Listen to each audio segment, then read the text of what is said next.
Welcome back, everyone. Welcome back to another day, another edition here of the GSL, the GSL CK number 5, day 1. I'm of course your side VIP. With me, I'm joined by these amazing players and by the people in the chat as well. Welcome, welcome, one and all.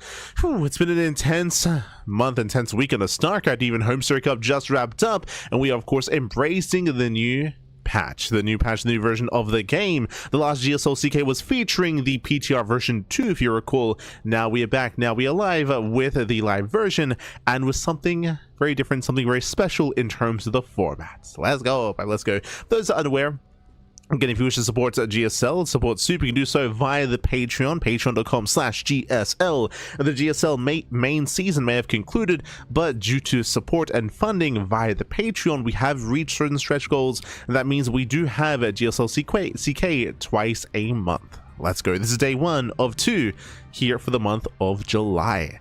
Coming into this event, of course, we have had different formats. We did have some Team League-esque formats. We did have a single elimination bracket last time for GSL CK number 4. For GSL CK number 5, we do have some race wars. Let's go. Let's go, man. Let's go. We do have 3 teams here. 3 teams have been constructed: Team Terran, Team Protoss, and Team Zerg. Let's jump into our teams themselves before we jump into our matches. Oh boy. Okay, let us switch our scenes over. and catch up on the teams themselves. Un momento, here we go. Okay, from the top, as you can see here over the Wikipedia page, you can see that we have a team Protoss, Terran, and Zerg. For Protoss, we have a classic herO, Trap, and Zaun. We have the best Protoss players in all of Korea. Likewise, we do have a legendary player as well. We'll get into it. For Team Terran, we have Beyond, Cure, INnoVation, and Maru. And for Team Zerg, we have Armani, Rogue, Shin, and Solar. Let's go, let's go. Now, for those that maybe didn't watch Doyo Cup, one, I recommend the VODs. We did cover it ourselves, of course, in English. That was last week. It was one of the first tournaments of the main patch going live. For those that are unaware, Trap and INnoVation did return for that tournament. There was a big offline event happening in China. We saw INnoVation, Trap, we saw Fantasy, Sue returned, Impact as well, Deer came back as well, and many other ex-retired players. Likewise, we did notice a couple of things with Trap specifically. Trap, he did play in the RSL qualifiers. He played in the RSL qualifiers a couple of days ago, and now we can see Trap here as well, also in the GSL CK. So Trap is showing that he wants to play, he's willing to play and compete in a couple of these events. We'll see if he continues to do so, and if he actually sticks around and competes even further than just these few events after Doyo Cup. We'll see, we'll see.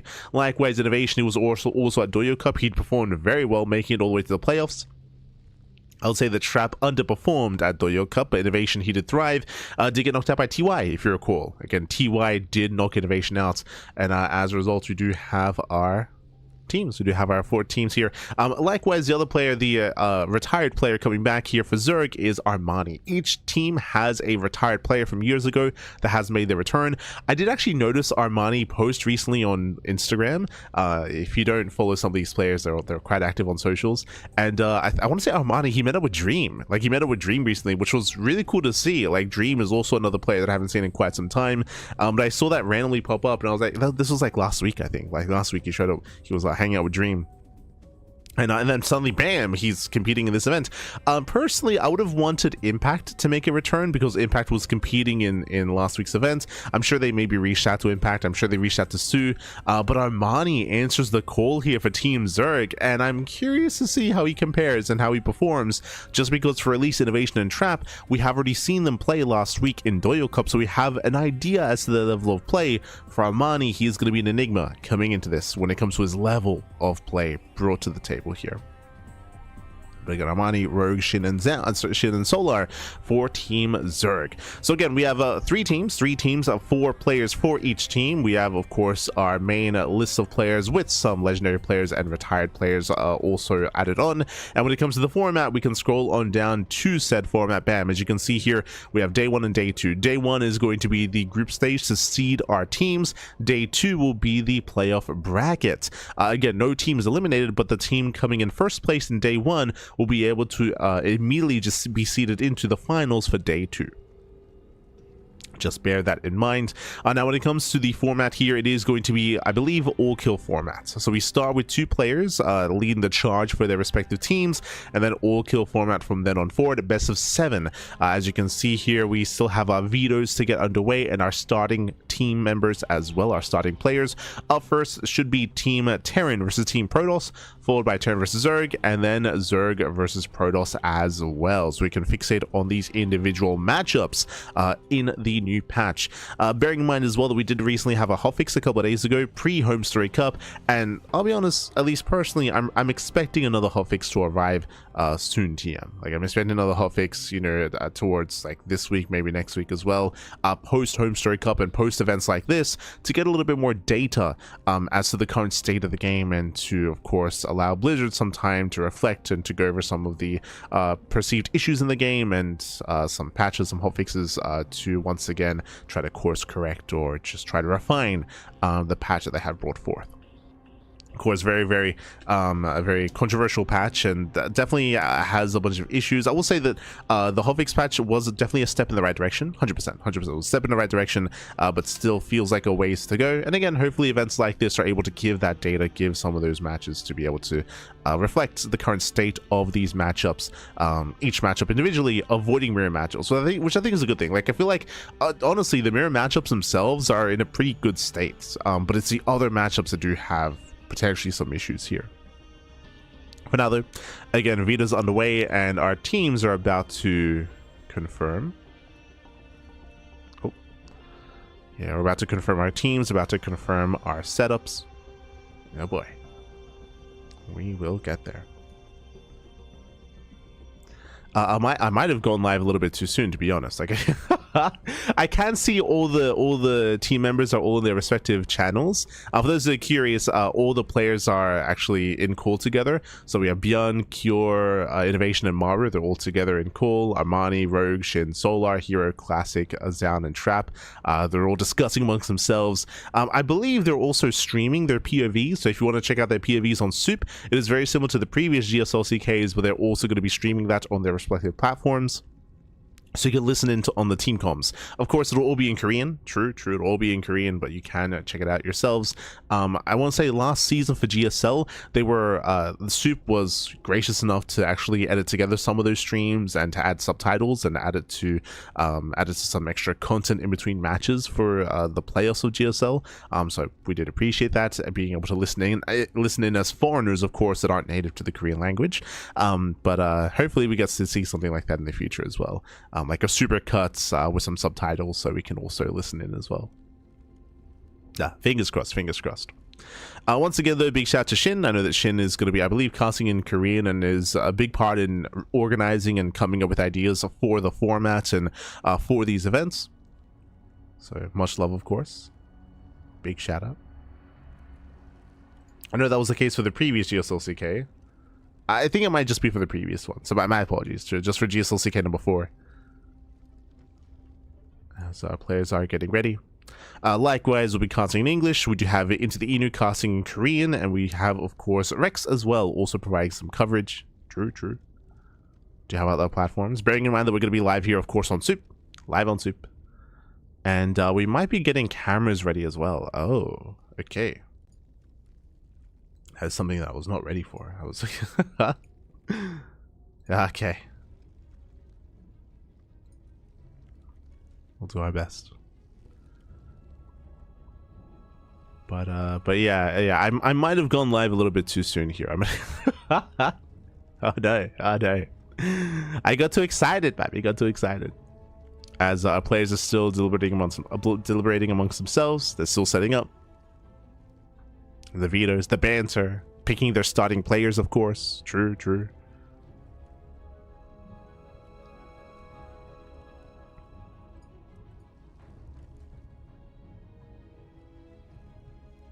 And oh, of course, I almost I did overlook it a little bit, but Ryang also going to be casting in Korean as well. True, Este Ryang. So we might actually cut to a very short break here, just because it looks like we need a little bit more time to set up before we do jump into our matches. Let's go. Bearing in mind as well that tonight is going to be three best of sevens. So, oh boy, it's going to be quite a broadcast. It's going to be a lot of content, a lot of StarCraft coming into day number 2, which will be next week. Bear that in mind as well.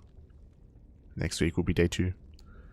But otherwise, I guess we'll be going on a very short break here. And when we return, we'll have the main event ready for you. We'll see you soon. See you soon after this short break.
Welcome back, everyone. Welcome back. Whew, do apologize for the delay to the start of the broadcast here, but we've returned with the GSL CK number 5. Again, just had some technical issues initially, but now we are jumping into our first game of the broadcast. Again, we do have Team Terran up against Team Protoss. We're jumping into our TVP. Let's go. Let's go. As spawning in the bottom right hand corner of At Eternity's Edge, we have the red Protoss player, the red Protoss player himself, representing onside, but also representing his boys, Team Protoss. It is Zaun.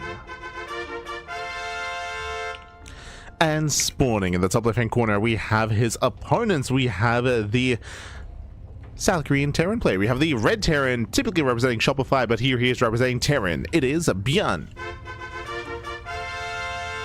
Let's go. Let us go. We are jumping into our first game of the broadcast, into our Terran vs Protoss matchup, and we've loaded into At Eternity's Edge. Now, jumping into this here very quickly, we do have Zaun's lovely face cam, as we can see here. Bam! We have Zaun. We also have Bjorn's back. We have God. Oh, look, there's Bjorn's puppy. Oh, look at him go. Look at we can just watch this. We just hold on, I'll try to make this a little bit bigger for us. We'll do our best. But one of the reasons why the start to the match was so delayed is just because Bjorn was having some tech issues. Bjorn was having some tech issues trying to set his webcam up. So I do apologize for the delay. And we have kind of got, at least we have some Bjorn. At least we have Bjorn and his puppy. Let's go. Let's go. The doggo. Beautiful. So again, do apologize for that. But regardless, we're getting into our fresh series here. We're getting into our TVP. Coming into this, it is single gas opener, so Bjorn's going for a faster expand. Meanwhile, Zaun back across the map is going for his own, so far, standard setup as well. Gate expand out of Zaun. Un momento.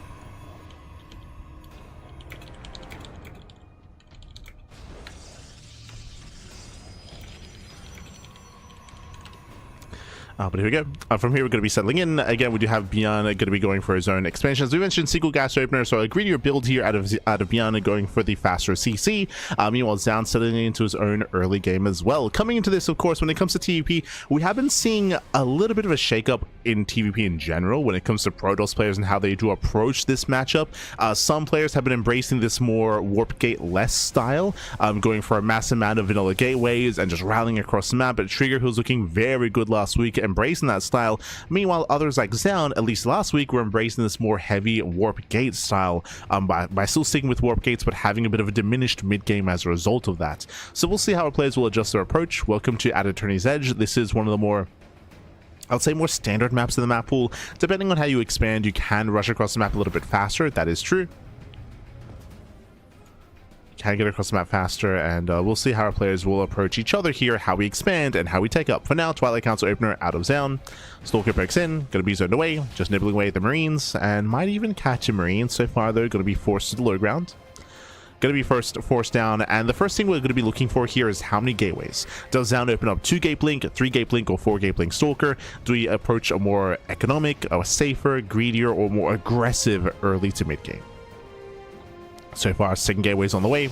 Meanwhile, Bjorn, economic start into a 1-1-1 into a wood mine drop. Now, we'll see if this is going to be purely a mine drop or if we also drop with Marines alongside this. With extra Marines, you do have extra DPS potential to try to get some more economic damage. Wood mine drops are just all about scouting, but with Marines, you can try to be a lot more intense, a lot more aggressive with this, as Marines are building up. Bearing in mind when it comes to the hotfix patch, we did have a change to the Widowmine itself, and now we do have a much shorter period between shots. Essentially, I say shots, the lock-on period. The lock-on period is shorter, so Widowmine shots do occur faster. It does mean that it is more difficult to react, to defend, and to split units, whether it's Ling Bane, whether it's splitting workers as well, whether it's even trying to drag mine shots. It is much more difficult to achieve all these things due to the change. It does give a lot more strength to the Widow Mine, and we'll see if it's going to be enough to trip Zaun up, as here comes a double mine drop. Double mine drop is moving out. Zaun does have an adept in position, and Zaun, he will spot the medevac. He knows. Does spot the medevac. He's somewhat aware. We'll see if he did actually take notice of what he had seen. As it looks like he has. Yeah, he has noticed Stalkers, they move in to intercept. They try to move in, but it looks like they will miss the medevac. Oh, yeah, medevac does boost past. Stalkers out of position. We're making our way into the main, and Zaun did go... How many gateways, by the way? 2 gates in the main. We have 1 gateway at the natural, 3 gate blink, a safe build out of Zaun. Went for a safer build, does have the safety observer. Mine drop into the main base. How quickly does react? He pulls away. Yeah, Zaun does pull away in time. Losing 1 probe. Drop back into the natural. And Zaun, he does react, he does pull away. Doesn't even... And so far, good defense. So far, solid defense here from Zaun. Beyond did at least scout the gateways. He did at least disrupt some of the mining, and he still does have 1 Widow Mine left alive inside of that medevac. So Beyond, he can always go back in at a later time. Can always go back in.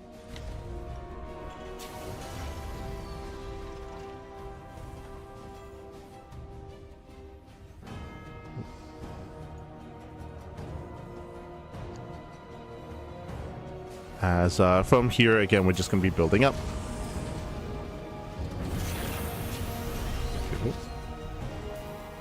Don't apologize, missing the in-game logo. It's all set up, it's all good. From here, we're just going to be settling in. It is going to be the faster bay after the 3rd base. So again, 3 gate blink to the 3rd, into the bay, into Colossus production. So Zaun is slowly building up into the mid game. Meanwhile, Beyond initially with the mine drop, now into his eventual stim timing, into his eventual move out. So Stim is on the way, building up his bio, building up his tank count. Beyond is going to be stuck at home for the time being. Again, this is kind of what we expect and what we have been seeing out of TVP over the past, year plus of play, is just turtling up on 2 bases, building up until we have Stim, until we have a formidable force, then we can fight for map control. Until then, Beyond though is stuck at home. He's stuck at home. Beyond attempting to move in with some Raven harass, so far no major damage. That's back in. And we'll get some workers. So far 3, 4 probes going down. Very nice. Oh my god, 5 probes even. Jesus. Very nice damage here. 5 workers do good. No. But the Raven should actually get away. Barely does. Pulls out on 8 HP.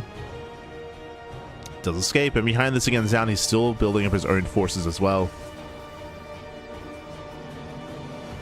Much more tame early to mid game. 3rd TC's on the way, so Beyond, he's not going for any kind of crazy 2-base all-in, just building up in a command center. We're gonna claim his 3rd. Meanwhile, now that Sim is done, Beyond, he can start to have he can now start to have some presence on the map. He starts to move out. Zaun does spot this, will nibble away at the army. And ideally, he wants to catch some Marauders or some tanks. That would be the ideal targets here. We're now catching out a Marine. It's 2 Marine kills so far. Ooh, Raven did get sniped. Yeah, Raven was sniped in the end. Beyond rotating over, coming in from behind. We don't quite get the Marauder. Colossus has arrived. Tanks have yet to siege. Yeah, they get to siege up. Stalkers coming in from behind as well. Massive Colossus shots. We do try to target it down. The Colossus does fall. Okay. Colossus does barely fall, and with that, Beyond breaks through. He breaks through. Again, nice target firing at a Beyond.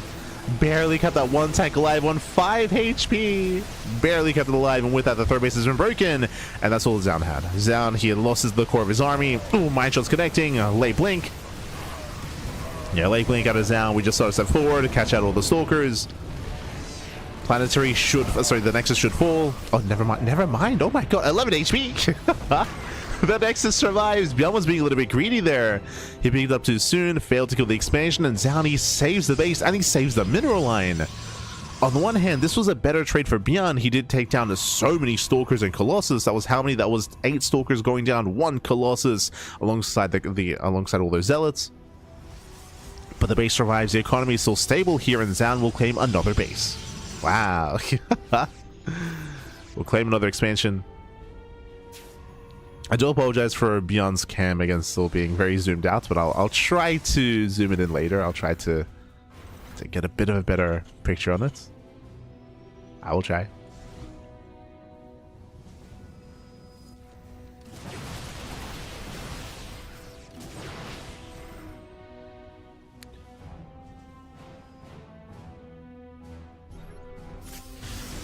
As Beyond does try to look for a way in. So far now, Zaun's built up to 2 Colossus. 2 Colossi. Oh, we'll take a mine shot to the face. Again, zoning back Beyond. And Zaun is recovering. He's building back up. Again, the fact that he didn't lose any of his economy is huge.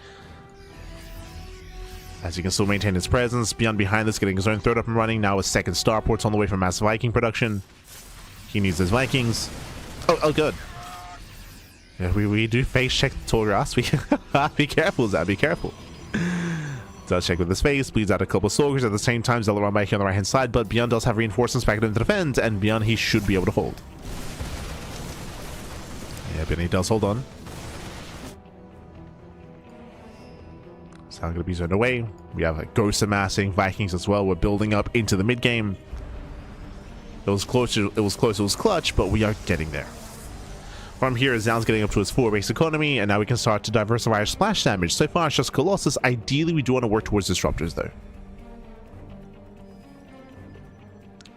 Do want to get there. As we build up to 3 Colossus. Baits out the first mine. Colossus, they can lead the charge here. As we build up to 5 Vikings. Yeah, it's going to be enough to force Zaun back. And this is one of the big advantages here of expanding on the south side, is that Zaun, he's actually pushing towards the gold base. A massive power spike is going to be available here for Zaun. Beyond cannot let this just get up and running. It's going to be a massive power spike.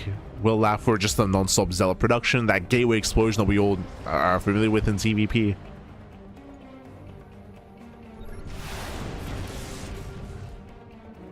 All the gates are coming online. Zealot by distracting Beyond. Pushing into the natural, catching reinforcements, and getting into the mineral line, or at least trying to.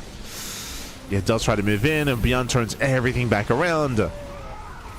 Zell said denied entry into the main base, but SCVs are falling, and as this is happening, Zaun is building up his gold. Meanwhile, Disruptors. We spoke about it earlier. Disruptor production has begun. Second Robo's on the way. The gold base is finishing up. As Zaun, he's gaining map control. He does need a little bit of time to actually refine his composition. You can see that Zaun did spend a lot of supply, and he's now down in that army supply.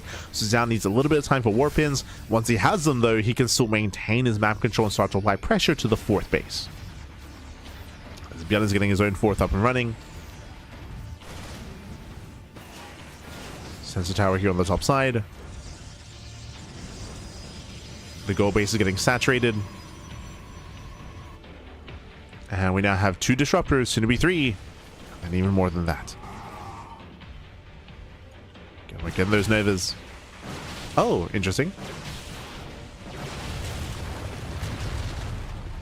So Zani does start to create some choke points. Creating a position to fall back to. Stalkers, they poke in. They scout the 4th base. They get an SCV. Just the one. Zaun now claiming a 5th. Sorry, a 6th. And we get spotted. Zaun moving in. The armies are kind of passing by each other here. Zaun is going for the planetary, and he may have to recall.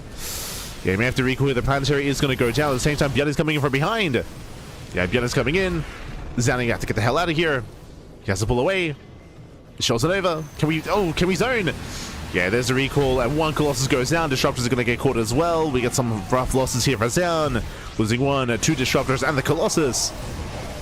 Actually, he recalled to this position. There's only 1 battery. The only 1 battery Colossus going down. Zelta will be able to buy some time.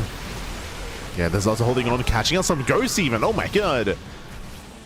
Yeah, some expensive losses there for Beyond, losing Ghosts. As he's down to 1 Ghost left. Heavy losses there for Beyond. At the same time, Vikings also, they get reset, which means we can go back to Colossus. Yeah, back into Colossus production. Every Viking falls. But Beyond has enough. Beyond, with this rally, with the reinforcements, he will break this gold. Remember, there's no splash damage. No Disruptors, no Colossus, just a Gateway army. We see Zaun trying to hold on.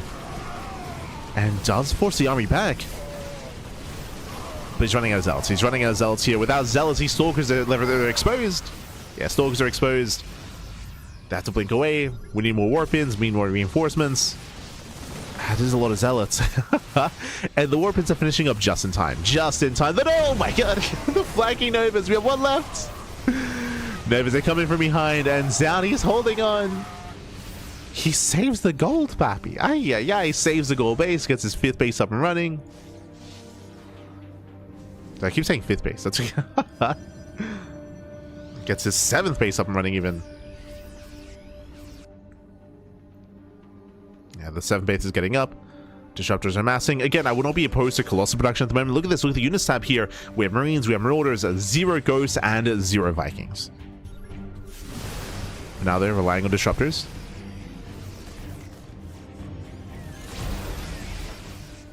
And Disruptors have amassed. Zao moving in. He's maxed out. Once again, Nova's a mainly zone away. Getting on top of the CC. Command Center gets low. Going to be chased down at the same time. Massive Zelarama getting on top of the would-be 5th. Yeah, they get on top of the northern base. That's going to be a kill. No lift. Yeah, no lift. Nova once again, no connection. Just grazing the army. No major Novas, and there it is, Colossus. We were hoping for this a little bit earlier here, but finally Colossus is going to be on the way. Much more secure splash damage, and again, 0 Vikings for Bjorn. He lost them all earlier. Did lose them. Zad moving in once again. Zelt's on the right hand side to distract. Get us distracted. Ooh, losing 1 Ghost. Yeah, losing 1, losing just the 1 Ghost so far. But a couple of extra Novas connect with Marines. My army going down. Oh, catching out another 2 Ghosts. Another 2 Ghosts go down. Disruptors are saved. Just pure value here out of Zone. Doesn't break beyond, but again is trading well.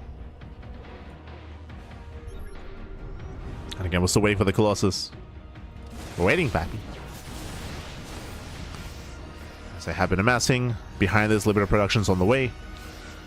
Again, Beyond is still lacking that air support. Vikings, Liberators. Beyond is getting there. But I'm worried that it's going to be too late. So the run backs continue. Of course, Zan was able to fully saturate and fully take advantage of the gold base. He never lost it. Never lost the gold. So we're going to be careful. Never goes off. Ooh, does connect. And over the Marauders. More connections here on the Marauders as well. And Medivacs, they got a lot of work to do. And Colossus are revealed. Colossi are revealed. Liberator Production's underway. Beyond does get that northern base up and running, true. Fully saturated. Beyond, he can sustain himself. Does get his 5th. Oh no! Other Novas! This time they do connect. Massive connections with Marauders. In order to take a lot of hits, a lot of damage. Nice splits, nice spread here by Bjorn overall. Again, being as efficient as he can. But there's only so much he can do here as the Colossi have arrived. Catching another Ghost, another Marauder. Bjorn scans for another base. That's what, an 8th on the way? That's oh my god. Say it's really a 9th base as Zan is double expanding, taking all the bases. Nevs, they catch another Ghost.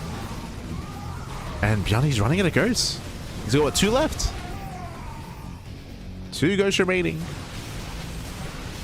It's now becoming a very cheap army for Bjorn. I mean, I say cheap, it's very Marauder heavy.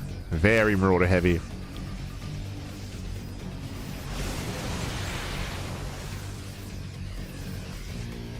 Vikings are amassing once again, getting into mass ETs. Shadow Stride is now on the way for the Dark Templar.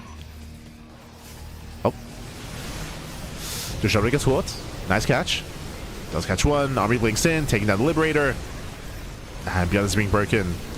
They're being forced further back. The Protoss army barely does not get into the mineral line. Again, Beyond was distracted. There was a Zelarama at the natural. So the army will split, and Beyond's being forced further back into his mineral line. Oof. And Nova catching the Ghost. Now it's a... Oh my, how many Colossus do we have? 6! 6 Colossus. We said this earlier here, but as soon as Beyond lost his Viking count, Colossus, they reign supreme. The lasers, pappy.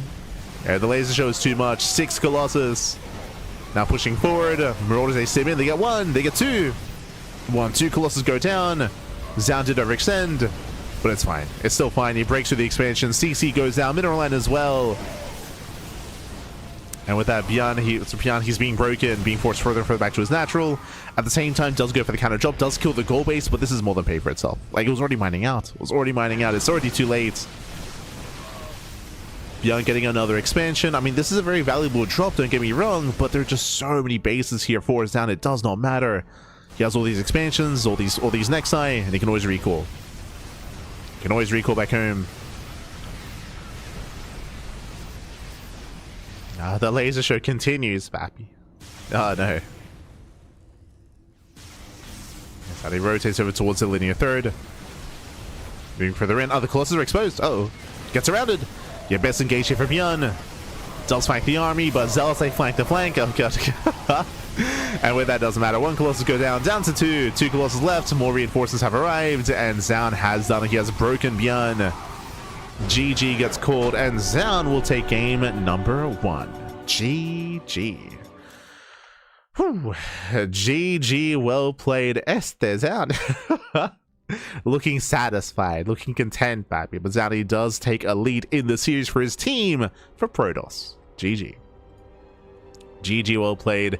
Again, Beyond, he had his pup, he had his doggo there to support, but maybe not enough support in the end, as Beyond is going to be knocked out. Zaun, he will stay on. I believe this is all-kill format, and Zaun will take a lead for himself for Protoss. GG. GG, well played. Winding it back here when it comes to the game itself, honestly, it was really close. It was really close. It was really clutch. Obviously, towards the end, like, Zaun was looking very dominant, but there were a lot of key moments where Beyond barely didn't have enough. I'm referring to Beyond not killing the Nexus, right? Beyond, remember, when it came to his first tank bio push, he caught the Colossus, he caught all the Stalkers, he was trading well. The Nexus was on, what, 11 HP? Like, the Nexus was barely surviving. If that base had gone down, that severely hinders and slows down the Protoss quite heavily throughout the course of that mid-game. Slows them down. Suddenly the Terran has the economic advantage. Suddenly the Terran has momentum instead, and they're able to move out and apply more pressure and break through.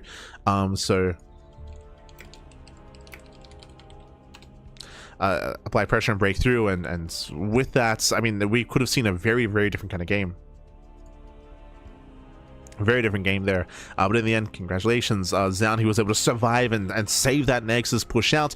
It wasn't just that moment, but the other moment that I'm thinking of here, one, the failed push at the 4th base, but two, we saw the failed push into the gold, right? Where honestly, I thought that Zaun was going to be broken. It was that moment where Zaun, he rotated, he was able to push into the planetary at the 4th location, and then he pulled back and recalled. And in that process, remember, Zaun, he lost he lost 1 Colossus, he lost 2 Disruptors. Zaun lost a lot of units there when he tried to pull away, but in doing so, as he tried to pull away, he actually still saved the base, which, again, caught me off guard.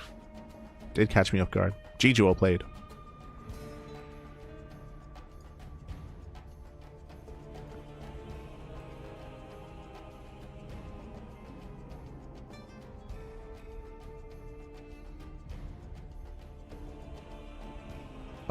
Oh, hold on.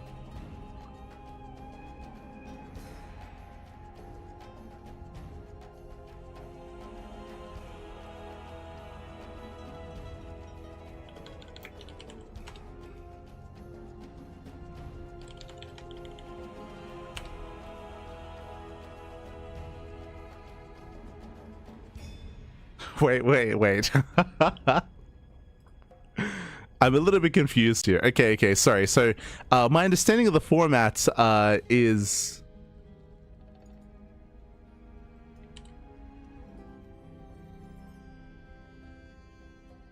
I'm not fully understanding the format here. Okay. So I'm talking to Rex, and I'm like, wait, why is Rogue? So Rogue is stepping into the ring here, and I'm talking to Rex. I'm like, why is Rogue playing? He's like, I don't know. Oh no. So looks like we're not fully familiar with the formats. So you know what? We're just gonna play with vibes.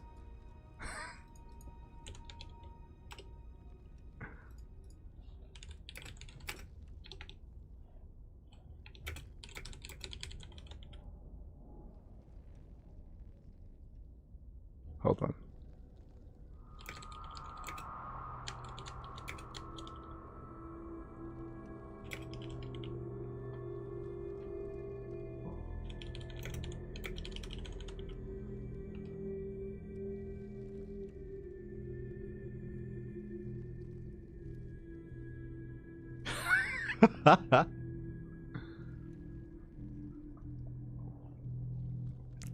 Okay, we're all gonna learn together here. We're gonna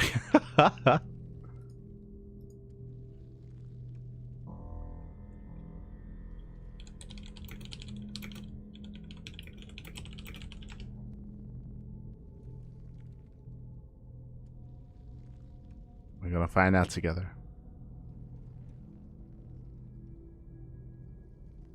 Oh. Oh, this is gonna get complicated. Okay. So there's a couple of rules here to the format. So let's explain this a little bit here. We mentioned earlier that there are some legend players, right? There are some legend players, some legendary players, even if you will, like INnoVation, like Trap, like Armani. Because these players are playing at a bit of a handicap, I say handicap, they're less experienced, they're not active like the other pros. It does mean that if we ever field a legendary player like INnoVation, Trap, or Armani, then instead of a best of one, it's the best of two, right? So it's going to be a best of two instead if they ever do step into the ring.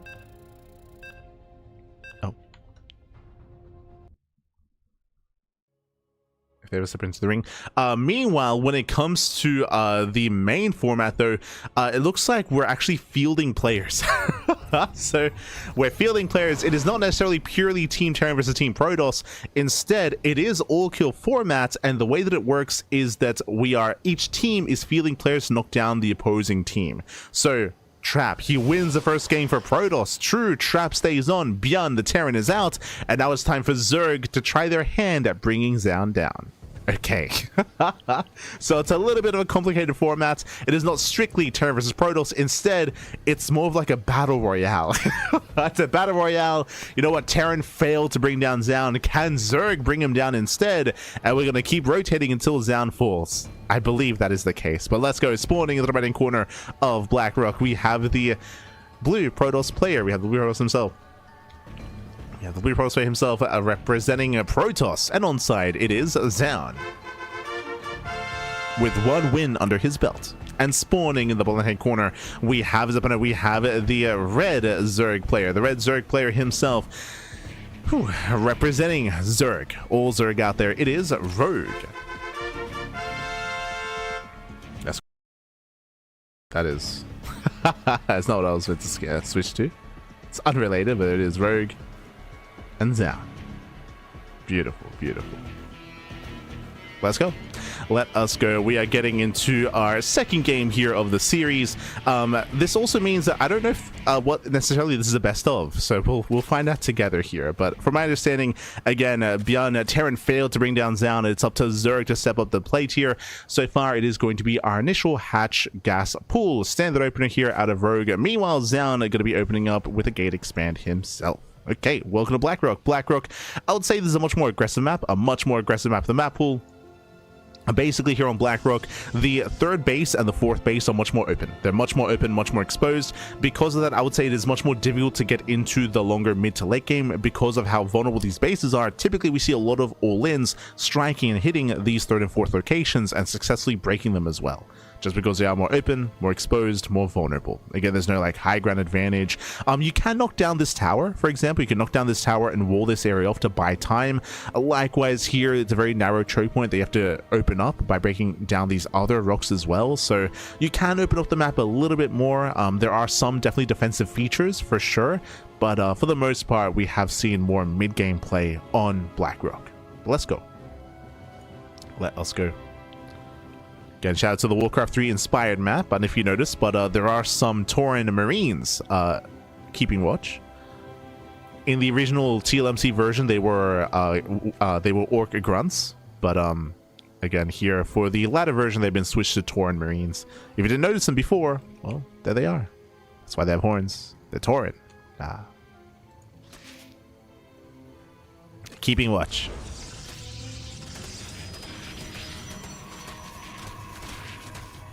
But yes, the format is three-way race war.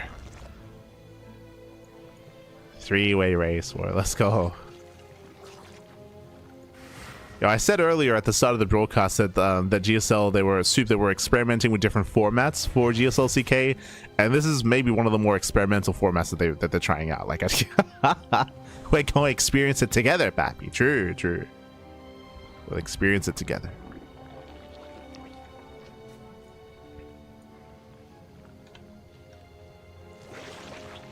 for now.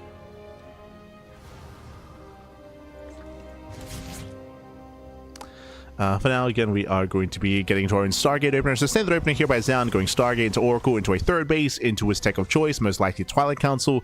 So far looking very normal. When it comes to PvZ here in the current meta, we have been seeing a lot of extreme builds out of Protoss player. It's been very common to go, say, Oracle into Void Ray, into Fleetbeak, into Mothership Rush, for example. That's why the Mothership was nerfed as of late, just because Mothership Rushes were very, very common in PvZ.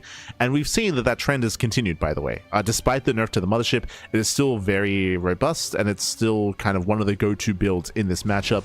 We'll see if we get to experience it in tonight's broadcast. Then we can talk a little bit further about said build. Until then, the Oracle breaks in, gets 1, 2 drone kills. Will barely get away. Will sustain some hull damage. It does back off. Does pull away in time.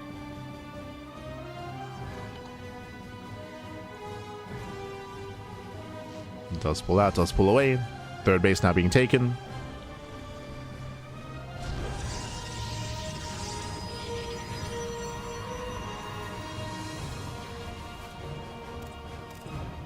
And we do have our Twilight Council follow-up. Everything's looking standard so far.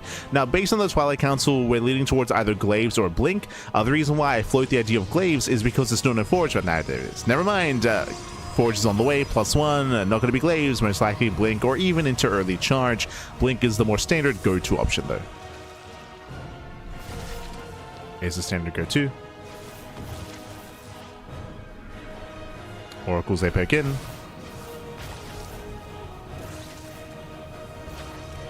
Again, they catch out all the active tumors. Catching out 1, catching out 2 drones as well. Catching out a couple of workers. Behind this depths, they do shade into the mineral lands, catching out 1, 2 drones. So some decent harass here as we actually get a little bit more done. Yeah, 3 drones going to be going down. Can we get 4? Oh, we can. Yeah, 4. Can we get 5? Oh my god. 5 drone kills for 2 adepts. Very nice damage here by Zaun. Yeah, the damage is solid. Oracles, they move in. Behind this is going to be the Temple Archives on the way, so Blink +1 into Storm. Standard follow-up.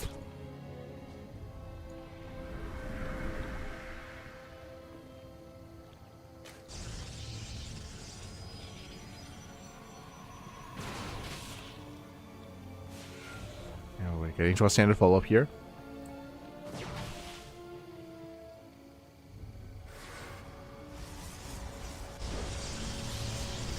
And Rogue behind this is going to be rushing to tech.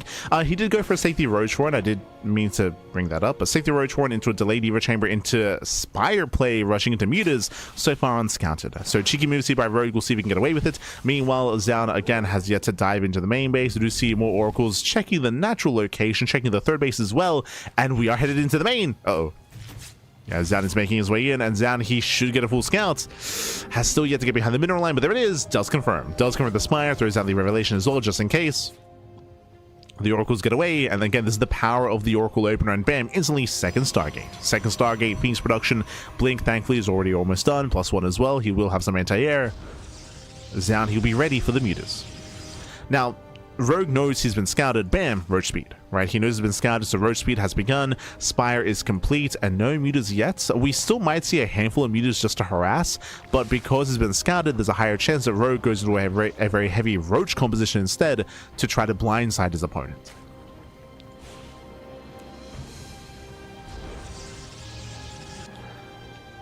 And so far, it's going to be 4 Mutas. So fun fact, 4 Mutas, that is enough to one-shot probes. Getting to 10, actually. So we're doubling down a little bit further. 10 Mutas going to be on the way. We can see Zaun knocking down that tower. Knocking down those rocks. Again, Zaun trying to wall up. Oh. Trying to wall off. Storm is complete. Phoenix production's underway. And it's going to be 10 Mutas, yes, but only 10 Mutas. Bathing Speed is in production. Mass Lings are amassing as well. Speaking of Lings, I do poke in towards the 4th base. Stasis connects! Oh my god! A brutal Stasis trap. Mutas making their way into the main. They get caught by the Revelation.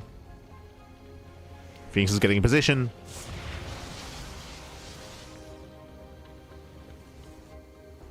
Phoenix is have to be careful. Just rotating back in. Oof. They're losing 1 Mulas already, though. Losing 1, down to 9. Stasis runs out.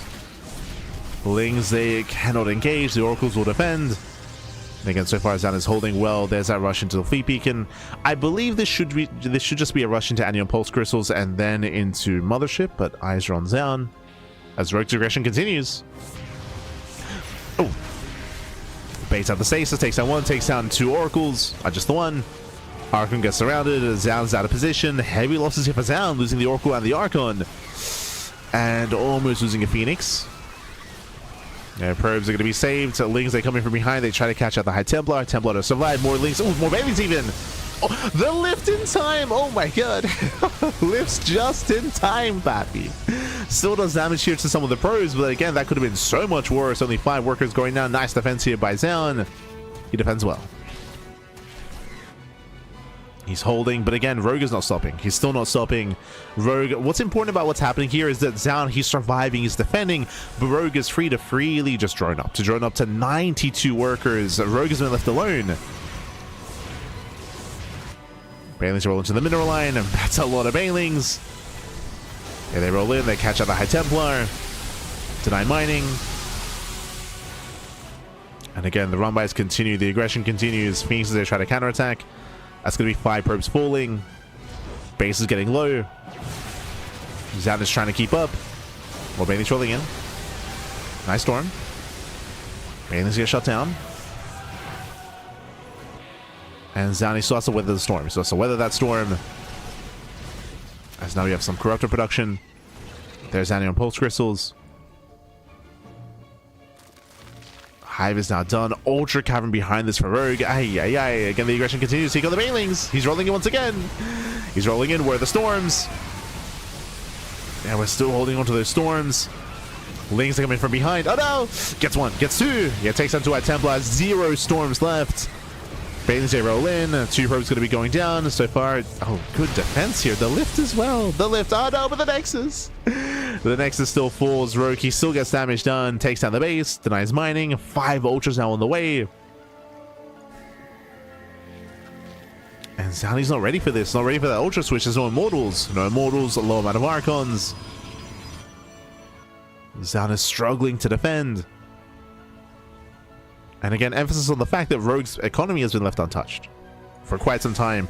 Adepts are doing a lot of damage early on, killing 5 drones. That is true, but it's been a while.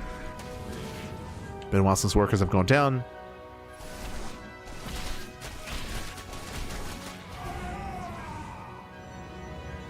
Zan is still trapped back at home.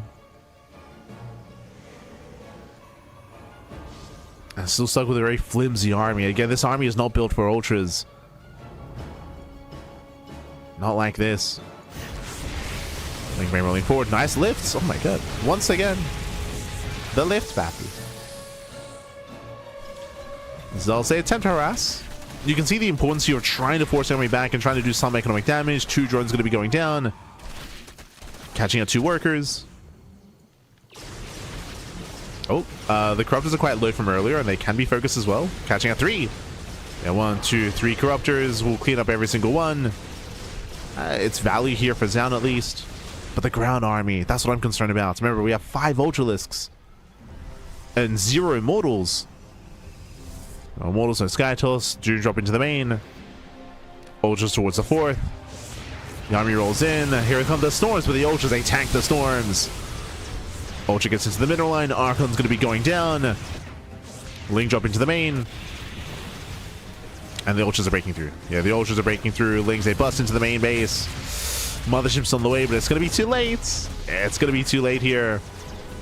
Ugh, more units falling. Ultras are going to be cleaned up, but that's still going to be 10 probes going down. We're still not done. Yeah, we're still not done here. We're just flooding across the map. More Lings into the bases, into the 3rd, the 4th base, the main. And Zan has been broken.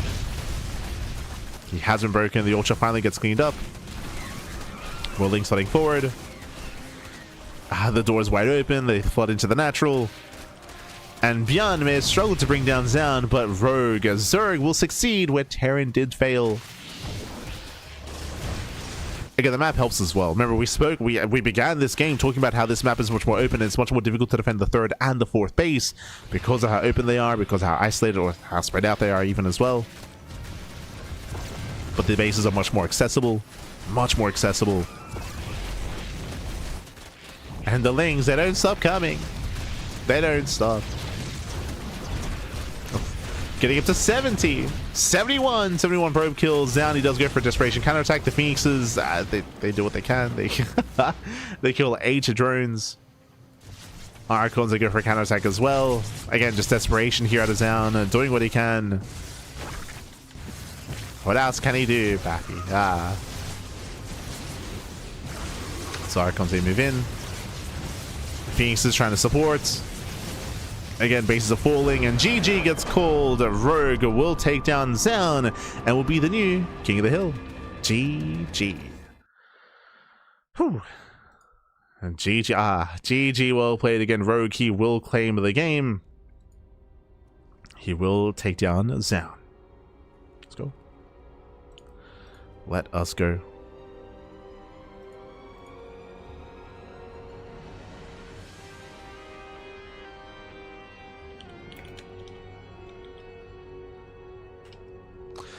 But with that, GG all played.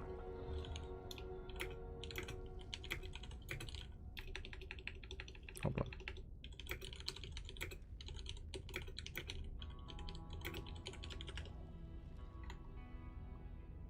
Okay, but GG all played. With that, so I'm gonna have to change up this score actually. Like, how do we set this up? I'm referring to this out of game score. Like, Terran vs Protoss is now no longer applicable here. I guess we will do this for now. Okay.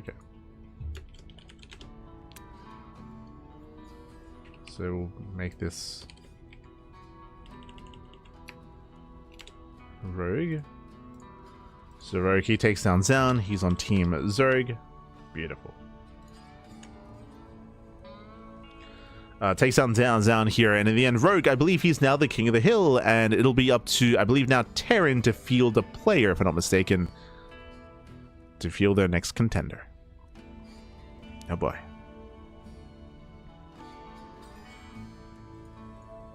But with that, GG well played. Again, a very intense game, and Zaun had some nice key moments when it came to defending, when it came to lifting banelings, when it came to some harass as well, but in the end, he did struggle too heavily to secure his bases.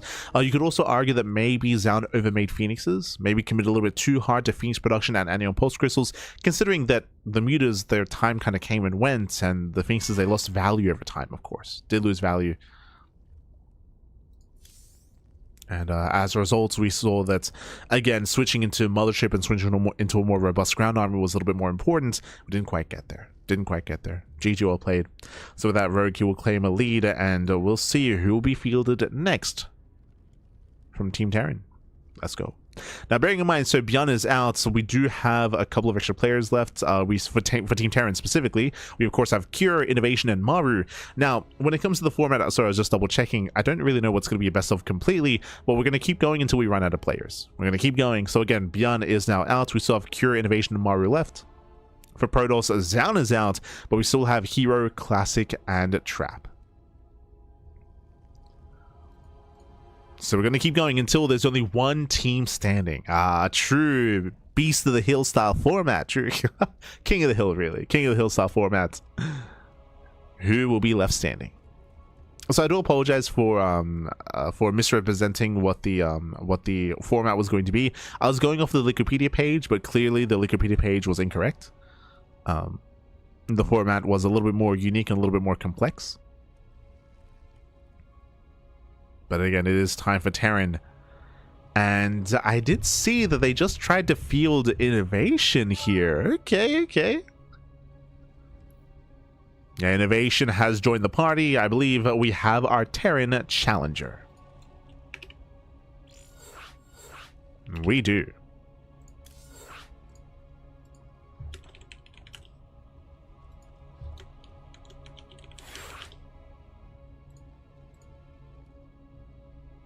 Let's go. Okay, so bam, as you can see here, it's going to be Rogue versus INnoVation best of 2. Now remember, we mentioned this earlier when it comes to the format, but usually these are best of 1s, but specifically this series is going to be a best of 2. Why? Because we have fielded a legendary player. Basically a retired player. INnoVation has been retired for many years, so because of that, to be able to provide some kind of handicap here, it does mean that Rogue has to defeat INnoVation 2-0. He has to defeat him 2-0 to knock him out. If INnoVation takes one game, then he actually wins the series and he actually knocks Rogue out. So Rogue, he's expected and he has to 2-0.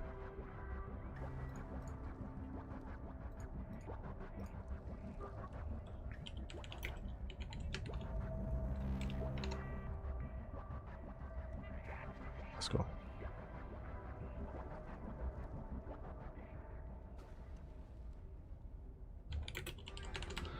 And we just had confirmation as well that INnoVation will not be using a cam. Okay.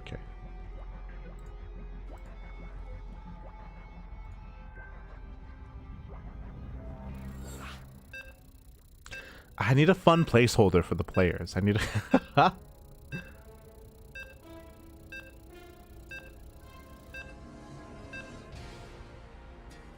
need a fun placeholder. Alright, let's go. Let's go. We're jumping into our next series here. We're going to be loading into our next game. Going to be loading into Fear and Faith. Let's go.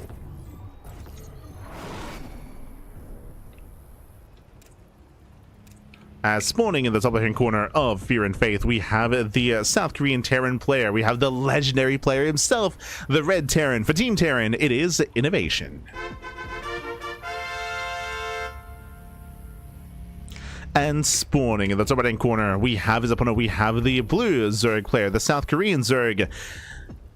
Technically leading the series, or again, he is the current king of the hill. It is Rogue.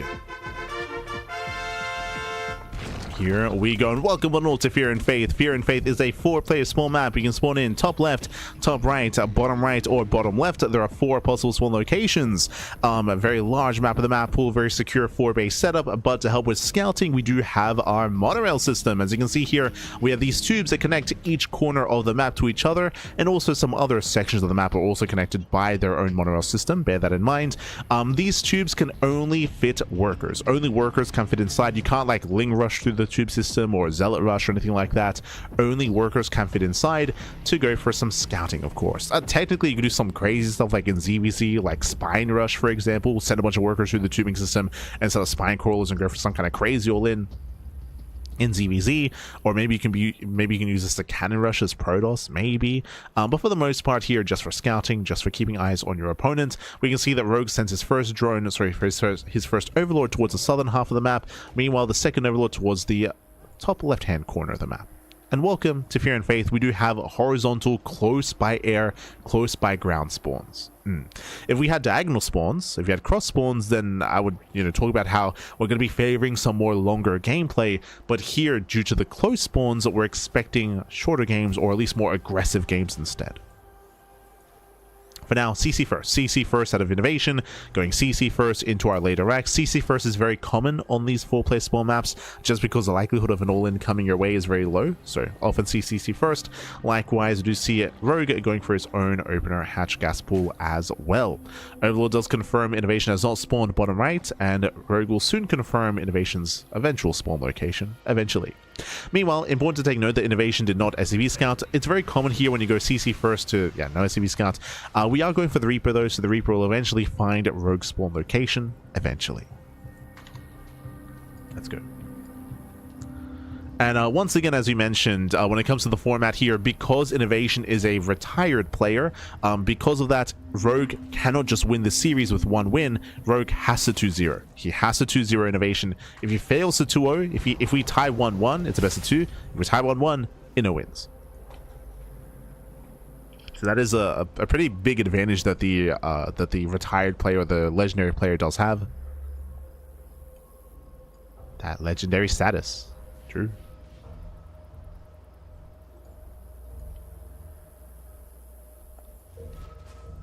Just because an active pro player is more favored, of course. Is more favored. So, we just needed to win one game. One game, baby. But now again, we're just opening up standard follow-up here, going to a 1-1-1. Oh, okay, so a 1-1-1 delayed third CC, a much more aggressive follow-up here from INnoVation. Meanwhile, Rogue is going for a very fast lair. Got into link speed. I forgot to point this out, but gas mining continued, which is not normal. That is not normal, not standard. This is a 340 lair timing, very fast lair here from Rogue. With this, we'll be able to rush into what? Fast 2-base Muta is what I'm thinking. Technically, this can lead into like a 2-base Link Queen Nidasaur in, or 2-base Roach, or 2-base Hydra, but especially when it comes to these close by air spawn locations, 2-base Muta makes the most sense.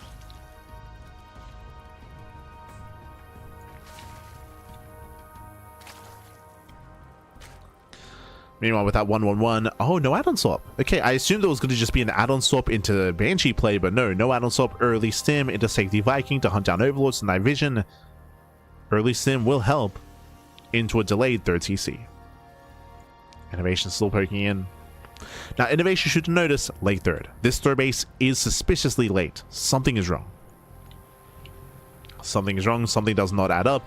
Technically, INnoVation could actually send a worker scout now. Like, a worker scout can actually try to slip into the main base at this stage of the game to get a free scout. Quote-unquote free scout. Overshoot dives into the main base, confirming the delayed TC and the earlier stim and the lack of Banshee. So Rogue does confirm. Behind this, going for his own Bailey Nest. Remember, because we're going 2-base Muta, it means that Evo Chambers are late, so late Evo Chambers, late 1-1. There's a PC cafe down there. The PC bang. Overlord gets hunted down. But again, the lair has not been scattered. Now, INnoVation, because he saw how late the third base was, he should know that this is 2-base lair. So he should have an inkling as to 2-base Muta. He hasn't confirmed, of course, but it should be in the back of his mind. Should be. Viking pokes in, does not scout.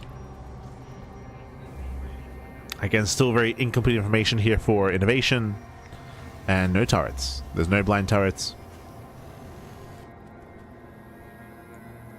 Muta production has begun. Rogue is coming.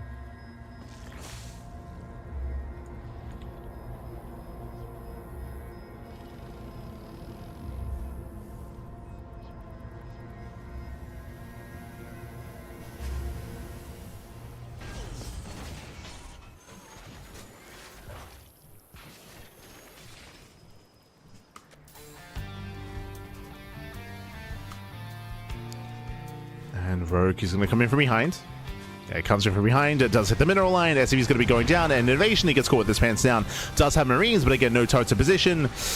Worker's going to be falling. At the same time, that Liberator popping up. Oh my god, 6 drones go down to the Liberator. Nice counter damage. We're both taking hits. Both taking damage here, but oh, this is getting out of hand. It's getting out of hand. 11, 12 SCVs. Oof. 12 SCV kills, he just fights the Marines, no supports, Marines that were overstimmed, and every Marine goes down. Heavy losses for INnoVation. At the same time, Lings, they do hit the third. 14 SCVs and 9 Marines so far. Getting another worker and another, he goes back in. He goes back in, finds more damage. Thankfully doesn't get another worker here, but 15 SCVs, that's in time mineral line, and INnoVation force lift is third. Force lift up. He cannot defend, he's spread too thin. Doesn't have the army. Now, what I was going to say here is that because of the buff to the Widowmine, Muta play is now less effective than it once was, but only if we have an equivalent economy. Here, Rogue cripples the economy of his opponent. Rogue, he's now up at 20 workers, 61 drones to 41 SCVs. Mules are good. They're not that good. they're not that good, Fappy. Not good enough to make up for 20 workers. The Lings, they come in from behind. They do hit the mineral line, and INnoVation's all in. At this point, INnoVation's all in. He's losing far too much. Reinforcements getting caught. Ooh. Forcing some friendly fire. 3 SCV kills. INnoVation moves in. Now, the Widowmine still has they still have a lot of potential, but bailing speed is now done. Now we're rolling in. Show some mine shots. Yeah, mine shots, they get baited out. There's still 1 Widowmine shot left. Sorry, 2. 1. And now it's baited out. Yeah, now it's baited out. Bailings, they roll in. We just engage. Massive connections. And with that, there's no Marines remaining. GG gets called. And Rogue, he will take game number 1. GG. Whew. GG, well played. Rogue, he will take a lead in the series. But remember, it's best of 2. It's a best of 2 here, so INnoVation still has another chance. Rogue, though, does start things off with a lead. Again, he got away with 2-base Muta. INnoVation, we did take note of the fact that INnoVation did notice that he had a late 3rd expansion, but INnoVation did not confirm why it was late. Was it 2-base Roach, 2-base Spire, 2-base Hydra? INnoVation did not confirm, and with that, there were no turrets in position, and he was caught with his pants down. The pants were down, Muta's a snowball out of control, GG gets called, and with that, Rogue does take a lead in this series, and we'll see if INnoVation can bring it back and bring him down. Remember, it's a best of 2 between INnoVation and Rogue, and our next game is going to be on Lockdown.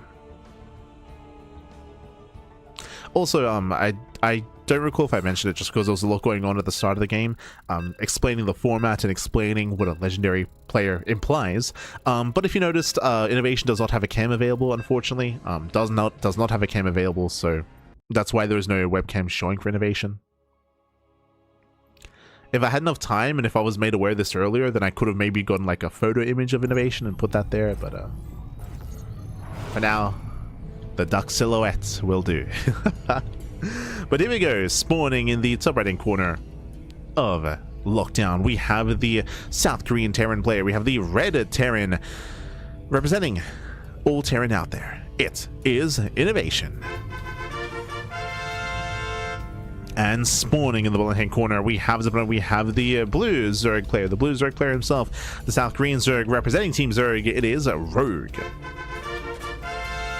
the current king of the hill, and he does have 1 win under his belt. 1 more game is all he needs to bring down his opponent. Meanwhile, INnoVation, he can still fight back here and now to bring Rogue down. Remember, because INnoVation is a legendary player, because he has that legendary status, it means that he has to be 2-0'd. He has to be 2-0'd to be brought down. That is to help even out the fact that INnoVation is a retired player. So, to help even that out. Meanwhile, welcome to Lockdown. Lockdown is a very secure map on 2 bases. As you can see here, as opposed to the previous map, we do have a ramp coming into the natural, so because of that, trying to break through this position can be very difficult. I mean, we had something similar, of course, on Fear and Faith with a ramp coming into the natural base. So a very secure 2-base setup here. The 3rd base is likewise also on the high ground if we take the linear expansion, but we'll see if INnoVation can get a better idea as to what Rogue's build is going to be. Last game, Rogue got away with 2-base Muta. This time, I don't expect 2-base Muta 2 games in a row, but we'll see what Rogue brings to the table. Okay. So a hatch pool opener, slightly later gas geyser here by Rogue. This has become more standard just because it allows you to get faster queens and faster link production to defend against the first Reaper. So it has become more common as the first Reaper is on the way.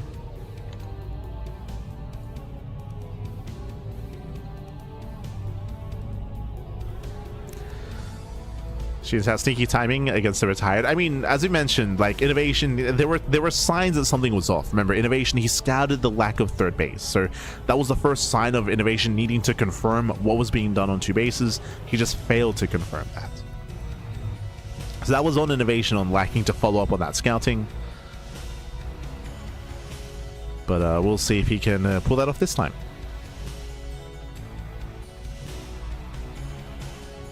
Now the Reaper does break in. Rogue hiding his drone. Reaper into the main base. Oh, Lings are a little bit later here, and 1 drone is going to be forced to morph into a Spore. Does force that Spore. 2nd drone goes down. Nice pick off here by INnoVation. And again, despite that earlier pull here, the Lings, they just now do pop out. Okay, they just now pop. And so far, a nice start from INnoVation. Killing 1 drone. Killing 1 drone, delaying some mining at the natural, and forcing a Spore Crawler as well. Not bad. Not a bad start. Behind this, once again, we see INnoVation going for a 1-1-1 follow-up, delayed 3rd CC. I will say that when it comes to the meta of TVZ, that we've been seeing 1-1-1 builds a lot more commonly. A lot more commonly to be more aggressive. Again, due to the Larva increase change, it does feel like Protoss and Terran players, they need to be more active in the mid-game to get damage done. 3rd base is now at a standard timing here. You can already compare this to the previous game where the third base hadn't even been thrown down by now. Here it's a little more standard, a little more on time. INnoVation does scout the main base, but again, based on the third base timing, he knows that everything's looking normal. INnoVation does check for gas income. You can see 0 gas income. Also confirming that there's no fast lair. So a very different game compared to last game. Last game, Rogue was staying in gas and he threw down his lair at 340. This time we're already at 410 and we're just now pulling into gas. So much more economic and a much greedier build here by Rogue. Much more standard, I should say. Meanwhile, INnoVation with his 1-1-1 going Hellion and Banshee this time. Remember last game, INnoVation did go Hellion into early Stim, into early Viking production. Ooh, gets caught! Yeah, INnoVation does overextend. Losing 1 Hellion already. Backup Hellion's also getting quite low. At the same time, Reaper back into the main base. It does do some damage. 2 drone kills in total. Reaper, you can see, especially because of the Reaper, like INnoVation is very paranoid, and he's been a little more adamant about the scouting. A little more adamant. There's nothing to scout, but I feel like Rogue is already in the mind of INnoVation. It's already in his head.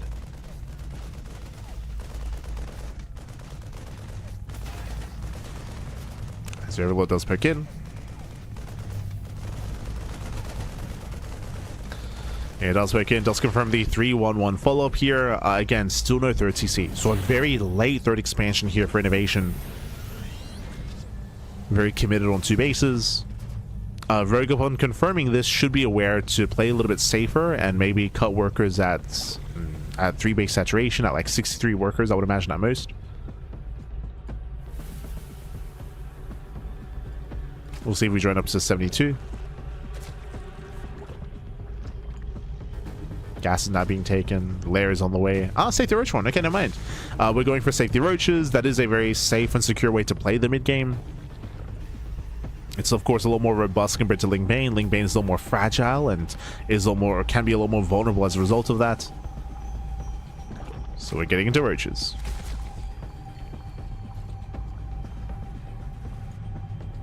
Meanwhile, double Banshee towards the natural. Spores are ready. Despite that, 2 Banshees taking 1 drones, they get 1. 1 drone kill so far. Rotating towards that main. Does try to rotate in. And Roach production has begun. So we mentioned earlier that we expected Roach to cut workers at 63. He does cut workers at 63, but he's going to lose 2 more drones, so down to 61. But that is a lot of Roaches amassing. We should be seeing a 4th base, there we go, just for Larva. And Rogue is just ensuring that he has an army to keep up with the potential 2 base all-in from INnoVation. You don't want to overdrone. So again, the Roaches are amassing. You can see Rogue checking for the 3rd. A massive bio army here is building up. The other sign here of an all-in is the fact that there's only 1 eBay. Only 1 eBay, only +1, there's no +2, so only attack upgrades. This build here is very trimmed down to what INnoVation needs most. And here he comes. Yeah, here comes INnoVation, it's all or nothing. I believe no Ravagers, sorry, 2. There's 2 Ravagers currently. As INnoVation is looking to find a way in. Got spotted by the Changeling. Rogue should be keeping up. Oh, Changeling gets shut down. INnoVation rotating towards the 3rd. At the same time, Rogue does try to catch reinforcements. He barely will miss them. Gets a 1 Marine. Does get a handful of Marines. Not just the 1. INnoVation gaining ground. And how many Ravagers so far? 3, soon to be 6. Yeah, soon to be 6 Ravagers. Does similar to creep. We need more Roaches. 1 Queen goes down. No chance to use.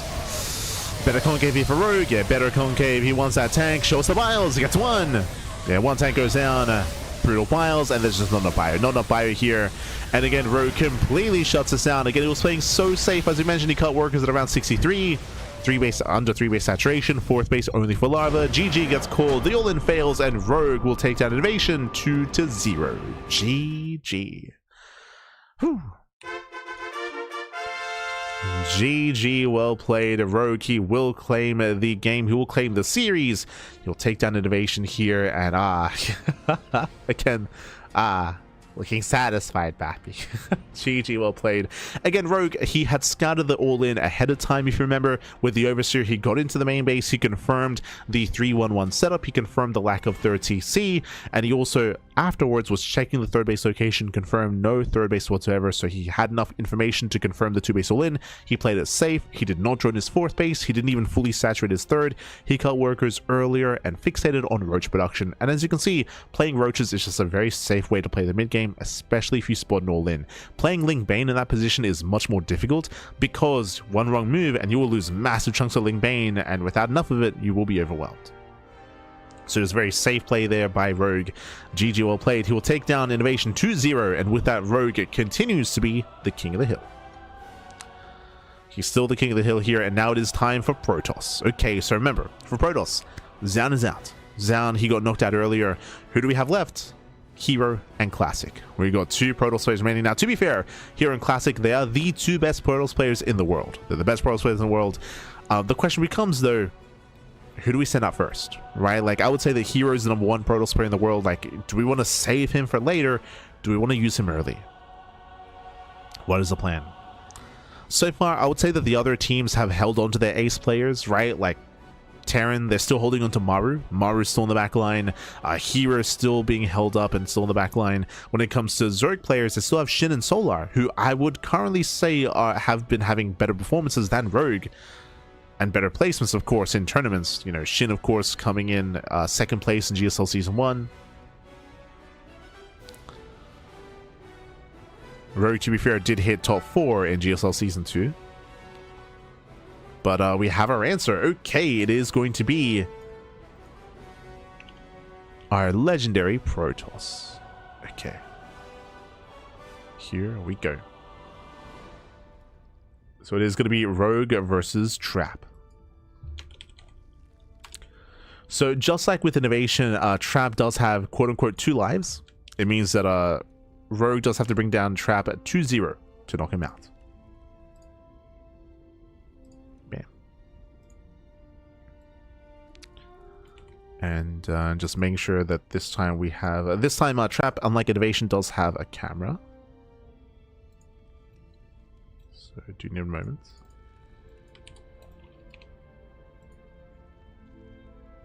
Un momento. Beautiful. Okay. So we have our next match. We have our ZVP. Again, it is going to be another best of 2. Trap, of course, he did also return for Doyo Cup. Return for Doyo Cup.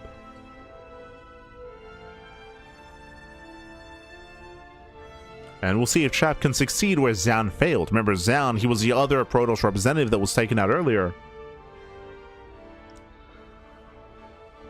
But now, Team Protoss, they fielded their legendary player. Ah. Vámonos. As our next game is going to be on the Old Sun Temple.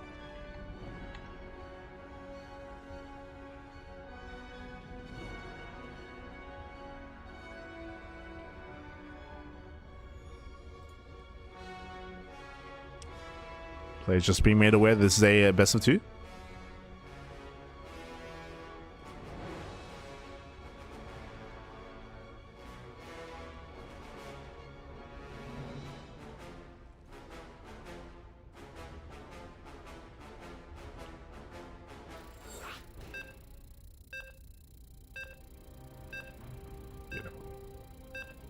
Alright, we're just getting our players ready here, setting up our cameras as well as we get into the Old Sun Temple, another 4-player spawn map. Here we go. Again, we did already experience Rogue earlier in ZVP, but that was on Blackrock, a very different kind of map, a much more aggressive map, a map that favors aggression. Here, very different. As spawning in the top left-hand corner of the Old Sun Temple, we have the South Korean Protoss player. We have the Red Protoss representing Team Protoss. It is a Trap.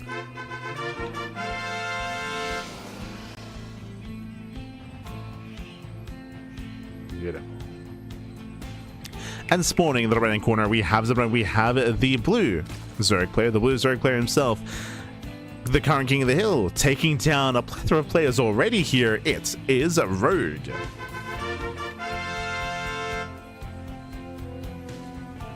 The sexy boy himself. True. Let's go. As we're getting to our PvZ here, welcome to the Old Sun Temple. You can spawn in 4 different spawn locations: top right, bottom left, and top left as well. So 4 possible spawn locations. And we once again, just like on Fear and Faith, we have close spawns. Close spawns here, as we do have our horizontal spawns on the top side. This does mean close by ground, and more importantly, close by air. This was important in the INnoVation series because it meant that Rogue was able to go for 2-base meter and rush across the map very quickly.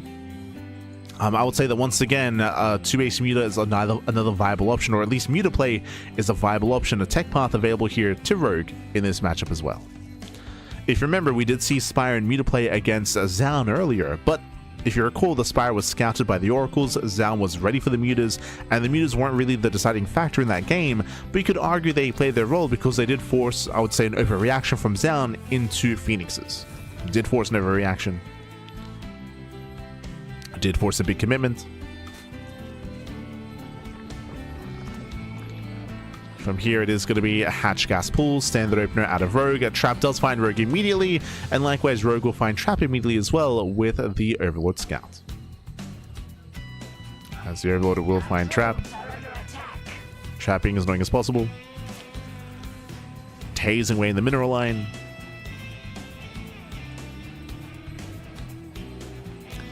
And we'll see how Trap will try to keep up and try to respond to Rogue.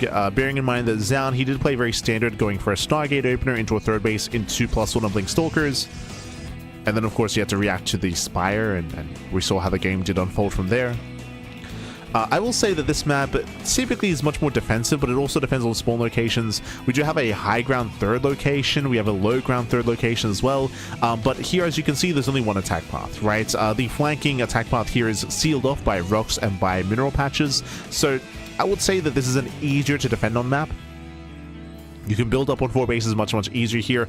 The one downside, though, is the distance. The distance between the third base locations is quite long, so trying to rotate can be quite difficult. You do have to rely on site defense and splitting up your own army.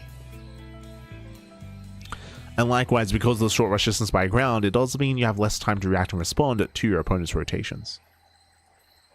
So there is that factor as well. I think I want to say that this map is, and this position is much more defendable compared to Blackrock, but there's still, of course, a lot of aggressive factors at play.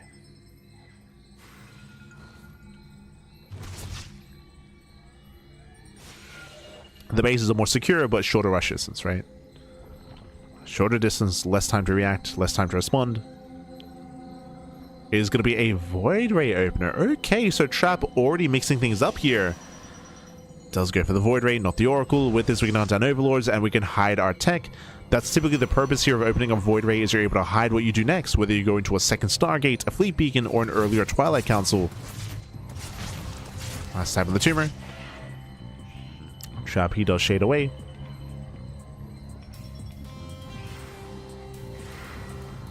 And does pull back, does shade away.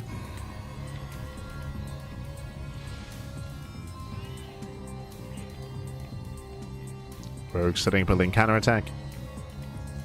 Hello. Are we going for a ninja third? What's the... I mean, okay, so a couple things are going on here. First things first, remember, Void Ray. Void Ray is out, it kills the Overlord, supply blocking Rogue for a moment here as well. I was curious if Trap was going to try to fake 2-base play and then go for a ninja expansion as well, but Trap is going for a very real expansion, so never mind. Third base is being taken.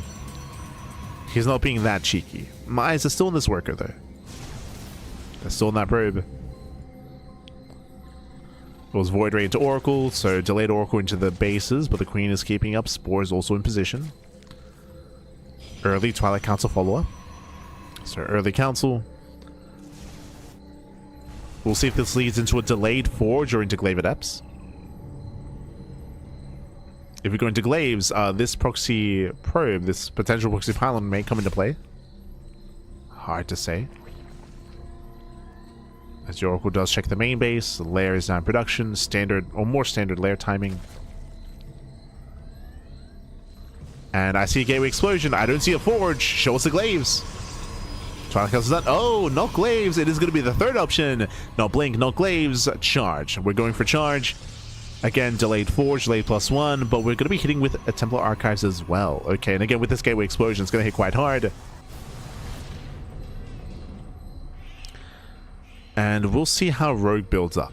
Now remember, Rogue, I believe, did skip his Roach Warren. Yeah, there's no Roach Warren currently. Likewise, there's no Baneliness. This is purely Ling Queen. It's looking like Ling Queen, either Ling Queen into Hydra Tech or Ling Queen into Mutaplay. But regardless, it's quite greedy. Without Banelings and Roaches, it's going to be quite a difficult defense. And it's going to be difficult. Lings they pick in, they get one. Not even.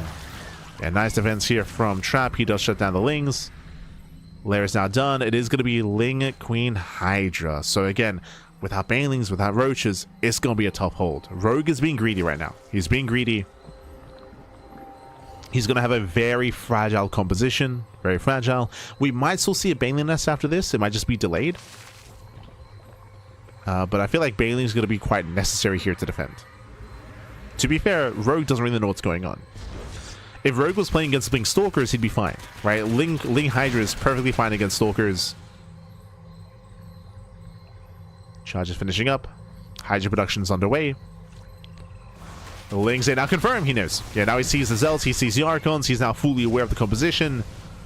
Trap is moving out. Proxy pylon across the map for the fast warp-ins. And again, we'll see if Rogue can hold on. Rogue is buying time, distracting the army. Warp-ins are happening. It's only 2 Archons. Again, this army's very exposed. Zealots they come in to reinforce. And does Trap have enough? How many Hydras do we have? 13! That's a lot of Hydras. Yeah, 13 Hydras and a Wall of Queens. There's just not enough power here. There's not enough gateway units. Yeah, not enough for Trap. Archon gets locked down. Guess what? Gets 2! No! Gets both Archons. That was the backbone of the army. Yeah, Archons, they get sniped. And without the Archons, there's just no... There's no backbone here. Just Zealots. And the Mass Hydra is going to be enough. Is going to be enough. Trappy's trapped. No. He's cornered. He will recall 3 Zealots. 3 Zealots get away. Storm is in production. I assumed that we were going to be hitting with Storm, right? With Storm, with Zealots, with Archons. Instead, we went for a much earlier timing, but it felt like it was too early, to be honest. I felt like it was a little bit too early. There just wasn't enough meat to the army itself. And likewise, Rogue, just like last game, doesn't drone up the 4th. No drones at the 4th base. Cutting workers at 63. 63 drones. Bam! Massling Hydra. Basically going for his own 3-base all-in. Why do we say that? No EVA chamber. No EVA chamber, no upgrades, no drones, no saturation. Just 3-base play at a Rogue. Breaks across the map, shuts down the aggression. And Rogue, he has broken that natural base. We have Zealots coming from behind. Storm is still not yet done. Just now finishing. Yeah, Storm is done. But it's too late, Pappy. It's too late. The damage has been done. 21 drone kills. Or probe kills even. And the High Templar, they go down. GG gets called. And Rogue, he snowballs out of control. He takes game number 1 versus Trap. GG. Whew. GG, well played. Rogue looking very cool, calm, and collected here after that game. Like, yes, I just cut workers at 63, built up my Ling Hydra, and just sent it across the map. GG, well played. Again, Trap, he was, I would imagine, hoping that maybe Rogue was being greedier. I would imagine he was hoping that Rogue was droning up a little bit harder, cutting more corners, being greedier. That, of course, was not the case. Rogue, he was cutting workers early, committing into mass army. And again, it was very similar to what happened with INnoVation. When INnoVation went for a big 2-base all-in and Rogue cut workers and just went mass Roach. Here, Rogue cut workers, went mass Ling Hydra, and he shut down the aggression, the attempted aggression from Trap. And now it's on Trap. The pressure's on to recover, to bounce back. Remember, this is the best of 2. Best of 2 between Rogue and Trap. Trap still has one more chance to bring down Rogue. Otherwise, Rogue, he's putting the work in for his team, for sure.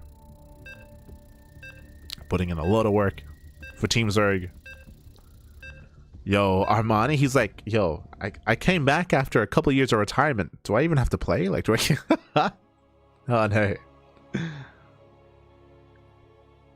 Armani still lying in wait. To Shin and Solar, I'm sure they're content just observing. I believe Shin is casting over on his soup channel. Everyone soup. I believe Shin is casting. But here we go. Spawning in the bottom hand corner of Rainfall, we have the Red Protoss player. Red Protoss himself, the returning legend. It is Trap. And spawning in the top left-hand corner, we have his opponents. We have the blue Zerg player, the blue Zerg player himself, the current king of the hill. It is Rogue. Feels weird to say the Zerg player repping Team Zerg, like it's... But yes, the current king of the hill, he's taken down Zan, he's taken down INnoVation, and now he's taking down Trap. Can he go the distance? Can he go all the way?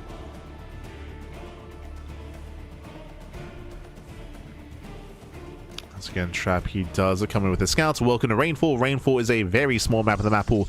Small map, short rush distance by ground. Aggression is favored, and we have seen nothing but aggression so far over the past couple of games. But remember, we had close spawns on Fear and Faith. That led into aggression there. We had close spawns on the Old Sun Temple as well, led into more aggression. Now we do see Rainfall, very small map of the map pool. Short rush distance by ground. Trap, he will force the unnatural natural out of Rogue, expanding at the third location. So we'll disrupt the build a little bit here. Will be a bit of an annoyance. Again, at this point, Zerg players are used to expanding at their third location instead. And we'll see how Trap will approach game number 2.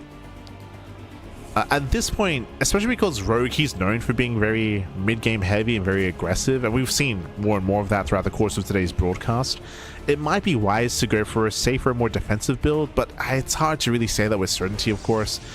If allowed to, Rogue will drone, right? We saw that on Blackrock, right? Rogue, he droned up to, was it 92? Like 92 workers on Blackrock against Sound?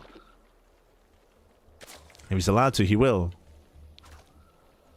And again, this is a small map, so eyes are on Trap. We're expecting another early Twilight Council. Last game was early Council into charge. This game, do we see another early Council, and where does it take us?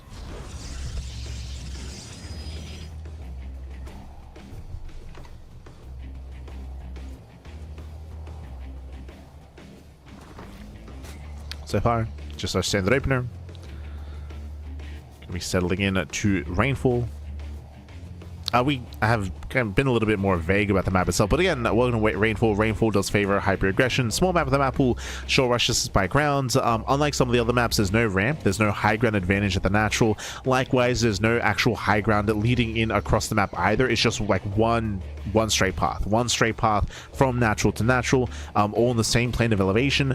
More importantly, the third base options, whether it's your triangular third base or your linear third base, they're both on the low ground. So both low ground expansions. What does that mean? That means that if an all-in does come from across the map and does wedge itself in between the bases, you do have the aggressing player has the advantage of being on the high ground and splitting apart your bases themselves. It means that as a defending player, if you have units here on the third base location, you have to push up a ramp into a concave into your opponent's army. So this position on the high ground is just very strong, very powerful. We've seen many an all-in take control and take advantage of this high ground position.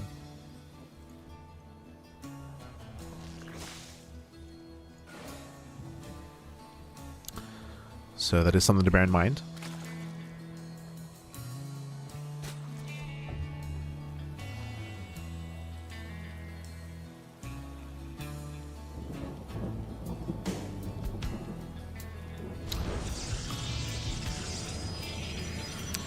As Trap does get his second gate.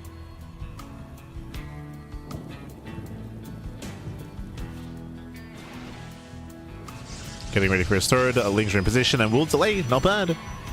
Probe goes down, delay on the third base. It was a Stargate opener into Oracle, so standard opener so far as the adepts are actually shaded across the map. Oh my god, they get into the main. They get into the main base, catching out one drone so far. I mean, nice chaos being ensued here in the main. Yeah, chaos does ensue. 4 drones going down. Do we get 5? We do. 5 drone kills. Nice damage by Trap. Very nice damage. 5 drones go down. Trap may have had a delay at his third base location, but he does kill 5 drones. That is worth it for Trap. It's worth it. As we are going to be opening up Triple Oracle. We're still waiting for the Twilight Council at this point. We're still waiting for the Council. Rogue was forced to make all these Lings. Trying to make use of them. Early Eva Chamber that sells us most likely +1 melee into Ling Hydra. So early Eva Chamber, early +1 melee. As things attempt to break in, and so far Trap is keeping up. And Trap, he's not going for early tech. Look at this, the third base is almost done, and we're still staying on just a Stargate. building up more workers. Now we have the Twilight Council and the Forge, standard timing into what looks to be +1 and Blink. Okay. So much more standard setup here by Trap. The Oracles, they get across the map. They get 1 drone kill so far. 1, 2, 3 drones. Oh, but the Oracle does take a lot of hits. Takes a lot of damage. Recalls back home, and we still managed to get a couple of extra workers, 5 in total. Some of the Oracles are very low, but they will be able to come back home to defend. Yeah, they race back home.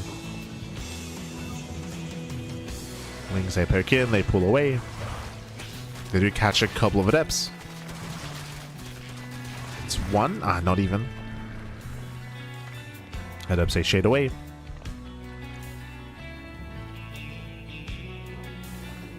So far again, Trap, he's able to maintain his position, shading across the map, defending his third base, getting it behind the mineral line or behind the base, reducing service area. The Oracle does support as well, and again, Trap, he's trading well for himself. He's trading as best he can. Pulls back to the Oracles, and the aggression is now subsiding.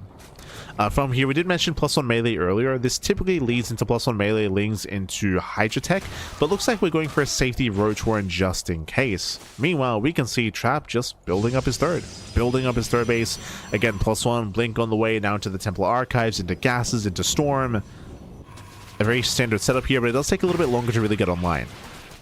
No safety battery. Uh-oh. Yeah, no battery. Blink is not yet done. 3 Stalkers gonna get surrounded. Ay, catching a 1, 2, 3 Stalkers. Oracles are racing back home to defend. Oracles out of position. And Stalkers are going down. Some heavy losses here for Trap. Losing gas-intensive units here for Lings. So much better trade for Rogue. Behind this, I was curious. I was a little bit confused as to why there was a Roach Warren. Now it makes sense. Safety Roach Warren because we're going into Mutas. Going to Spire. If this was for Hydras, the Roach Warren wouldn't really make much sense because the ground army would be robust enough. But here it's a safety Roach Warren. In case Trap committed to a move out. Gateway goes down, Lings are putting in, still no battery. Still no battery at the natural base, and more Stalkers are going down. The Lings are breaking through. They're breaking through to the bases. The Oracles, once again, they race back home to defend. Once again, out of position. The Archon does defend the third, but the natural base is falling. We're losing workers, causing more chaos, forcing Trap back home. And the scariest thing about what's happening here is this is all distraction. It's all just a big distraction that's getting damage.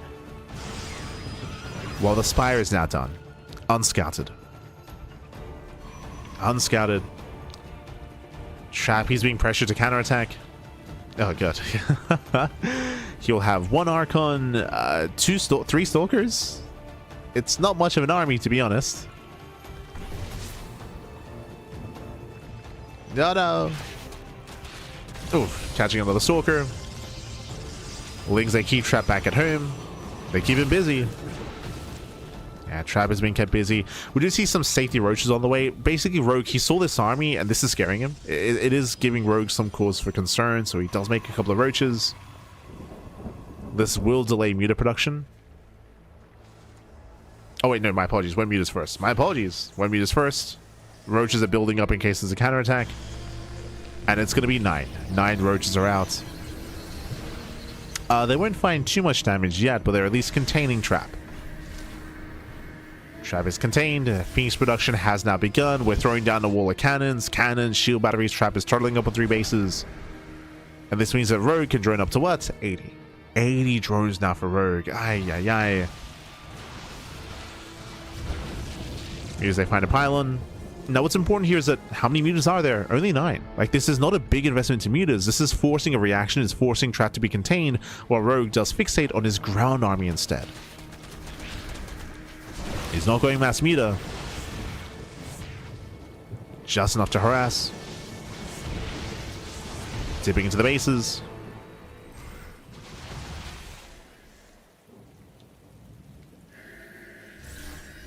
Stage Rust being thrown down. Trap trying to secure a 4th. Meanwhile, Rogue is maxed. That's crazy. No bathing speed. We got the slow banes coming in. We got slow Banelings, but hey, there's no storm. Yeah, there's no storm. Massive stasis traps. Catching out the Lings. Banelings, they turn away the army. Mutas, they collapse on the oracles. Yeah, some of the oracles go down. The base is denied. That's all that Rogue really wanted, but he's going to get more than that. He's going to keep going, catching out the second oracle.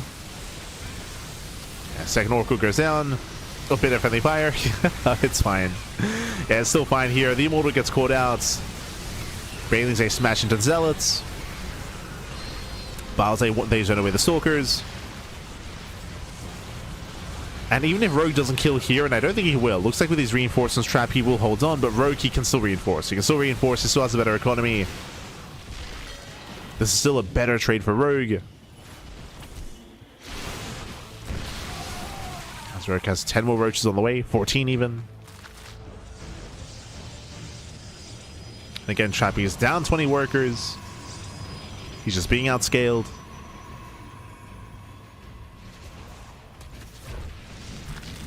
And this is the issue with playing Standard. We kind of emphasized it earlier in the previous series about how in ZVP we've been seeing a lot more aggression out of Protoss because we need to be. We need to be more aggressive. When it comes to trying to play Standard and going into like standard blink timings and later +1 timings as well, you just give up so much momentum and so much map control. And with that, Rogue was freely able to run up to 80. Freely built up. With that, 12 workers going to be going down.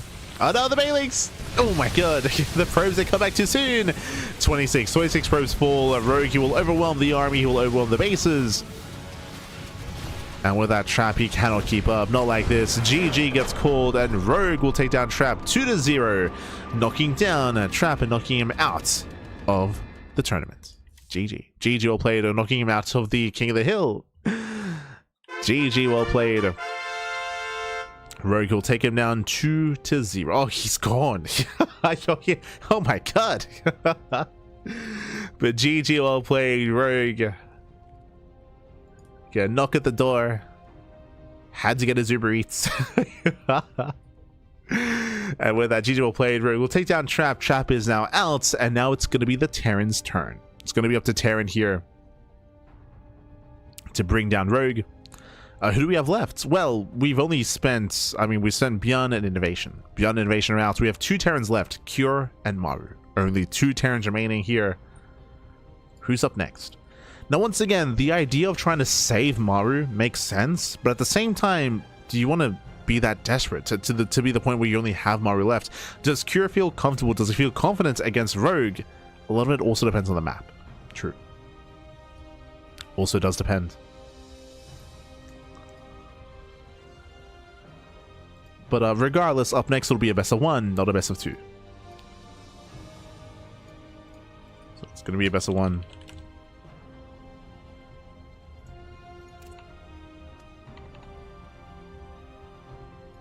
And can anyone stop Zerg? Can... Oh, no. Oh, we have the answer here. It is not going to be Cure. Up next, Maru. Maru, he's stepping into the ring here. We are sending out our ace player. Will be Rogue versus Maru.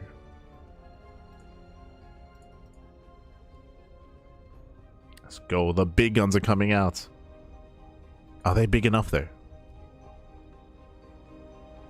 As we do need a moment to set up our cameras.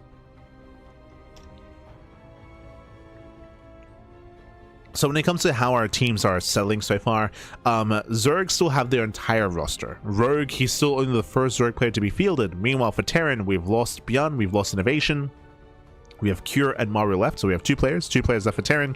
For Protoss, same thing. Protoss, they've lost Zaun, they've lost Trap. Protoss have herO and Classic left. So Terran and Protoss, they still have 2 players left each. Meanwhile, Zerg still have their entire roster. Now that Maru's been fielded though, this is where we expect Maru to go on a tear and to start to get some points and start to get some wins on the board here for Terran. We'll see if he can. We'll see if he can, of course. As again, Zerg matchups have been in flux in this most recent patches even. And it has been more of a struggle for Protoss and Terran, but we'll see. Here we go. As we do have our... Beautiful.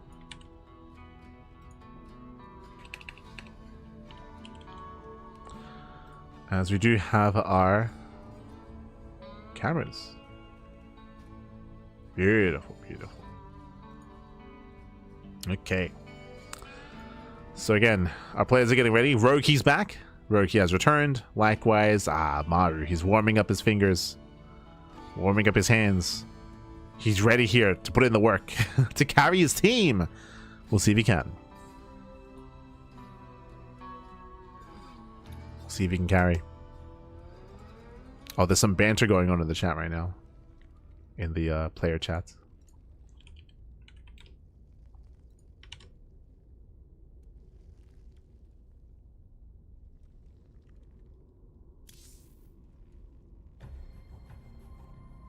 Oh, Maru's saying that Rogue is gonna all kill. Maru is like, yo, Rogue, no one can stop him, mate. No one can stop Zerg.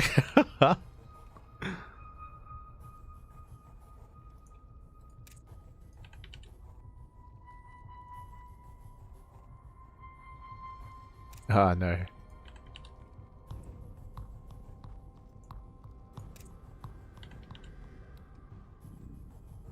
Again, bearing in mind that Rogue and Maru, they're both good friends, both ex-Jin Air players, of course. True, true. Ex-Jin Air. They're bantering about how messy Maru's room is.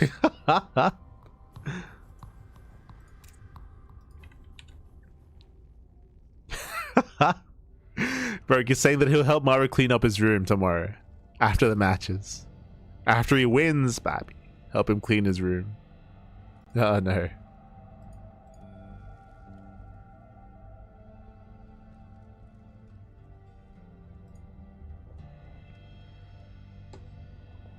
Yeah, they're just bantering with each other, but here we go.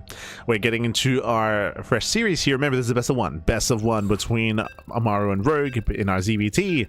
We're gonna be loaded. Oh my god. Okay, okay, no, I do like this. Whoa, whoa, whoa, hold on. My apologies. I got ahead of myself.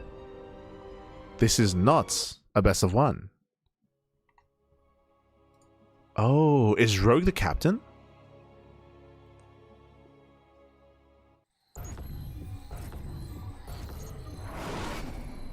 So, I mentioned earlier that when it comes to legendary players, it is best of twos for legendary players. I believe if the captains face each other, it's best of threes. I wasn't sure who the Zerg captain was. I knew that Maru was the Terran captain, but I believe Rogue is the Zerg captain, which means this is going to be a best of three, not a best of one. Okay, we got some extra games. Let's go.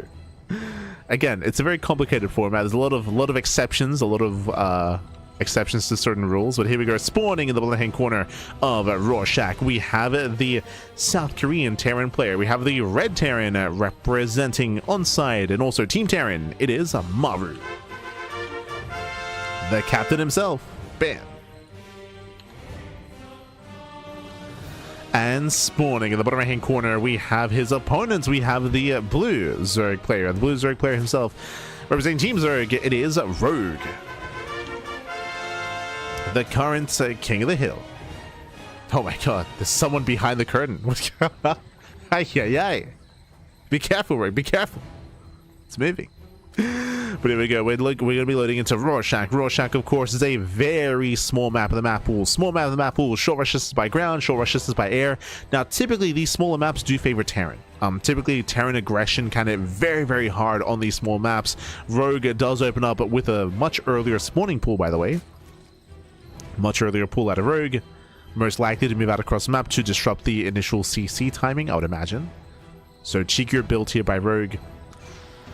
Meanwhile, when it comes to the map itself, small rush distance by short rush distance by ground, by air. Likewise, we have a healing pad in the center as well. This can also be used to help and to support aggression and pushes and all-ins. Another factor, of course. Do you have that healing pad? Maru going Rax expands. Meanwhile, Rogue with the earlier pool timing. We do have our Queen production underway and a couple of Lings as well.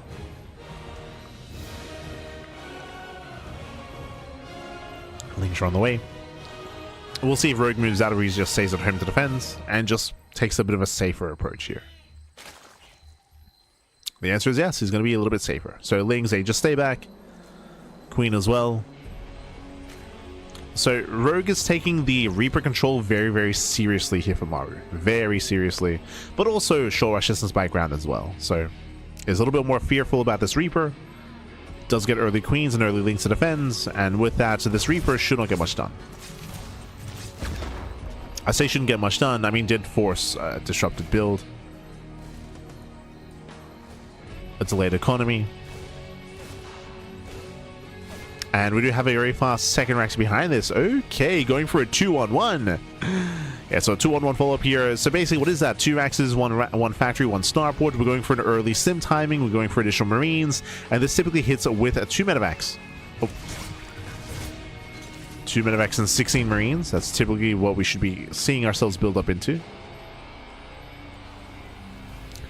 As again, with the later factory, we're not going to have any Hellion support. Usually the factory is just made for a reactor and to add-on swap into reactor and medevac production. Typically. There are definitely some like Hellbat 2-on-1 variations, or of course 3 CC 2-on-1s, but I believe that's not what we're seeing here. I believe this is just a straight up 2-on-1 instead.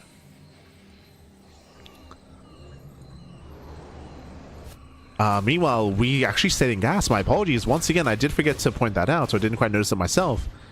But Rogue, he stays in gas, a very fast lair. The Reaper Scouts, yeah, massive scout for Rogue, sorry, for Maru. He does confirm the faster lair. Additional gas income. Second gas guys is on the way. This screams 2-base Muta. No shot, we're going 2-base Muta here on Rorschach. It feels far too greedy, especially against a 2-on-1. I mean, Rogue doesn't, he's not aware of the 2-on-1 to be fair, but still. Very ambitious. Here we go, all 4 gases are being taken. If I'm not mistaken, I believe Maru hits... I believe this 2-on-1 timing hits before mutas are available. And we have seen players insta-GG on these small maps before. Like, against this... if they're going 2-base muta. Like, infamously, I'm thinking of, like, Miyamika. We've seen him go, like, 2-base muta or 2-base Hydra just be shut down. Reaper does fall, despite the heals. Yeah, 2-base muta out of Rogue. He's crazy. Like, again, Stim is almost done. Stim is almost done. Medevacs are on the way. This will hit first. Rogue, he now sees the Marine production. He now knows that there are no Hellions. Now Rogue knows what's going on. Baliness is on the way. It's going to be a tough hold. I'll be very impressed if Rogue can survive this. Like, no shot. Again, the Spire is halfway done. There's going to be slow Banes to defend. Here comes the move outs. The wall is solid. 17 Marines. I guess 15 here with the drop. Boosting into the main. Yeah, it does boost in. We have the Ling Bane here at the natural base. Drop into the main. Off of creep. Oh, does force a pick up though. Rogue is keeping up. 5 Banelings on the way. If Rogue can survive this and survive long enough for Muta play, then Rogue, he can totally out of control himself. Oh my god. Yeah, collapsing on the Bio Army. And Rogue, he's holding. No shot, he's holding on. We have 6 Mutas on the way as well. Once again, like pre-patch, like pre-PTR, I would say that this would usually just break and kill the Zerg. We do have a reinforcing medevac on the way. But with the increased lava, with the increased Ling Bane, Rogue is holding on. Oh. Do you have a Widow Mine? Widow Mines have arrived again. There's a lot of pressure on Maru. He needs to do more damage. Rogue coming in for this round. Mine shot on the Banelings. Banes do fall. Ah, but so many Marines go down. So many Marines go down with that force to pick up. Maru trying to maintain this position. At the same time, behind this, remember, a delayed or non-existent third CC. No third base, no further economy. Maru, he's basically 2-base all in. I say he is 2-base all in. He's getting into a 5-rack setup. Yeah, 5-rack setup. This is a different variation, of course, the 2-base link compared to INnoVation. This does have a lot more momentum, a lot more like aggression to it. It is of a higher pace.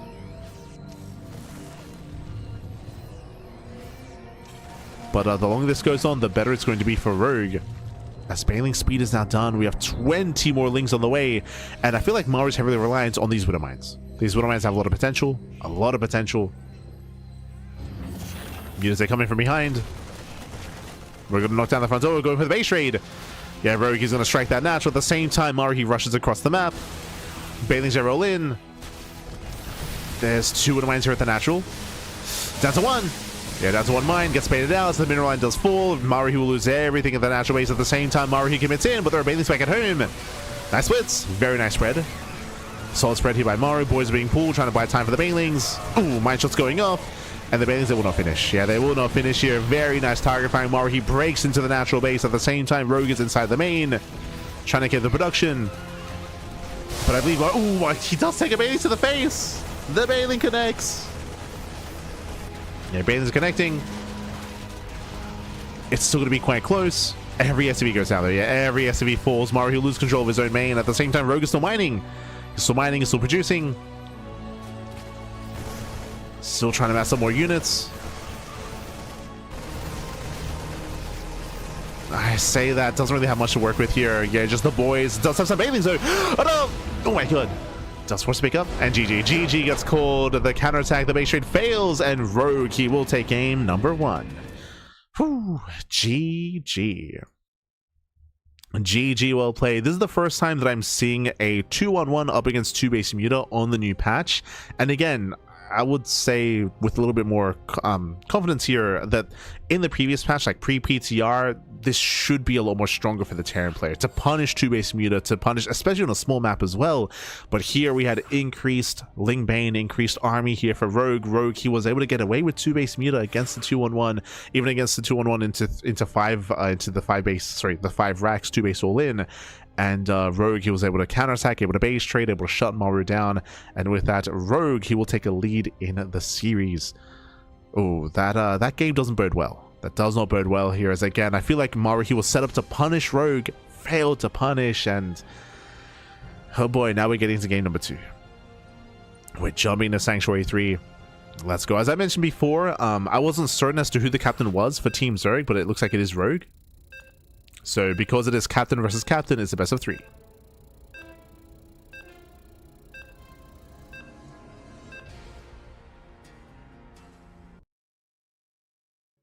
Let's go.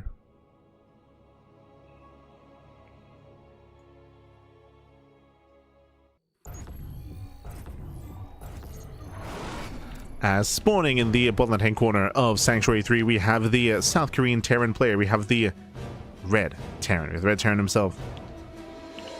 Down in the series, can he bounce back and make a series out of this? The pressure is on. For onside for Terran, it is Maru.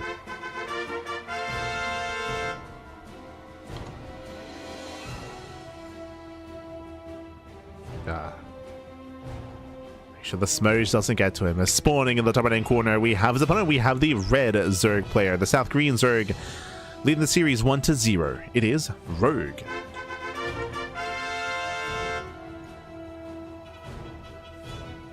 Here we go. Again, at the start of the series, Maru, he was not feeling too confident. He was like, yo, Rogue is gonna just all kill everyone. He's gonna Rogue making fun of Maru's messy room. Telling he'll help him clean tomorrow, Pappy. Help him clean up. As we're going to be opening up the low ground. Looks like 2x Reaper. Looks like 2x Reaper here out of Maru, going for a first and soon to be second racks to fully wall off. Welcome to Sanctuary 3. We do have a ramp coming into the natural, so a much more secure 2-base setup. That's why it is much more viable to open up 2 racks like this. So second racks is going to be on the way. Rogue back at home, just going hatch first. Hatch first this time out of Rogue, not pool first. Meanwhile, do you see what I see? No gases. Without gases here, this might not be 2x Reaper. This might be the Juanito build. This might be 2x... So I say Juanito. I guess the future build, really. But 2x Marine into a much stronger stim timing. So there are some pros and there are some cons to this build. First things first here. Again, Marine production. Ideally, you want to catch the first Overlord. So this Overlord here, ideally you want to try to catch it out before it can get to a pillar. So you can kill the first Overlord, and then again you can start Marine production very early on into Stim, into Reactive Marine, into Heavy Bio Army on 2 bases. The downside of this build, of course, is you have no Reaper, so 0 scouting. As you can see here, Maru, no SCV scout, no Reaper scout. So Maru, he will have no idea as to what's going on. Likewise, no Reaper scout, no SCV scout. There won't be any Hellion follow-up either. So you're sacrificing a lot of scouting information in favor of extra Marines. High risk, high reward. The reward is, of course, you will have a stronger Stim timing because you have earlier Marine production. Downside is you don't really know what you're up against. As the first Overlord goes down, Marines, they can try to apply some pressure to the 3rd base location. We'll see if Maru commits completely across the map, or just stays in the tall grass. And Maru, he's sharking around, rallying. Okay, he's going to be rallying across. There's that CC on location. Behind this, we do see our Queens on the way, Link Speed, staying on 2 bases, delayed 3rd base here by Rogue, I'm sure because he's aware of the aggression, the threat here of Maru. Maru's going for not a 2-1-1, he's going for a 3-1-1. Technically, this can lead into a 4-Rax 2-base all-in, with a 4th Rax as well. So, eyes on Maru. Regardless, hyper-aggression. More so than last game. Nice snap on the tumor. There is that tech lab for Stim. And again, we'll see if Maru goes for a 4th Rax or for a factory. That's what I'm curious about.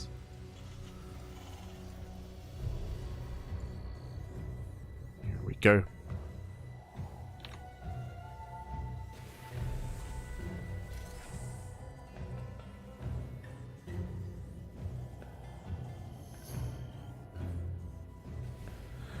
Team Liquid says Shin is the captain. Yeah, I think that might be incorrect. There's a lot of, I would say the Wikipedia page on TL is very incomplete.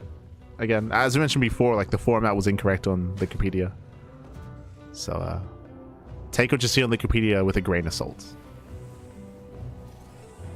With a big pinch of salt even. With a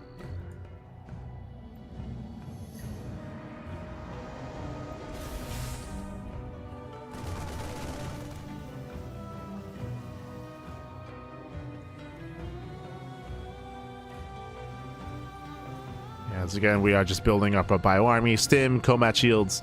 Likewise, behind this is going to be an early Evo chamber out of Rogue. This is the correct thing to do against 2-on-1s, is early Carapace. Again, Carapace is the most important upgrade against heavy marine compositions.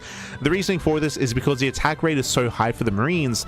This every attack, of course, is going to be impacted by the armor upgrade. On top of that, because Zerg armies are very melee based, it's Ling Bane, so you do need as much armor as possible to close that distance, close that gap, and to get on top of the bio army. So that's why Carapace is prioritized more often than +1 melee, in ZVT specifically. Not the case against Protoss. But here we go, Stim is done. Stim is now done, combat shields as well. It's all finishing up. Maru's pushing, and he's going for a bit of a Beyond timing. What does that mean? He's pushing pre-medevac. Pre-medevac here, it means that there's no support, and it means that every Stim hurts. So you have to make every Stim count, because there's no support, there's no healing for this army. So you cannot waste your Stims. We're going to count them. There's the first Stim. Yeah, Dustin first. Catching at 2 tumors. Only 2 tumors. Yeah, only 2 tumors here, so doesn't really get much done with the first Stim. You can see it does hurt the entire army. Maru pulls away, and Rogue is holding. Yeah, Rogue is holding. +1 Carapace will finish. Balin S is going to be on the way. Now, I will say that at least Maru doesn't lose anything, right? He has to back off, he has to retreat. It looks like he's waiting for his second timing, which is going to be with medevacs. So, waiting for the medevacs.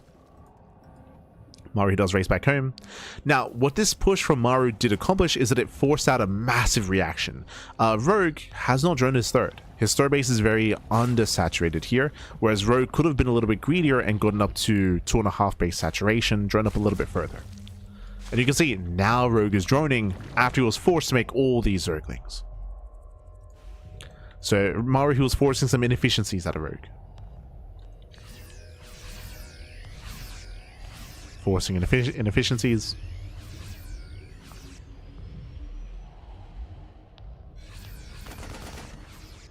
Alright, now moving out. Simming across the map.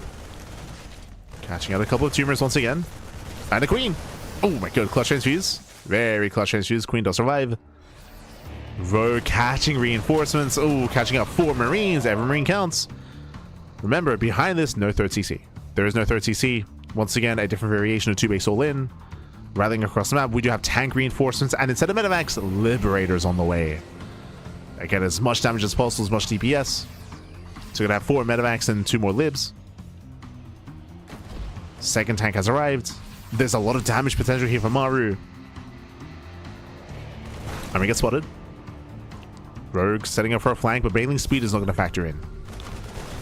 Yeah, bailing speed is nowhere near being done. Tanks stay set up on the high grounds. Rogue has to take this slow. Ooh, too premature. Yeah, Rogue is being premature here. We cannot collapse in yet. He's not going for it. Yeah, now he's going for it. Collapsing on the Marines, getting on top of the tanks, trying to, but once again, he cannot. Yeah, Rogue bleeding out a lot of units here. Rogue just getting impatient. Impatience out of Rogue. Maru stepping in. Okay, Sims in. Another wave of reinforcements on the way, getting up to 3 tanks. And now here come the 2 liberators. He has some freedom. The freedom zones are setting up, and Rogue is in trouble. Again, Rogue has to buy time for bailing speed. And he bled out so much earlier, and again, his drone count was very low. And now it's go time. 2 more seconds. Yeah, 2 more seconds. First tank goes down. He's going to get all 3. Yeah, he's going to get all 3 tanks. Every tank falls. Bailings, they do not quite connect, but does reset the tank just barely. Whew. And the liberators as well. The queens, they cleaned up the liberators. Lings, they cleaned up the tanks. Only Marines left. Only a bio army. Maru now getting up to 1 tank. Does reinforce. Tank is on the low ground, though. Tank is on the low ground. Oh.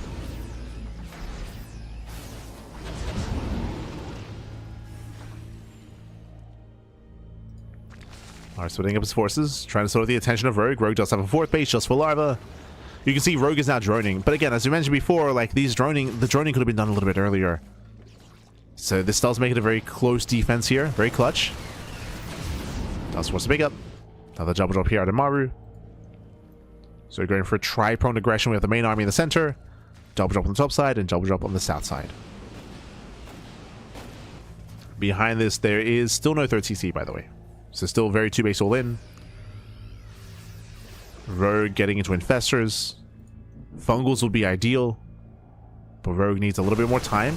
Creep is being denied. And denying more creep. Marines, they move in, waiting for the scan. No scan available. Does get into the mineral line. Gets a couple of drones. Rogue is ready in the main. Are pushing into the center. I mean, creep is receding. Hive? Yo, we're not going for safety infestors? Bold move. I assumed the pit was going to be for infestors, but no, we're rushing into Viper tech. I mean, Vipers would be ideal, but this is still a ways away. Will the game last long enough? As here comes another massive wave of reinforcements. I like the idea of Rogue trying to catch reinforcements, but he will miss this. Yeah, he will miss the wave of reinforcements. Maru is able to bolster his main army. Again, that's a lot of liberation zones. That's a lot of freedom. And the tower gets knocked down. Yeah, it knocks down the tower. He will not get flanked. A massive army here from Maru. At the same time, Rogue does counterattack. He will get across the map, but I don't know if this really matters here. Yeah, it may not matter. Lings, they get choked up. That 1 tank doing so much damage. At the same time, here comes the main army. Queens are trying to move in. Mass transfuse takes down 2 liberators. There's still 4 left. Oh, the Bailings are clumped up. Massive tank shots. Every Bailing goes down. A rough fight there for Rogue. And with that, Maru breaks through. Maru, he's breaking on through. Takes down all the Ling Bane. Messy fight there from Rogue. Very messy. And again, so greedy for Rogue to rush into Hive instead of Infestors. He was trying to rush into Viper Tech. Too greedy, Pappy. Now with that, Maru, he has broken the 3rd expansion. Rogue just does not have enough. Bailings, they try to roll in. Does force a pickup though. Okay, the Queens. Queens, they catch out the Liberators. Rogue is holding, and he does have that backup 4th base. Lost the third expansion, but Rogue, he still has a booming economy here. No shot. Rogue, he's surviving. He's surviving. He reset the Liberators. He reset the tanks. Oh, the Queens. Well, there's 1, 2. Yeah, 1, 2. 2 Queens go down. Full medevac falls. Remember, Maru, he has no command center behind this. Like, he's down to 33 SCVs. Maru, he doesn't have a lot of longevity. He could try to lift his main, of course. He can lift up his main base and land at the 3rd. But no shot. Rogue, he's barely holding. In the end, he did get away with the Hive. I feel like it would have been a cleaner defense if we had not rushed into Hive, but sure, I mean, he's got it. He's got the Hive plus 3 carapace on the way. Oof. We'll lose a couple of Queens. Queen count is low, and he will lose every Queen. Yeah, every Queen goes down. Heavy losses for Rogue. Overestimating the power of the Queen. And now, where's the anti-air? Where's the anti-air, Pappy? Oof. Yeah, Liberators, they take over control of the 3rd base. Drop behind the Liberators. Lingbane rolling in, but Maru, he just had to lift. Yeah, kites away, does lift up. Catching out 6 drones. Back into the main. Drop plays being annoying. Viper production finally begins. Did mention this earlier, the Vipers, they're going to be king here. Vipers, they can abduct the Liberators, they can parasitic bomb the medevacs. As drop play continues. Maru's not out of this yet. Still is yet to lift up the main.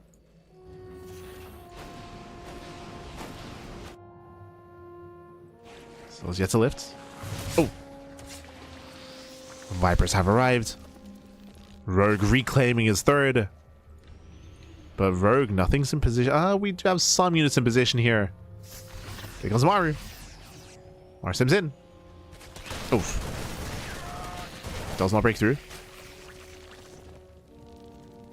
Still will get 8 drones. Oh my god, the target firing. 8 drones do go down. Very nice damage. Power bombs, they connect. Cashing on the medevac. Every medevac counts. Meanwhile, the main base is floated over. Maru, he has an economy. He's got a 3rd. Rogue scouts. And Rogue responds. Yeah, you can see Rogue instantly respond here, but there are tanks backing him to defend. That's a lot of tanks. 5 tanks. Maru's squeezing out so much out of 2 bases. He's crazy. Now Maru, he saw the Lings attempting to move out on the right-hand side. Now the high finishing is actually impacting this game. Plus 3 carapace to finish. Adrenal is now on the way. Vipers are out. Maru's still hanging in there.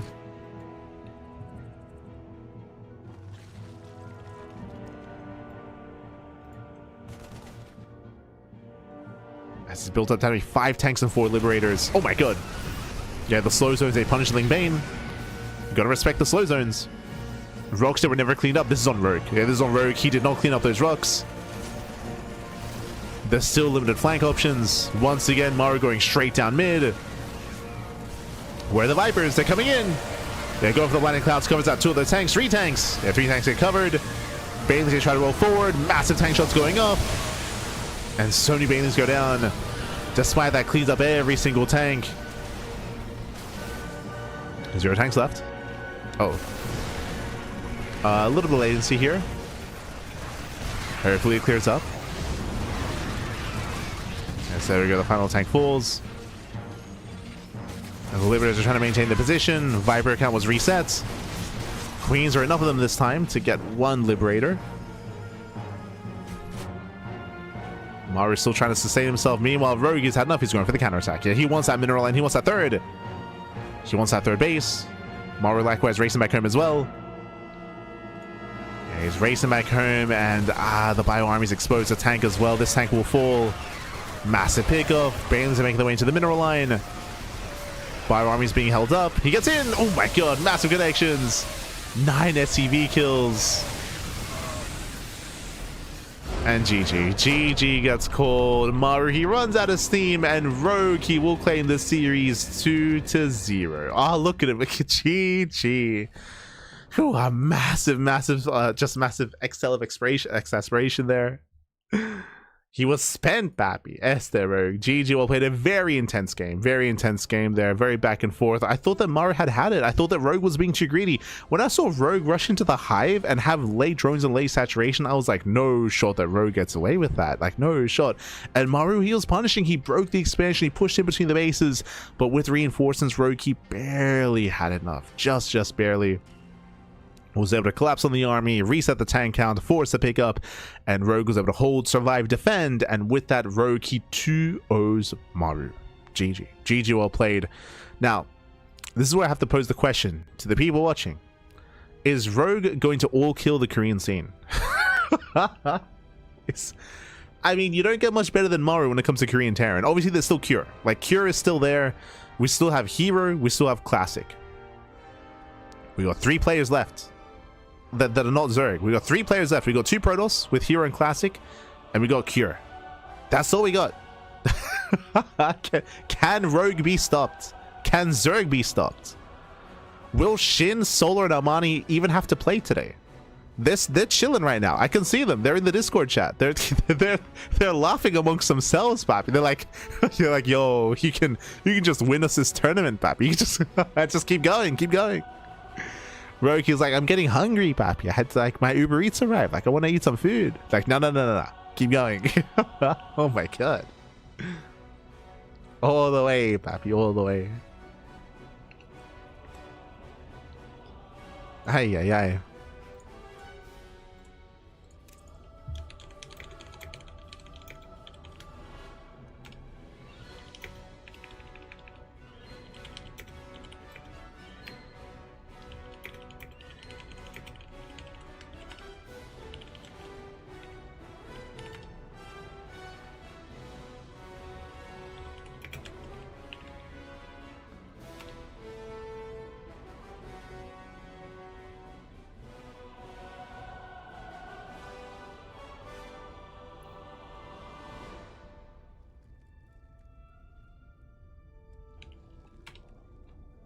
Ah.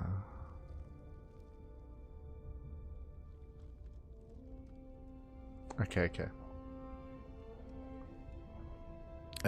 Let's go.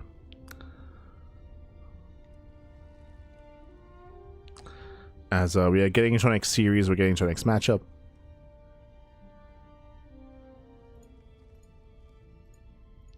And who's up next? That's the real question, Pappy. Who is up next? Ooh, we have the answer. Okay, so it's going to be either herO or Classic. It is going to be Classic. Okay. Oh boy. So again, can Rogue be stopped? Is he going to all kill the Korean scene? Ah, no.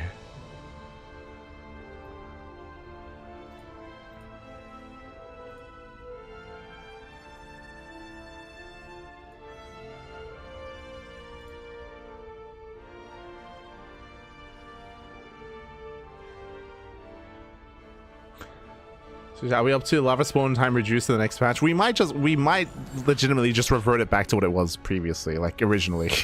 that might happen. It's possible. That might just happen. For now though, we're just setting up our cameras, setting up. Also, I do want to apologize that sorry, again, the format is very, very complex, and Wikipedia was correct actually when it comes to the team captain. So Byan is the Terran captain, herO is the Protoss captain, and Shin is the Zerg captain. So my apologies. So I assume that when captains play against each other, it was best of 3. No, it's when captains play, it's a best of 1.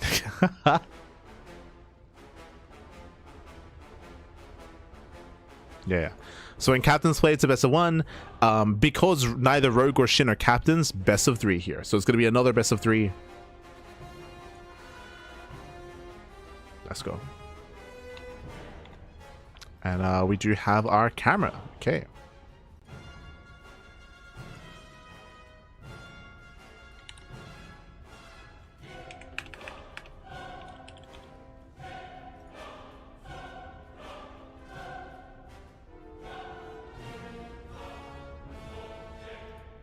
Let's go.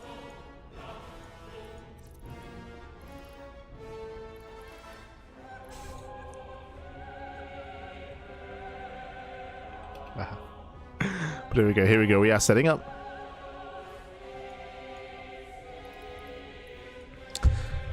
And we have our best of 3 between Classic and Rogue. Okay. So again, just once again to reiterate, when non-captains play against each other, so I guess there's another exception. Okay, when a legendary player plays, it's a best of 2. So INnoVation, Trap, Armani, when they play, it's a best of 2.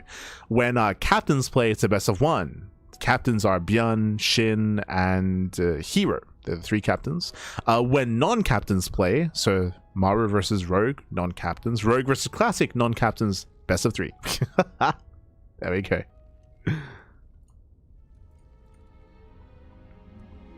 Best of 3. It also means that if Rogue plays against Cure next, or Classic plays against Cure, that'll also be a best of 3 as well, because Cure is not the captain for Terran.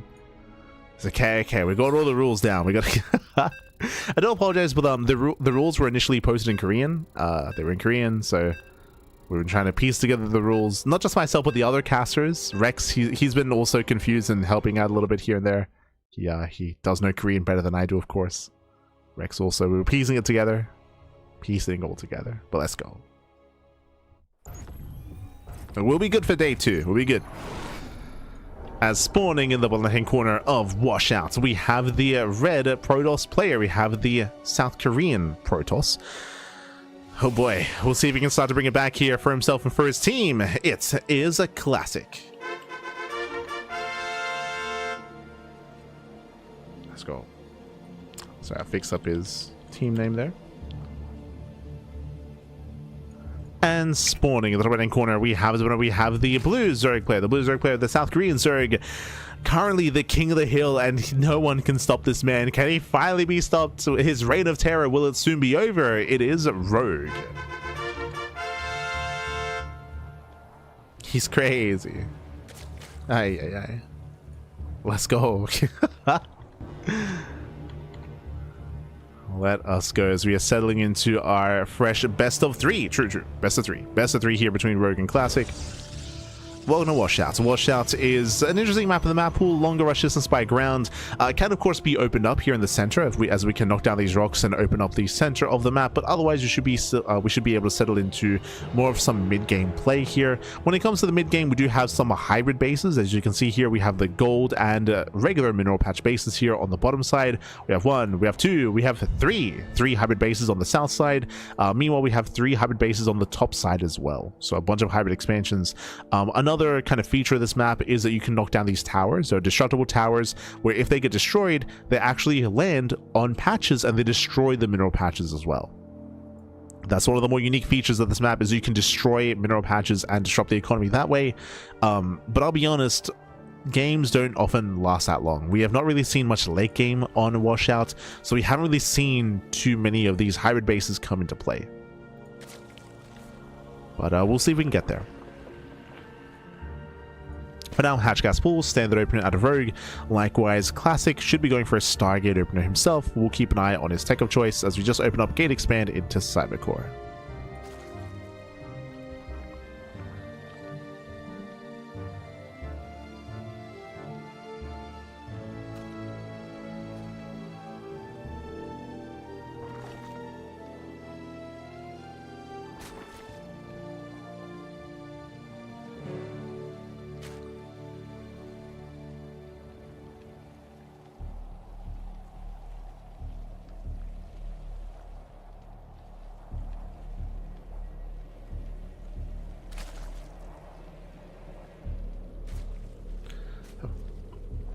And so now it is going to be that Stargate opener. Again, Stargates into Oracle. As I mentioned before, and we've already seen here tonight, Void Ray openers can also be mixed in to try to hide our tech and be a little bit cheeky. I will say that when it comes to Classic's play and when it comes to his tendencies, he's usually a player that does thrive in the late game. He's not as chaotic as herO, but he's willing to mix things up, of course. Willing to be aggressive if need be.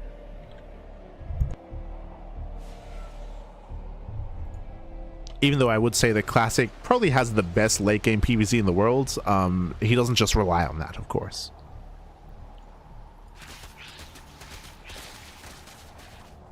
And we'll see what kind of approach we'll take. We have yet to see anyone rush into Mothership this series, or this broadcast, in PvZ. Has yet to occur. As we head into players like Classic and herO, that's kind of what we're going to be leaning towards a little bit.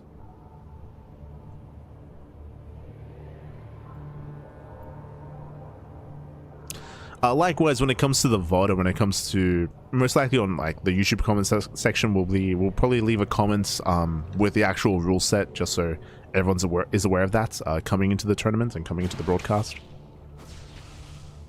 We'll list the rules, just because it's been a little bit chaotic and it took us a while to fully iron them out. Took us a while, but we got there. We got there.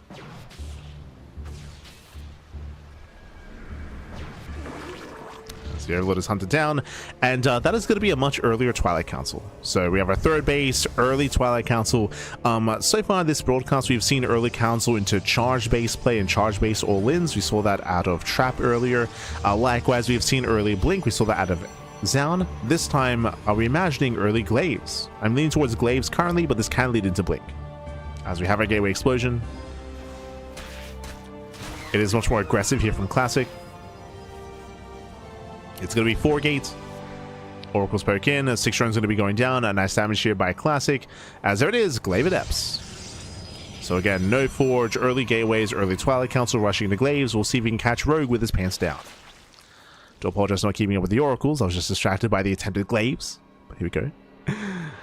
As the Classic's going to rotate around. Again, 6 drone kills so far is a strong start for Classic. Slowing down the economy of Rogue. Likewise, Rogue does go lair first. Ooh, does go lair first. And does Rogue get a safety Roach Warren?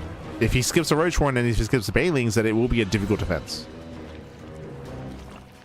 Will be a difficult defense. Lings, they pick in. They see nothing. They just check the third base. Oracles, they rotate towards the natural. Rogue is ready. Now, because of the lack of Evo Chamber, this does not look like Ling Hydra. Stage Trap's being thrown down. Oh, late reaction. Oh, one Oracle does fall, but the Stage Trap will connect. Nice connection and catching out 4 drones. Yeah, 4 workers. Sorry, 5 drones actually. There's one hidden underneath the Queen. So 5 drones getting called out. And the Queen, nicely done. It is going to be Ling Hydra here out of Rogue. Very greedy considering what's coming his way. Here come the Adepts. Yeah, Mass Adept is coming. It's going to be a Ling Queen defense. No Banelings, no Roaches. It's going to be a very shaky defense here from Rogue. Adepts have arrived. Queens are trying to keep up, and we do commit. Yeah, we commit to the Shade. Lings, they engage. But Adepts, they will clean this up. Yeah, the Adepts, they snowball out of control. They clean up every single Zergling. All the Lings go down. We bust into the mineral lines. Drones are exposed. We got 1 so far. Shading into the main. Catching out 4. 5 drones going down. 6 drones even. It's getting out of hand. It's getting out of hand. We have more Adepts shading across. More Adepts are coming. Now shading into the natural. Queens, they're struggling to keep up. Yeah, Queens are struggling. More Adepts, they do hit the third base. And is this finally when Rogue goes down? He will get adepted as 8 Adepts, sorry, 8 drones fall. Another Stage Trap here on the right hand side, catching up more workers. Adepts are still in the main base. 13 drone kills. This is becoming critical damage. 14, 15, 16, an entire mineral line, 16 drone kills, and behind this, mass Void Ray, triple Stargate, triple Void Ray production here. We're going into the skies, we're going into Sky Toss. And again, the Adept aggression finally does subside. And Rogue, I assumed, I was like, oh, if he goes for a Ling Hydra counterattack and an all-in, he might be able to kill, but no, Rogue is droning. Rogue, he's re-droning, resaturating. Now, I will say one thing here. This was a lot of damage, and I would typically say this is game-ending damage. 23 drones. 23 drones have gone down. That is insane damage here early on. But with increased lava production, I will say that Zerg players can recover faster in this position. Rogue is still in a rough position, but again, compared to what this was pre-PTR and pre-patch, we can try to re-drone and recover a little bit faster here. That will benefit Rogue. So Rogue is trying to recover. Void Ray starting to move out, and we'll see if Rogue can make up for this. Here comes our Fleet Beacon. Honestly, Rogue might be able to deflect these Void Rays, and we might just slow the game down, and Classic may be able to embrace Sky Toss. Before I get there, though, Void Rays, they push towards the top side. Hydras, they do keep up. At the same time, we have Mass Adept on the right-hand side, and again, it's still going to be a Link defense. It's still a very fragile army here for Rogue. It's still very fragile. Adepts, they bust into the natural. Can we get more drone kills? Void Rays, they move in. 2 drone kills so far. Did I say 2? Getting up to 3, 4, 5, 6. Oh my god. Yeah, 6, 7, 8. Oh my god. So many workers going to be going down. This has to be too much damage. 9 more drone kills. Again, you can see how difficult it is to defend against Glaive Adepts with just purely Ling Hydra. So difficult. 10 more drone kills. Was that 33? 33 kills. Now, you might be looking at this and be thinking, oh, but Rogue has 71 drones. He's been having to re-drone, resaturate. These workers should be army. They should be more Ling Hydra, and that should lead into a stronger counterattack. So again, the economy has been crippled. Rogue does go for his counterattack, does have a lot of Hydras though. No splash damage, no shot. No splash damage. This base is going to be denied. Massive pickoff, takes out the 4th.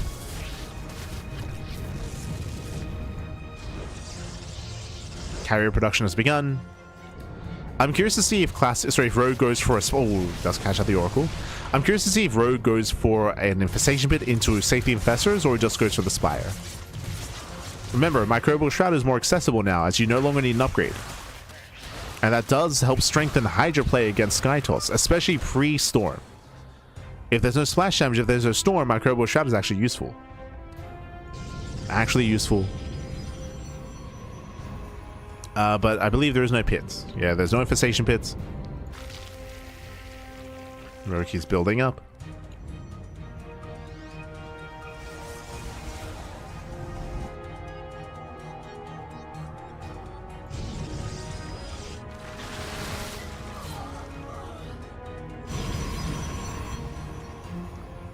So I'm making 3 carries at a time.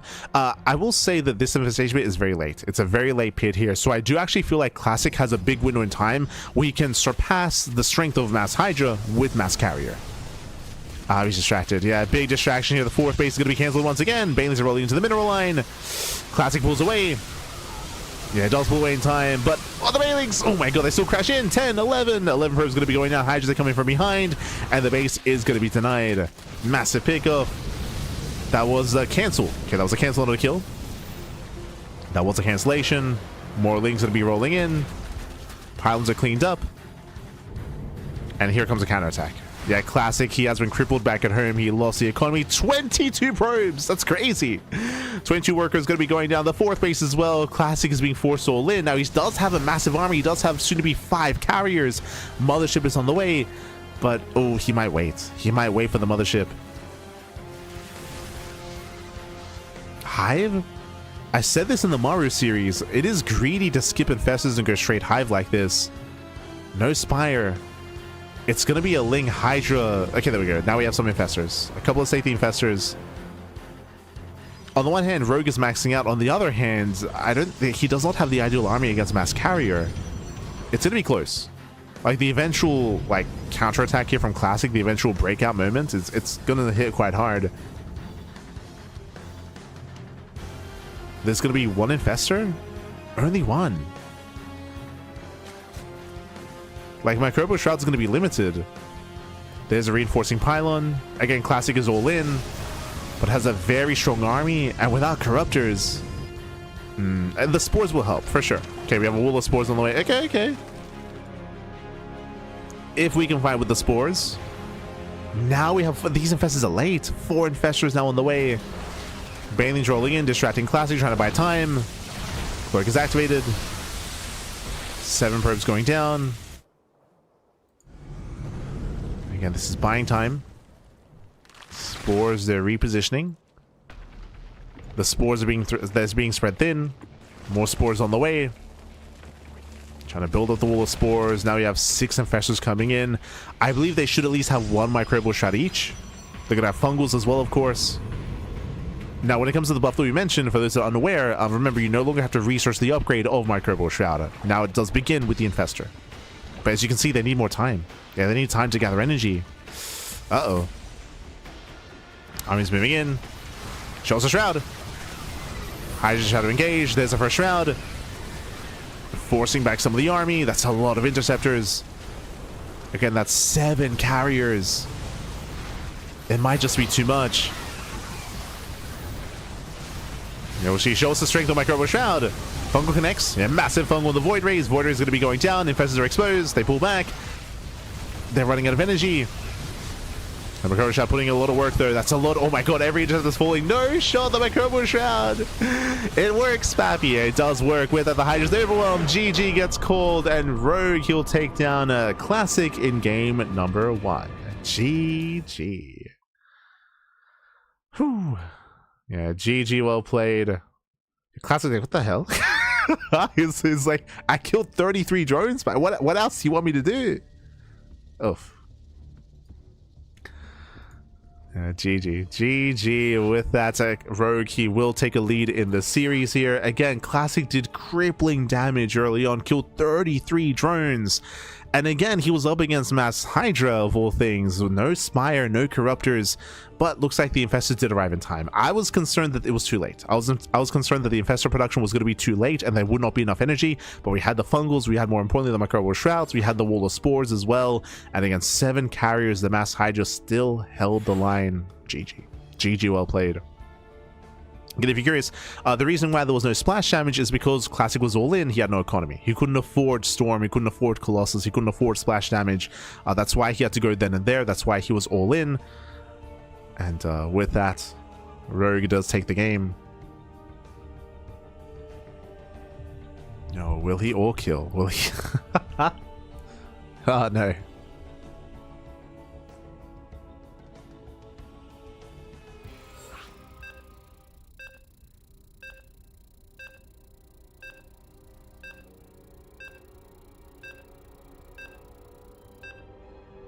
Why was Rogue versus Zauna best of 1?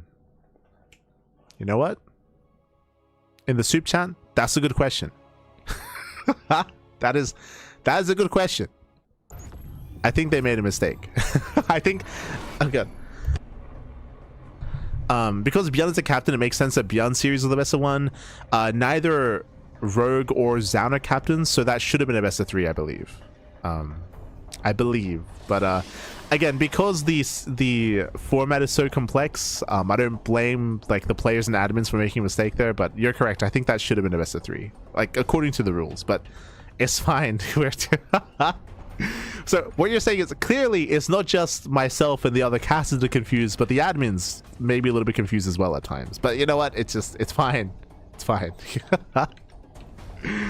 There's a lot of moving parts when it comes to the format, but it's all good. Spawning in the bottom right-hand corner of At Attorney's Edge, we have the red Protoss player. We have the South Korean Protoss down in the series. Can he bounce back and fight back for himself, fight back for his team? It is a classic.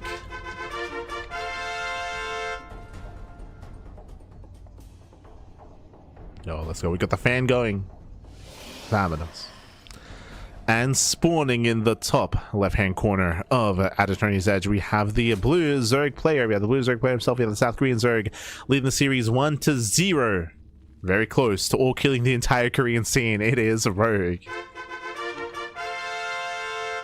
No. Now the reality is, if we throw enough players at Rogue, he will tuck her out. You know, he'll. if we throw enough players at him, he will get tired, and he will run out of stamina, right? Question mark. No. Can we tire him out, Bappy? Can we bring him down? Let's go. As for now, we are going to be opening up. Is going to be our initial hatch gas pool out of Rogue, standard open out of our Zerg player, and we're back on At Attorney's Edge. This is where we began. This is where we will end.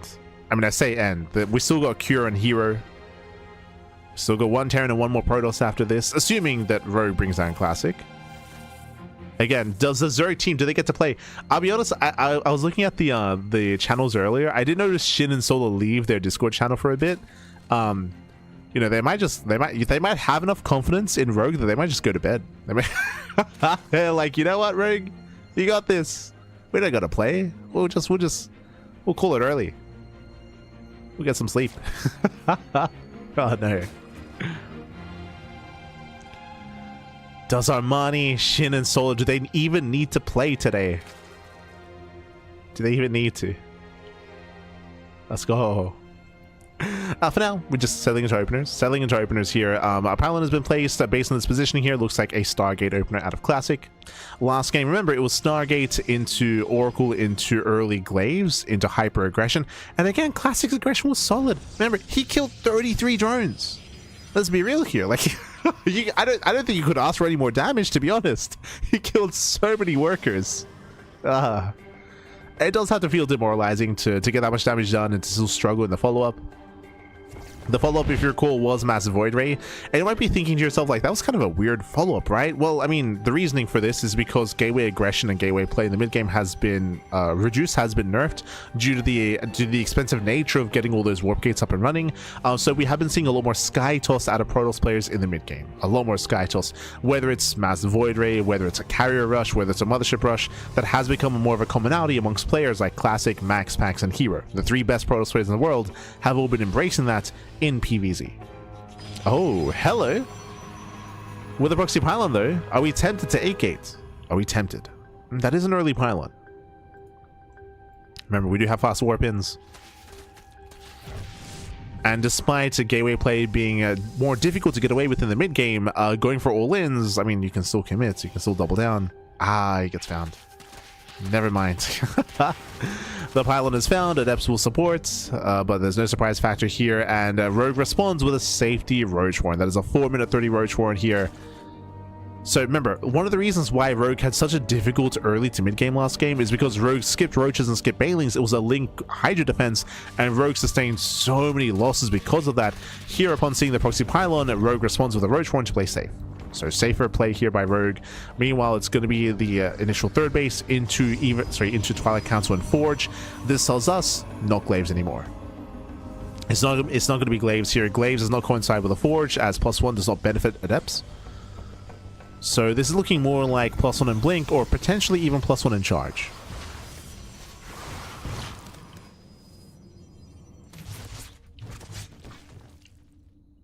Potentially. As your oracles, I pick in. They get one drone kill so far. Oh, getting a second. So 2 drones going to be going down. It is going to be +1 in Charge here from Classic. So early charge timing, early aggression. Not as early as Glaive Adepts last time, but this will still hit quite hard. And I'm curious to see if this is with Archons. You saw something similar at a trap, if you recall, where you moved out with 2 Archons on Old Sun Temple. Yep, there it is. Temple Archives. We're going to be hitting with Archons. Now, this did fall in its face against Rogue on Old Sun Temple because Rogue cut workers at 63. If you remember, he cut workers at under 3-base saturation when pure Ling Hydra.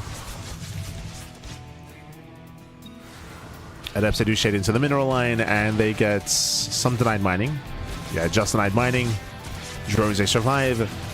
Rogue is saturating, and remember what we said earlier, safety Roach Warren, because Rogue has identified that there is no Glaive Adepts, there is no aggression coming his way, no Roach production whatsoever, we're building up into Hydras. Meanwhile, Trap hit with Archons, Classic will hit with Storm. Later timing at a Classic, waiting for Storm.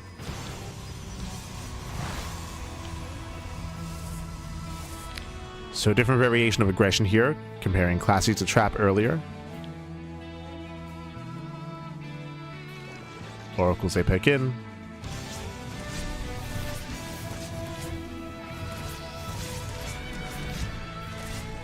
And they pick in, they pull away. Lings, they will hit the third, they hit the natural, and they do get a surround. Yeah, they surround the army here, catching out 1, 2, 3, 4 Adepts. Nice catch. Gonna be zoned away. So a decent catch here from Rogue. Likewise, we have Mass Hydra building up. Roach speed on the way to reinforce just in case. Again, Roaches are ideal when it comes to just building up a robust wall in front of your Hydras to protect them against charge shots and Storm.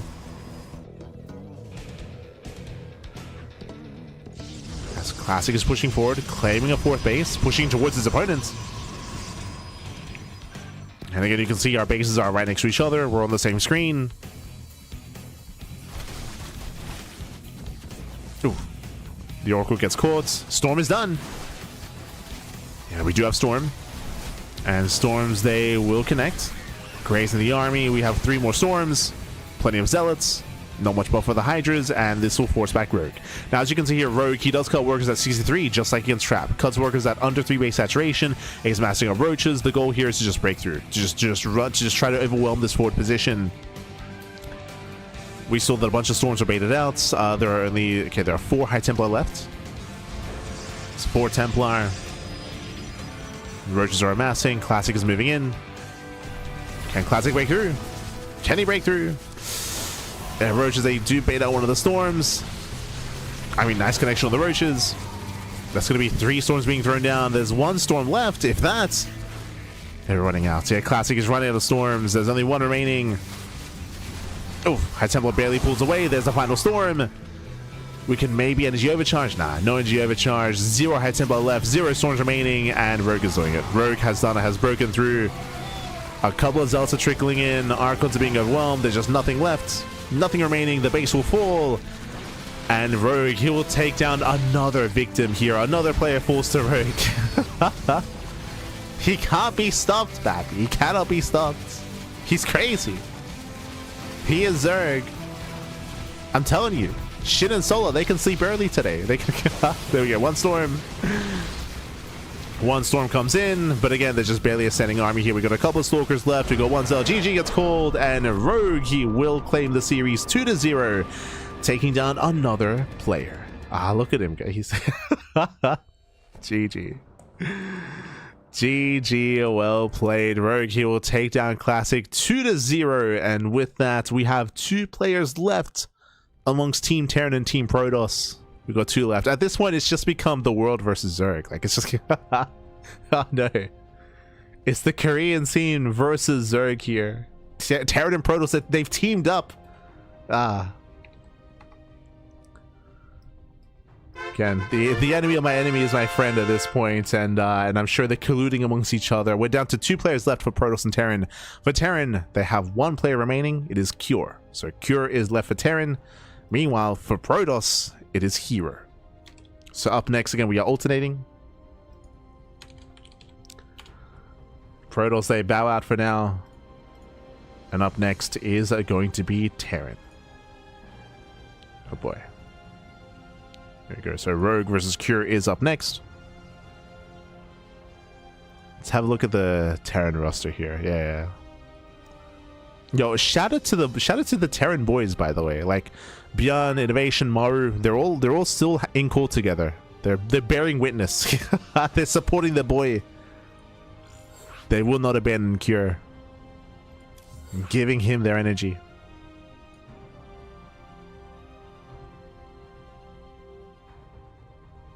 This is it. The last Terran hope. Bjorn was knocked out. INnoVation was knocked out. Maru was knocked out. Cure is all that remains. I mean, he is one of the best Terran players in the world. To be fair, he's one of the best Terrans. Remember, he did come 2nd place in GSL Season 2 this year. 2nd place in GSL. He did surpass Maru in GSL performance. And now we have confirmation. This is the best of 3. Best of 3 between Rogue and Cure.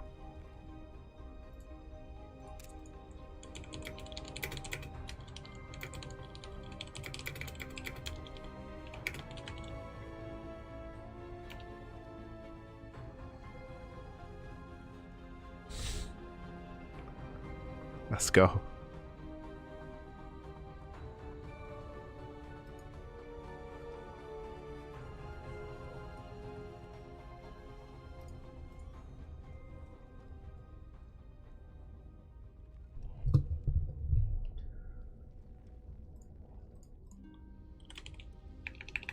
right, let's go. Let's go.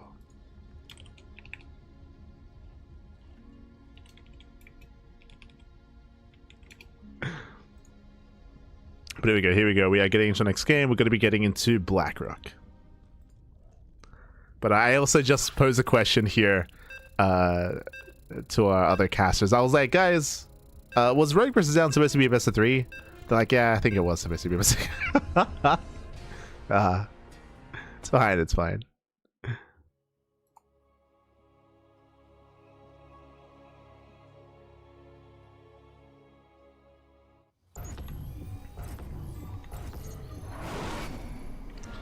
There we go. Here we go. We're getting into the next game. We're getting into our next series here. Again, the final player for Team Terran.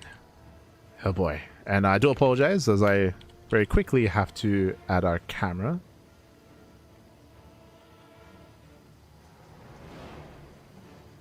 Beautiful. As spawning in the bottom left-hand corner, here of BlackRock, we have the South Korean Terran player. We have the red Terran. representing Team Liquid, but here he is, the final player for Team Terran. It is Cure.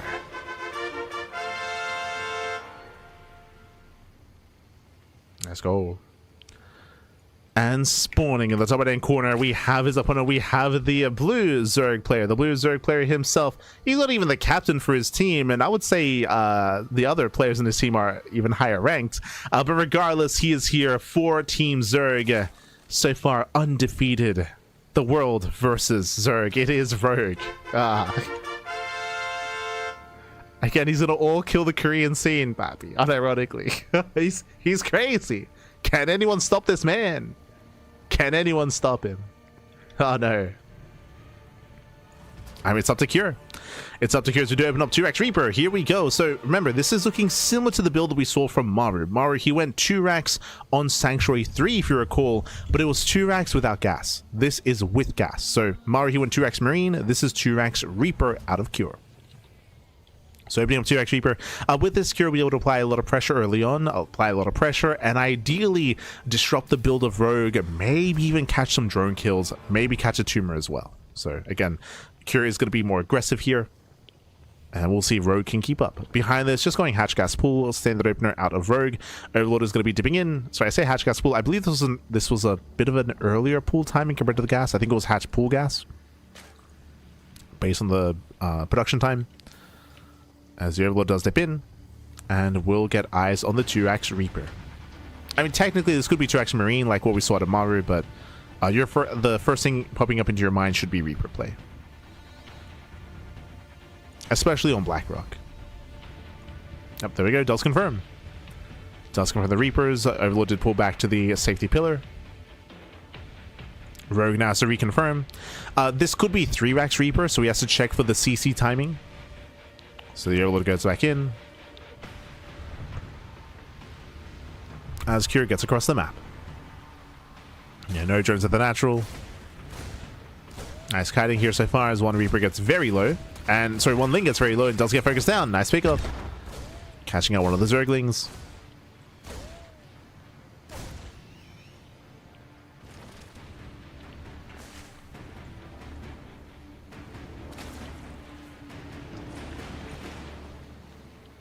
Cure does pull away. Pulls away, rotates over, once again ensuring there is no mining here at the natural base. We'll disrupt some of the mining, disrupt some of the economy. Link speed is in production. And Rogue, okay, I was about to say that he stays in gas. A little bit of inefficiency there out of Rogue, as he did stay in gas a little bit too long. Looks like the Reaper aggression, it's taking its toll. It's taking its toll. As Cure is forcing inefficiencies out of Rogue. Dipping into the main base. I mentioned it earlier, but hey, Rogue has been playing for a long time here. He is getting a little bit fatigued. It's taking its toll. Reapers, they rotate over towards the natural. And they rotate. And behind this, we have a third CC. Okay, so it's going to be a 3CC 2-on-1 out of Cure. Initially opening up with the 2-Raxes in a factory into command center. With this, it will lead into eventually a stim timing. That is true, but it's going to be a little bit delayed because the starport was delayed in favor of the command center. So an economic variation of 2-on-1. This does hit quite strong in the mid game, and it does hit a bit of a later marine timing, later stim timing.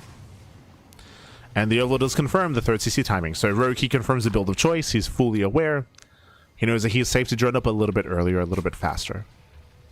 Against regular 2-on-1s, you have to be ready for the aggression earlier than normal. Here, it's going to be later, so you can drone up a little bit harder. Wait, do we add-on swap? That's a tech lab. Okay. It's going to be a 3CC 2-on-1 add-on swap into Banshee. Cheeky moves. What now? Was the tech lab spotted? Hold on. It was. That's a tell. So if this tech lab was clicked on, like seeing this setup here, Rogue might just assume that's a reactor. If he assumes that's a reactor, it would be into reactor medevac. If he clicked on the add-on, then he would be aware that it's a tech lab, which screams that Banshee play instead. Technically, this is inefficient. We bring this up all the time. This is a build that was popularized by Beyond and by Maru, and because Cure's playing with them right now, it's possible that they told him to do this. But this was a build popularized a couple of years ago by Beyond and Maru. Basically, the way this works here is that because the 2-on-1 has been scouted, Rogue's expecting medevac play, so he should be delaying and skipping spores, right? Spores should be delayed in the bases, and as you can see, they are, right? Spores are delayed because you do not expect Banshees, because you expect Marines to hit with medevacs instead.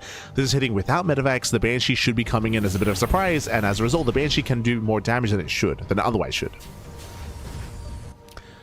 So the Banshee ideally is supposed to be a surprise. I say that, but the Banshee actually meets up with the main army. Oh, okay, interesting. Does not harass. Cure, he's still pushing pre-medevac with everything. Okay. We're getting like some like semblances, some mummerings of Beyond here. As we're pushing pre-stim. Sorry, we're pushing pre-medevac, I meant to say. This is risky because this means there's no way to escape with this army. It is risky.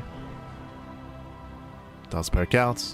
Rogue is amassing Zerglings, and Cure has to be very careful with this army. Medevacs are coming. And they will arrive in time. Okay. Echoes of Beyond, that's what I was looking for. The phrase I was looking for.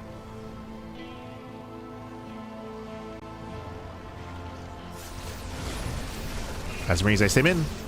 They catch out a Queen. Nice pickup. Does catch a Queen. A Rogue will be able to collapse in. Will force a pickup. The stutter stepping, though. Very nice trades out of Cure. Very nice. Yeah, Cure does that trade. Punishing the Zerglings. Rogue struggling to defend. Yeah, Rogue is struggling. Rogue rushing into the infestation, but behind this, Queen's going to be going down. They're exposed. There's one more transfuse, but alas, no transfuse connects. Losing one of the Queens, losing a second Queen as well. Is getting out of hand. Yeah, 2 Queens go down. Cure dropping into the main, and again, he's trading very well here. And Rogue is being greedy, rushing into the pit. He's rushing into the pit. Cure finally pulls away. Has dealt no economic damage, but he's traded very nicely against the Zerglings. He had 29 Lings and 3 Queens for 5 Marines. Hyper efficient trades here. Hatchery's getting low. Hatchery gets low. 1 more Marine goes down. So again, 6 Marines for 29 Lings. Banshee into the main base, so I got this earlier. No Spore. Remember, there's no Spore because you don't expect a Banshee with this. Yeah, no expectations for a Banshee. 1 medevac goes down. I believe it went down to the Spore. But Cure has momentum. And so far, Cure is looking good. He's looking the best out of any player so far against Rogue. Cure traded very nicely, very well. Ooh, Rogue does counterattack though. Oof. A lot of SCV is going to be going down. Cure commits. He will break down the expansion. Infestors, they're trapped. Or I should say they're exposed. Yeah, these new infestors are they're exposed. Lings that deny mining. Do we land a fungal in time, or do they just go down instantly? Cancels 1. No, they pop. Wow, no, they pop for the fungal lands, and we come in for this round as well. Massive catch, massive pickup. Both tanks go down, and Curie lost the SCVs. He lost workers as well. Ay.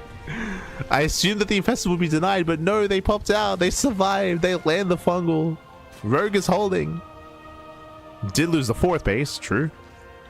And Curie's not done. Curie's not done. Moving out with another double drop.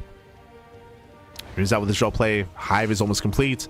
I believe the goal here is rushing Ultras. We should be rushing Ultras. Remember, there's no Hydrogen, there's no Spire. It's going to be Ling, Bane, Infestor Ultra. Double drop comes in. Hatchery getting low. Rogue is out of position. We'll lose 1 Queen. We'll lose 2.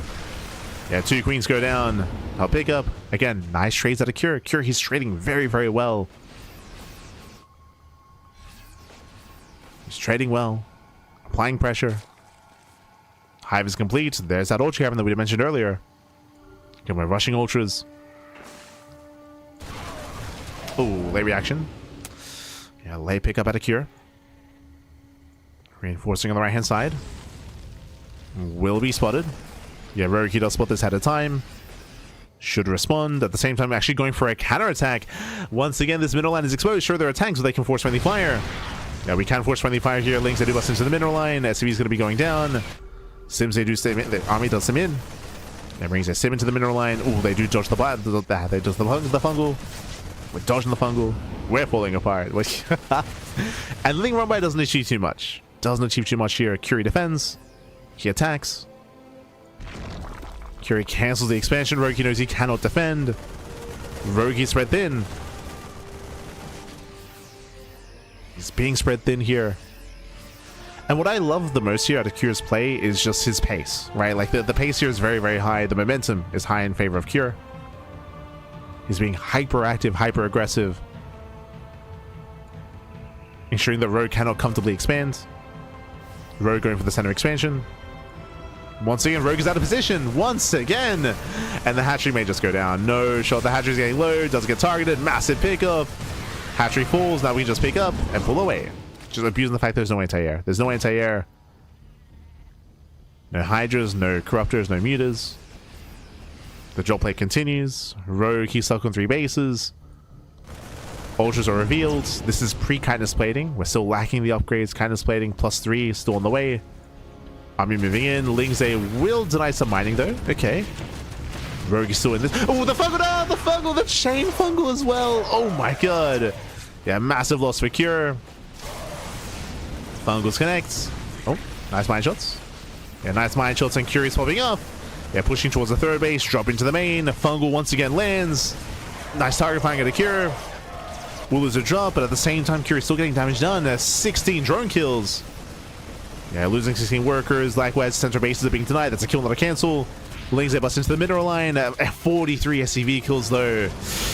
Oh, and the reality is we have ultras. Like, the reality is here that Rogue has the better army. He has mass ultra and he cribbles the economy. 43 SCVs. The economy is non-existent. Cure was doing so well. He was doing so well for himself, but there was no defenses back at home. 43 dead workers. Again, the drop play was solid. The damage was solid, but not good enough. Not good enough, Pappy. How many ultras do we have? 7. Soon to be 8 ultralisks.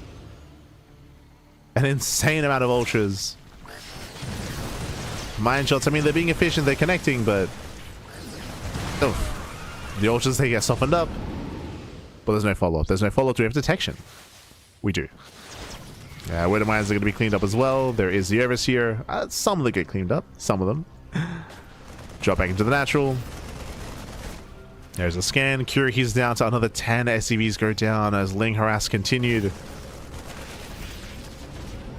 Curie's down to 21 workers. He's down to a 1 base economy. He's heavily reliant on these mules. Widow Mines, they reset. More value, more shots going off. The triple marine drop, let's go. The triple marines. Oh, fungal lands. Catching up part of the army. Yeah, and again, Curie just running out of steam, running out of forces. And again, Curie didn't look bad in this game. He was popping up, was doing so much, but he had just no defense against the counterattacks. The counterattacks are run by his Curie. He was being overly aggressive. I don't blame him for it. I feel like he needed to be. He needed to be just be as aggressive as possible. He was just constantly in the face of Rogue, but that meant that he had no defenses. And with that, yeah, bases are being denied. CCs are being lifted. Drops are being cleaned up. That might have mine. 8 kills on one, 9 on the other.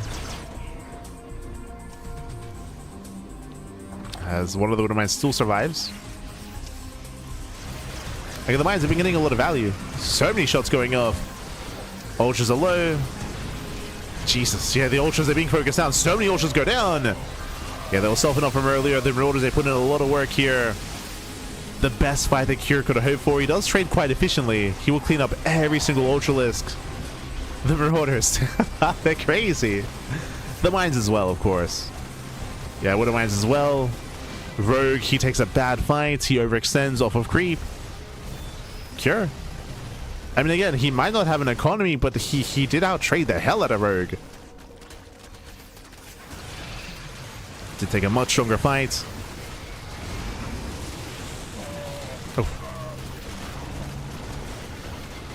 Despite that, though, Rogue, time is still on his side. Like, Rogue, he still has the higher drone count, the better economy. This Widow Mine keeps popping up. 5 more drones go down. 17 kills on the mine. Again, this has been a very messy game. Very, very messy game. It's been messy, Pappy. That Widow Mine is still there. It's going to reset. No shot.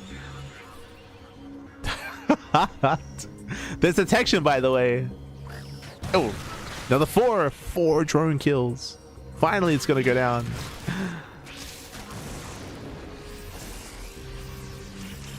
Meanwhile, Cure, he's down to, again, really one base mining, one base economy. He's being hyper efficient with his army, of course. Been trading well, despite the deficit. It's impressive. Has been impressive. Rogue needs to calm down and get some of these bases up and running. There you go, does take top left. Wouldn't mind borrows. Oh my god, massive connect. Again, these mines have been carrying. We spoke about this earlier in the broadcast, but the Widowmine buff like does impact like Ling Bane compositions.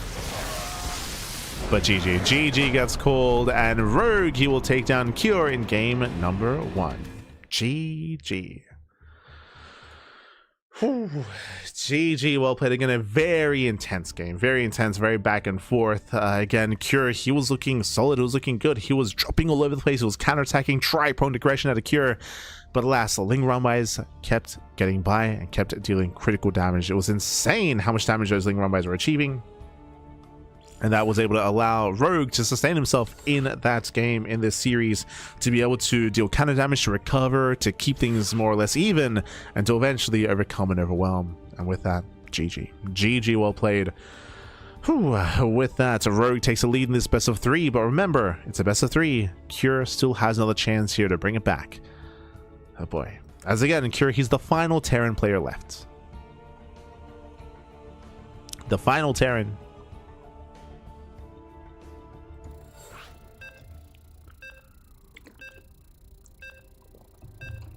Ugh.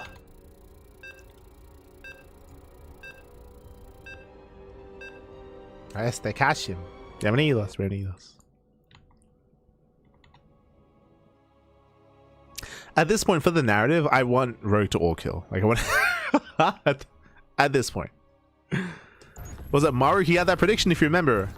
When Maru played against Rogue, Maru, he told him that he was going to all kill. That was Maru's prediction. Will it come true? A spawning in the right-hand corner of Fear and Faith. We have the red Terran player, the red Terran player himself, the South Korean Terran for Team Liquid, representing, and again, the final Terran player left. It is Cure. And spawning in the bottom left-hand corner, we have the blue Zerg player, the blue Zerg player himself, up 1-0 in this best of 3. It is Rogue.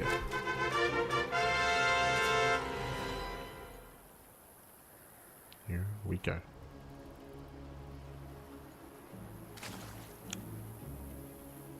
As we are going to be settling into our game. And welcome to Fear and Faith. Fear and Faith is a larger map. The map pool, 4-player spawn map, so you can spawn in top right, top left, bottom right, and bottom left as well. And for the first time, we've been covering quite a number of these 4-player spawn maps already in this broadcast, but every time we load in, it has been close spawns, right? It's been close spawn on Old Sun Temple, it's been close spawn on Fear and Faith, has led to more aggressive builds and more aggressive tendencies. For the first time tonight, we have cross spawns, diagonal spawn locations, so long rush distance by ground. As a result of that, we expect longer and later games. I will say that Zerg players are typically favored in these longer games. Comparing this map and comparing the pace to Blackrock, you saw that especially on this patch, it is very, very crucial, very important that the Terran player is as active and aggressive as possible. You saw that Cure, he was dropping all over the place, dealing damage, denying bases, and slowing down the Zerg. And because of the increased lava production, you need to slow the Zerg down to have a chance against them. But because we're now on a larger map, I will say that aggression is less favored. It's going to take longer to get across the map. It's going to take longer to be aggressive and to reinforce and to push in. It'll be easier to defend here. So coming into this map and coming into the spawns, I do prefer Rogue's position, but just because this map the spawns favor longer games doesn't mean that strips away any aggressive options. It just makes it more difficult. It just makes it more difficult here for Cure, but not impossible. Let's go. Meanwhile, Cure does scouts bottom right. Does check bottom right first. We do see the initial Overlord come bottom right as well. Rogue does spot the SCV. Second Overlord top left. We're still looking for each other. And Lings, they will confirm the spawn location. Now, because of the earlier pool build here from Rogue, he will be able to delay the CC. Did we go CC first? Reaper is out. Where is the Reaper exactly? It's across now. Ooh, Reaper's out of position. Do we cancel the CC? No shot. Reaper's racing back home. Out of position, was across the map. This CC is going to be cancelled. Ay, ay, ay, a rough start here for Cure. Not like this. There's a cancellation. We cannot save the CC. A rough start for Cure. It was a big gamble from Rogue. Again, Rogue, he went pull first. He went pull first before the hatchery. The gamble was real. Reaper was out of position. Late scout by Cure. And with that, Cure is forced to throw down his CC on the unnatural location. He's going 3 CC. Double expand, double CC here from Cure. Hyper agreed to recover in this game. But Cure does fall behind. Yeah, it falls behind early on here. Again, this is hyper greed. This is desperation out of Cure, double expanding. And we'll see if he gets away with it. We'll see. As again, that is a natural, that's a second base before any additional racks. This is 3 CC, 3 racks. This is a build that is often done against Protoss, and we've seen it a little bit more often now against Zerg, just because of how greedy it is. It does give you, it typically, 3 CC, 3 racks is meant to give you a boosted economy in the mid game, but because of the cancel, this is a way to catch up in the mid game. Not have a boosted economy, but to recover. It's a risk, and we'll see if Cure gets away with said risk. The downside, of course, no Hellion production for any kind of map control, delayed tank production, delayed Widowmine production. It's going to be pure Marine. Pure Marine, delayed Starport, delayed Medevacs, delayed tech. So if Rogue were to go for like a Roach all-in or a Ling Bane bust, Q would just die. He would just die to an all-in. But because of the spawn locations, and because Rogue is unaware as to what's going on, there's less of a chance that Rogue will all-in. So again, it's a calculated risk here from Cure. I would say there's a high chance of him getting away with it. Rogue did make a mass amount of Lings though, so he'll move out across the map and he will scout the third. I should deny the third. Or at least delay mining.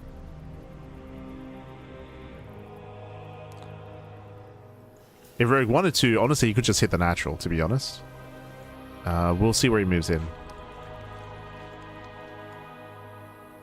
Yep, Rogue, he's hitting the natural. We do have some vanilla Marines. They're vanilla. No stim, no upgrades. Nice positioning, though. They do get into the mineral line. And with that, Cure will hold. And nice positioning here. Curie does hold on. Still bleeds out a couple of Marines, though. Depot goes down. Roki, oh, bad call. Yeah, bad call there. Roki did misjudge, and Cure, he will defend. He will defend here. Remember, Rogue was only Ling aggression. He's droning up behind this, and Roki doesn't check the third. Otherwise, he could have gotten free damage here. There could have been free damage at the third base, but Roki doesn't think to check, because why would he? There's no expectation with it to be a third base on location this early on.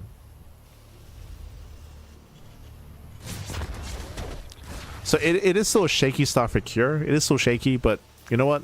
28 Lings for 4 Marines. Like, I mean, good trade. Cure does trade well, and this is the beginning of the comeback. The beginning of the comeback here.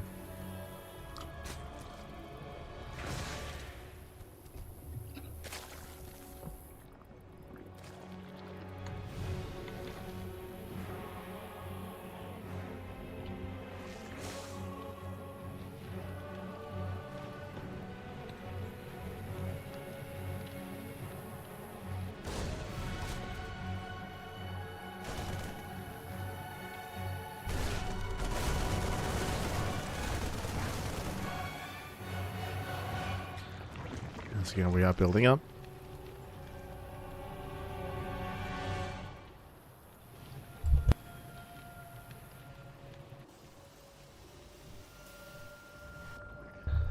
From here, we're joining, we're saturating. Again, Rogue, he's going to be free to join up to around 70 workers if he so chooses.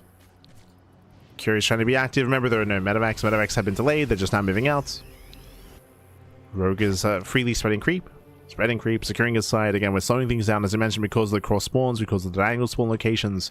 We do have more time to breathe and build up and drone and saturate.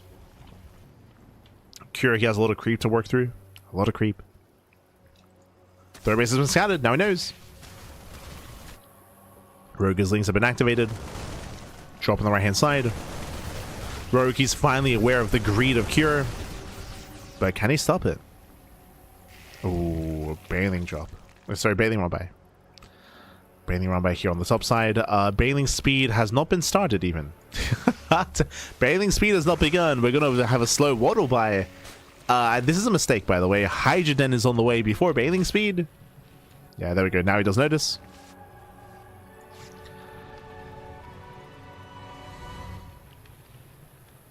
Does notice the bathing speed. Curious still being active. Still pushing through. Bailing's at waddling in. And CranKy should react in time. For now, he's distracted.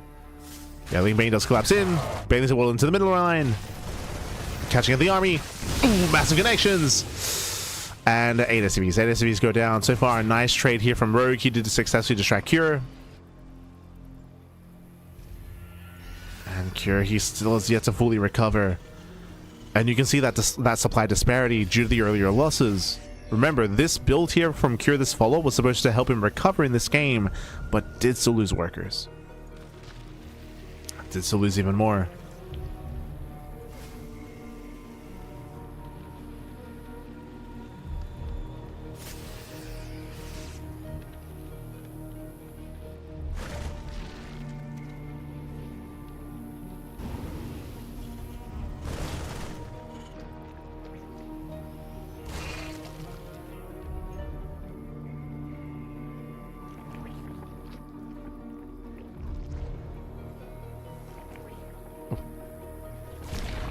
As Curry rotates here on the south side.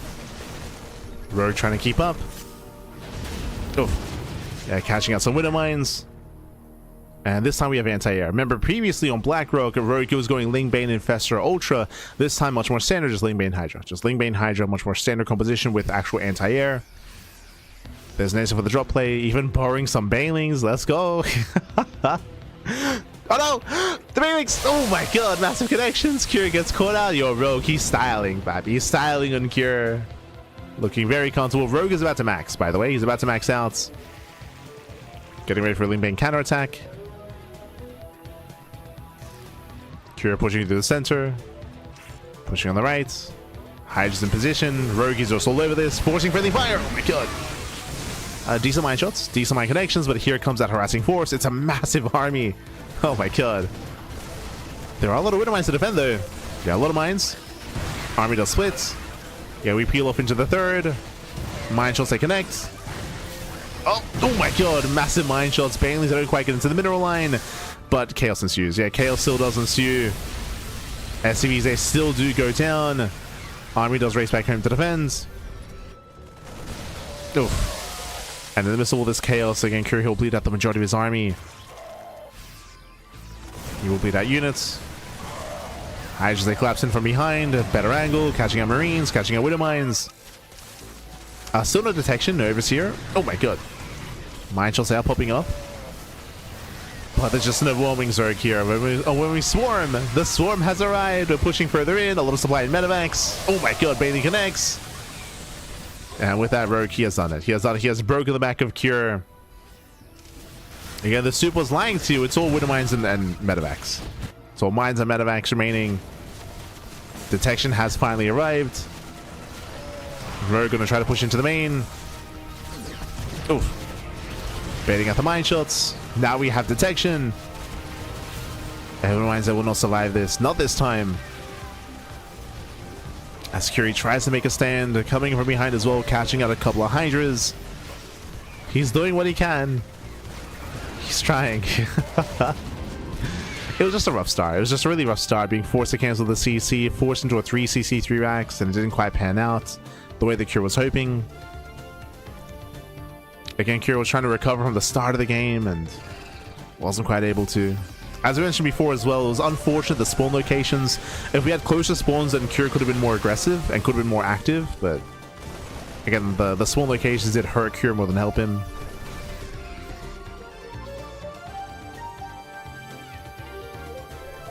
They hurt him badly.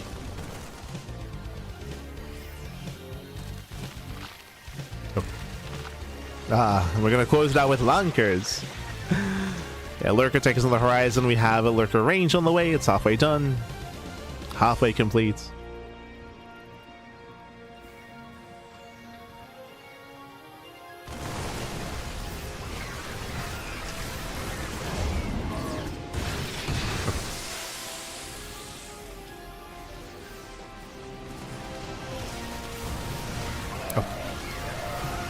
And there we go, Rogue, he is looking over. Well, I mean, the mine shots are going to be able to connect. Yeah, nice splits, nice spread, but the lurkers. Like, we had some nice mind connections against the Ling Bane, but lurkers, they have arrived. The lunkers are here. They're here. Oh, God. They're here. And typically, how do you respond? Well, with Liberators and with Ghosts. There are some Liberators. By some, I mean one. There's one Liberator out right now. Lurkers, they move in. They bully back the Marines. Massive spine shots going up. Oof. Yeah, Marines, they try to stim in. They just get annihilated, pushing into the lurkers. Oh my god. Yeah, rough trade here. So many Marines go down. We do get a nice surround. Nice surround, nice flank. Cure, he will clean this up. Again, Cure, he's fighting his heart out. He's fighting as hard as he can. But he fails to break through the lurkers. Yeah, he doesn't break through. Meanwhile, at the same time, lurker behind the mineral line, denying mining. We have one more scan. Cleaning up the final lurkers. But GG. Yeah, GG gets called. It's still too much damage. And Rogue, he will take down Cure 2-0. And with that, Terran is now out of the match. They're out of the series. GG. GG. Well, look at he's spent, Pappy. He's spent, leaning back in the chair. Aye. It's like, do I have to do everything? Shit and soul, like, keep going. Just go all the way, Pappy, all the way. GG, well played. With that Rogue, he has taken everyone down. He took down INnoVation, Trap, Maru, Classic, Cure. There is one player left. So Terran is out. Bjorn, Cure, INnoVation, Maru, they've all been eliminated. They've all been taken out. For Protoss, Trap was taken out. Classic was taken out. Zaun was taken out. There's one non-Zerg left. Again, it's Zerg versus the world right now, and there's one non-Zerg player remaining. The non-Zerg hope.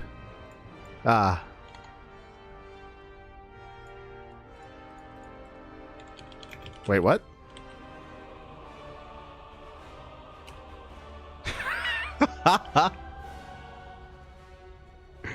Wait, what? Hold on. Okay.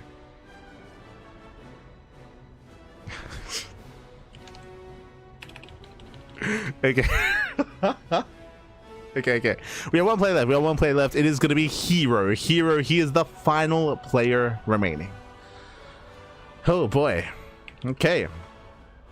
So herO, he's the final non-Zerg. It is going to be a ZVP between herO and Rogue. Potentially the final game of the broadcast. Now I say potentially because, again, if herO defeats Rogue, then it's time for the reversal kill where herO has to play against all of the Zerg players. Rogue, Armani, Shin, and Solar. So technically, we might see some more games, we might see some more matches, but it's all on herO. It's all on herO, Pappy. Aye. Now, I just got an update here. So it looks like Wikipedia was incorrect. Remember how earlier we were talking about the captains and how captains, when a captain plays, it does force a best of one. So Bjorn was the captain earlier, Shin was the captain, and herO was the captain. I guess to fix some things up, because Zaun did play a best of one earlier, Zaun is now the captain for Team Protoss, which means herO playing here means a best of three. So I guess, like, retroactively we're saying that Zaun was the captain, that's why he played a best of one, and herO is not the captain. Because of that, herO versus Rogue will be a best of three. Best of three between herO and Rogue. And that fixes up the earlier series as well. True. Does fix it up.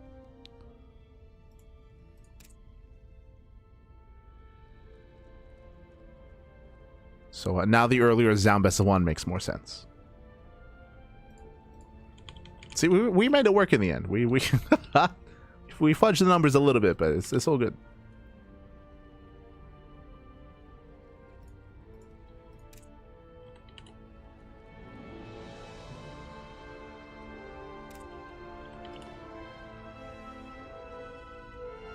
Yeah, and hero's like, this is a bit of a mess, but okay, we'll do it. Yo, so INnoVation, so Innu, the Korean caster, he was like, yo, Rogue, you're being too sexy. And you know what Rogue just said? Rogue, he's like, wow, this must be how herO feels. Oh my god. Even Rogue, he's like, this is crazy. I feel like herO, Pappy.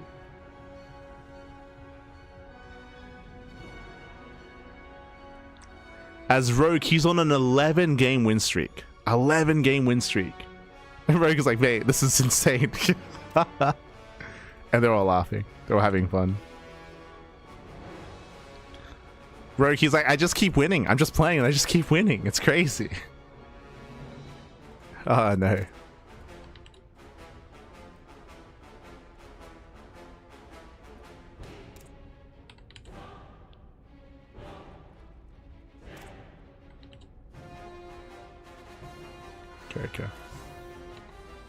Okay, sorry. Just setting up player cams.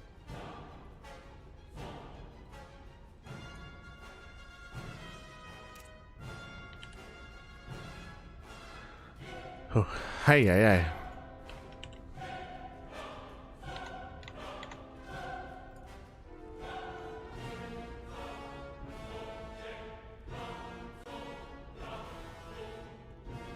And looks like we do have our link for our players. Okay.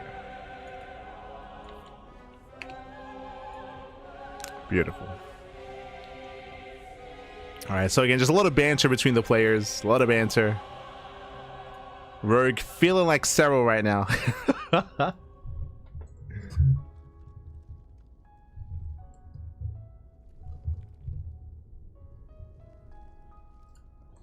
Yes, Zan is captain.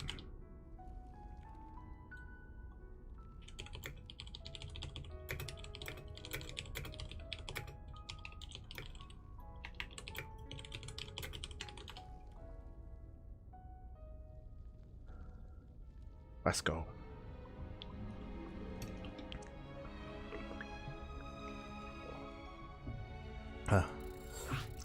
As we are getting into our next game, we're getting to our next series here, potentially the final series of the broadcast. Again, Rogue, he's on an 11-game win streak, doing his best herO impression. Oh boy. And now, to be fair, herO, he is the best pros player in the world. We have seen him defeat herO in massive best ofs. Of course, most recently in Masters of the Game, herO did defeat herO in a best of 7. So if anyone is going to stop Rogue, it is going to be herO. Let's go. Let's jump in, and spawning in the bottom left-hand corner, we have the best player in all of South Korea, the best Protoss in the world. Is it going to be enough, though, to bring down his opponent to begin the reverse sweep? It is herO. The non-Zerg hope. Let's go, baby, let's go. And spawning in the top right-hand corner, we have his opponents. We have the blue Zerg player on an 11-game win streak. He's not even the captain for his team. He's not even the highest ranked player on his team. But he has been doing the heavy lifting. He said himself that he's like, oh, this must be how herO feels. It is Rogue. Let's go, baby, let's go. As we are getting into our next best of 3, and we'll see if the series will continue. I'm hoping for a back and forth. Again, if anyone can stop Zerg, it's going to be herO. But at the same time, you know, it is also on the new patch. herO did defeat herO in the previous patch. Bear that in mind. For Masters of the Game, they did play on a mod featuring the previous version of the game. And herO, like many Protoss players, has been struggling on this patch. True. I mentioned earlier that we've been seeing a lot of, like, I almost said carrier rushes, a lot of mothership rushes. We did see a SkyToss transition at a classic in this series. There's a high chance we see SkyToss at a herO, to be honest. We might see Glaives. Like, Glaives is another way to be hyper aggressive. What I should emphasize, though, is that in X versus Zerg matchups, we expect the extreme, right? From Terran play, we needed to see extreme aggression. From Protoss players, we need to see either, again, like extreme aggression like Glaive at Eps, or go for like big, like 2-3 way Sol-Lins, or we see SkyToss, right? Like defensive play into SkyToss. That's typically what we've been experiencing so far in the new patch, to try to deal with Zerg, because playing standard against Zerg is not really viable, or it's you're playing at a disadvantage, I should say, if that's what you intend to do.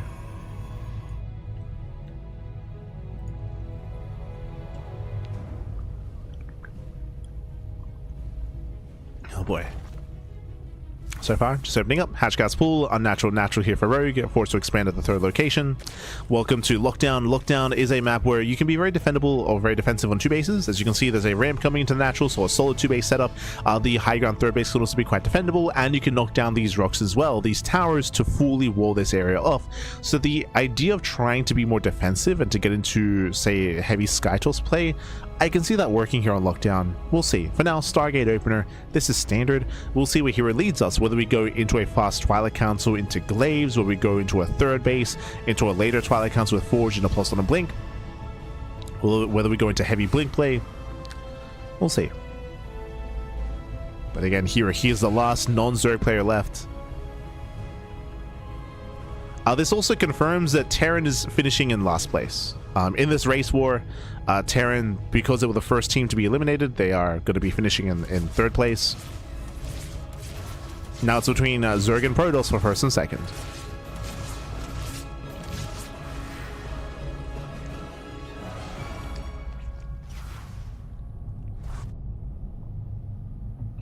Here we go.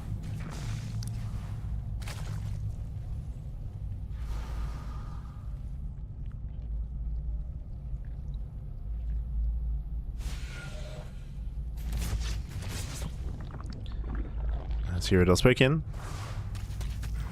Fix in. Shades away. Void Ray opener here by Hero. Sorry, Void Ray follow-up. It was Oracle first, so Oracle into Void Ray. Does zoom across the map to get the speed zones. Oh my god, they're crazy. Lings, they will actually delay the third though. Nice harass by Rogue, forcing the Oracle back home. The Oracle's forced back home. Third base now being taken. Is delayed. Nice moves out of Rogue. Does also alleviate some pressure and does give him time to finish up the spores. Meanwhile, the Overlord has been found, and Hero can hunt them down. He can hunt down the Overlords. And now we are waiting to see, does Hero throw down a Fleet Beacon, a second Stargate, a Twilight Council? What's the follow-up going to be?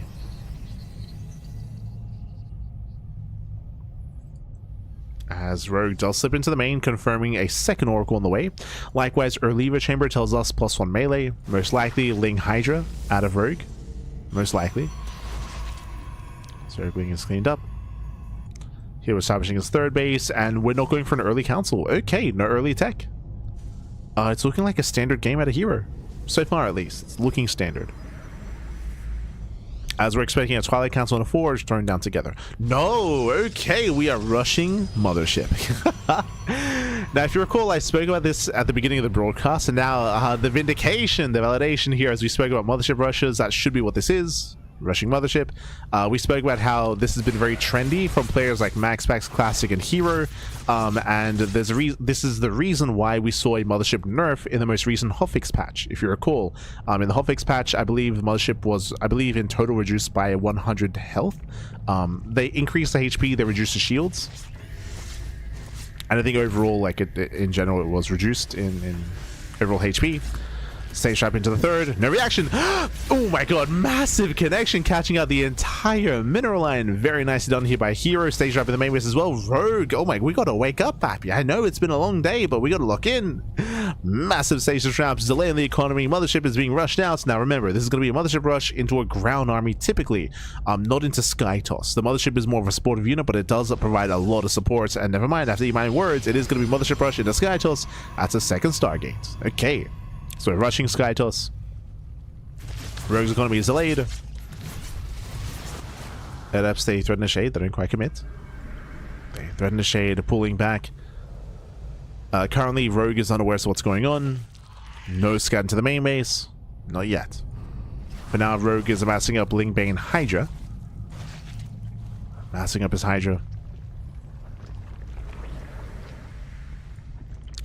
And again, we did see Hero, if you recall, it was like 2 weeks ago, he was able to bring down Shin. Didn't win the series, but in a best of 5 versus Shin, he went all the way to the ace match versus him by rushing Mothership multiple times. Likewise, MaxPax recently played against Solar in a best of 5 as well, and MaxPax also lost to Solar, but he also forced the ace match by rushing Mothership and rushing Skytoss. That was last week. As Oracles, they pick off more drones. That's going to be 6 drones going down. Very nice damage. Again, Rogue struggling here, losing a bunch of his economy, and behind this, we're going massive Void Ray. Yeah, double Stargate, double Void Ray production. We do have Flux Veins on the way. That's a Void Ray speed. Lings they back in. Lings they confirm the Sky Toss. They confirm the Sky Toss. Now, how do you deal with mass Void Ray like this? So Hydras are good if you're going to go for an all-in. Hydras, funnily enough, they do get outscaled over time. The Mothership helps so much here. The Mothership with Cloak and with Slow Zone supports Void Rays very nicely against Mass Hydra. Funnily enough, if you can identify this early on and then rush into Corruptor and go Mass Corruptor with a maxed out army with Queen support, you can actually overwhelm Void Rays. Void Rays, they're good against Corruptors only with their prismatic alignments. You can bait out the first prismatic alignment, pull back. When it runs out, then you can just collapse in. And you just collapse in and overwhelm. But we can see that Rogue, upon identifying what's going on, he's committing into Lingbane Hydra. +1 range is on the way. Hydra speed is on the way. I will say that if we're committing into Lingbane Hydra, we probably need Infestors. We're trying to hit early on here. We'll see if Rogue can break through. Again, Cloak is going to be huge. Oh my god, the Bailings! Yeah, Bailings are rolling 17 probes. I was distracted. herO was distracted as well. And Rogue, he did not intend to commit. He distracted herO. We were all distracted. And with that, the entire mineral line goes down. Oof. So herO, he's going to be stifled here when it comes to his economy. herO, he needs to break out across the map. There's only once more. But a lot of Hydras. Yeah, detection has arrived. There's a Cloak. Slow Zone as well. Lings, they try to come in from behind. Yeah, a bit of a messy engage here from the Zerg, from Rogue. Yeah, zones away the army. The Lings, they catch out the ground forces at least. Cloak and Slow Zones are now going to be on cooldown. And now it's time to counterattack. And hero's being overwhelmed. Hero's being overwhelmed. Tempest are on the way, but hero needs more time. Behind us, we have cannons, we have shield batteries. Rogue, he smells blood in the water. He knows how close he is. Morphing in more Banelings. They roll in on the right-hand side. This time herO reacts. hero's ready. This time hero's ready on the right-hand side, but what about the left? Yeah, what about the left here as the Mothership gets caught. Massive pickle, the Mothership goes down. Yeah, the Mothership falls. Void Rays are trying to hold on, but the Nexus will go down. There's no saving it. And can Rogue go 13-0? Right now he's 11-0, 11-0, which is crazy. Bailings, they roll in, they cripple the economy. herO does not pull away. Oh my god, massive connections. 19 probe kills. And that's going to be 12-0. 12 wins and 0 losses as Rogue, he will break through the main army. Lings, they flood into the mineral lines. Probe's going to be going down. Again, herO, he had a good start killing workers. I mean, the Oracles popped off. Remember, we had a massive stasis trap in the main and the natural, but it did not matter. GG gets called, and Rogue takes game number 1. Whew. GG. Look, let's go. Esther, GG. Well, he can't contain himself. You can see he's trying to like hide a smirk, but no, he cannot. He cannot hide it. GG, well played. Rogue will take game 1 in this best of 3, and can he claim the 2-0? Can he claim the 2-0 here? Can he go 13-0? Will he all kill the Korean scene? Vámonos. Vámonos.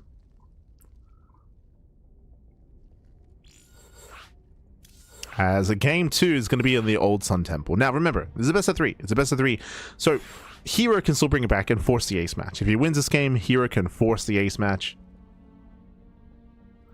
Armani's been retired for years, and I was like, yo, we're gonna see Armani come back. Armani's not gonna be able to play. He's not gonna be allowed to play.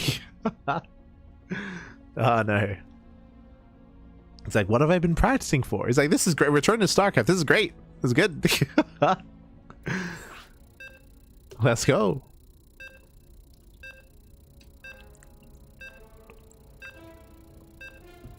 As we are loading into the Old Sun Temple.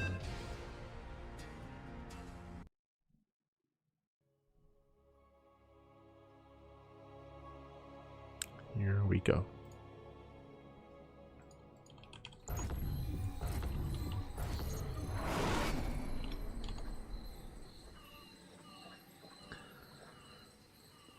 As spawning in the top right-hand corner of the Old Sun Temple, we have the red Protoss player, the red Protoss player himself. We have the South Korean Protoss. Again, the last remaining non-Protoss player left in the broadcast. Can he bring it back? Can he pull off the reverse sweep? Or even bring it back in the series even? It is herO. And spawning in the top left-hand corner, we have his opponents. We have the blue Zerg player going pool first. Okay, that's a 12 pool, by the way. We're going for the 12 pool. We have the blue Zerg player. It is Rogue. Let's go, baby. Let's go. We are getting into our next game here, and potentially the final one. 12 pull out of Rogue. Remember, we're loading into a 4+1 map. Now, herO will scout Rogue immediately. Thank God. So here, he scouts Rogue immediately. He will confirm the lack of expand. So he confirms a bit of a later expansion, but he doesn't check for the 12 pool. herO's not aware yet. He's not aware. Rogue, he will find herO immediately with his Overlord scouts. And the goal here ideally would have been for these 6 lings to get across the map, to surround this pylon and to kill, and then to just straight up win the game. They had potential, of course. And herO, he will scout the lings as they pop. So there we go. herO goes in, confirms the pool is already done. Here he'll spot these Zerglings, and herO should be able to react and set up in time. It's still going to be a little bit shaky, though. As there we go, lings, they move it across the map. Forge. Okay. Yo, we're going for a Forge fast expand. We're going back to Wings of Liberty, baby. Forge fast expand. Let's go. That's what we've devolved to. As I believe that's a full wall, I believe. No, there's a wall. Okay, there we go. Lings, they were able to get good service area here on the gateway. Gateway will get low. Chrono boost on the Zealots, and the Zealot will defend. Zealot should defend here. Wait. Oh, okay, that's cancelled. I was about to say, is that a full wall? So it's still messy, still very messy here as lings do trickle in. They will kill the Zealot. Yeah, the Zealot's gonna go down. Oh my god, it's close. It's very, very close here. The Zealot barely survives. Clutch micro, clutch control, 2 probe kills. Massive delay on the Nexus though. That's what matters here. Massive delay. Rogue will be able to expand, drone up. And here we're just now going for the Nexus. Post-Forge, delayed Cybercore. Heavy delay on the Cybercore. Heavy delay on the expansion. And this is a messy start. Messy start for herO. Again, herO didn't lose too much, but it was still like inadvertent damage. Again, delayed expansion, delayed tech. 2 dead workers. Rogue is going to be looking a lot more comfortable, as Rogue will claim the 3rd and drone from here. Likewise, these links will be dealt with. Fun fact, the Zell should never catch up, and remember, the Cybercore just not finished, so the Adept is delayed as well. So the links, they get a free scout of everything. They confirm the Stargate, and we just keep going around in circles. Just keep going around. There's a world, because as the links are healing, they might even kill a probe. They might be able to. The Adept should pop out in time, though. Adept is more than halfway done. Lings, they're fully healed up. He wants a probe. Oh, doesn't quite go for it. Tempted. Oh. We do get caught up a little bit here. And yeah, with the help of the Adepts, herO, he will survive. He will defend. The Lings, they don't survive long enough to see the first unit, whether it's a Void Ray or an Oracle. But at least they confirm the Stargate. Confirm the Stargate, Warp Gate is on the way. Back across the map, Rogue, he's claiming his 3rd. Droning, saturating, claiming his 3rd base.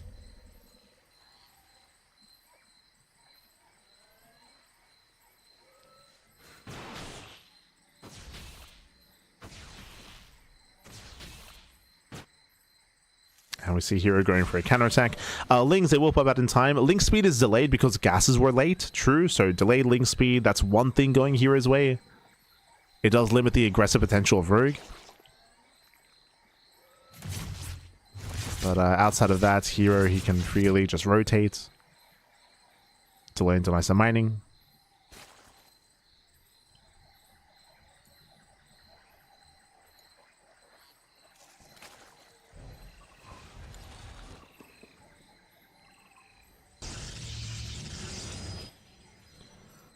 And this is going to be early Eva Chamber. So +1. So we're rushing into +1. So fast +1, most likely into Ling Hydra out of Rogue. This typically is not the tech of choice if you're going to a roach heavy style, but we'll keep an eye on Rogue regardless. And likewise, herO, he's going for an early Twilight Council. I mean, early in comparison to his third base, but late in regards to the build overall, just because everything is late for herO. Fast, oh right, true, I was about to say, I was like, +1's already on the way. It was a forge opener, so fast +1. This might be early charge. This might lead into like a charge based all in. Curious to take advantage of the fast upgrades. We'll see. We'll see if we can take advantage. The oracles, they rotate. They rotate in between the bases.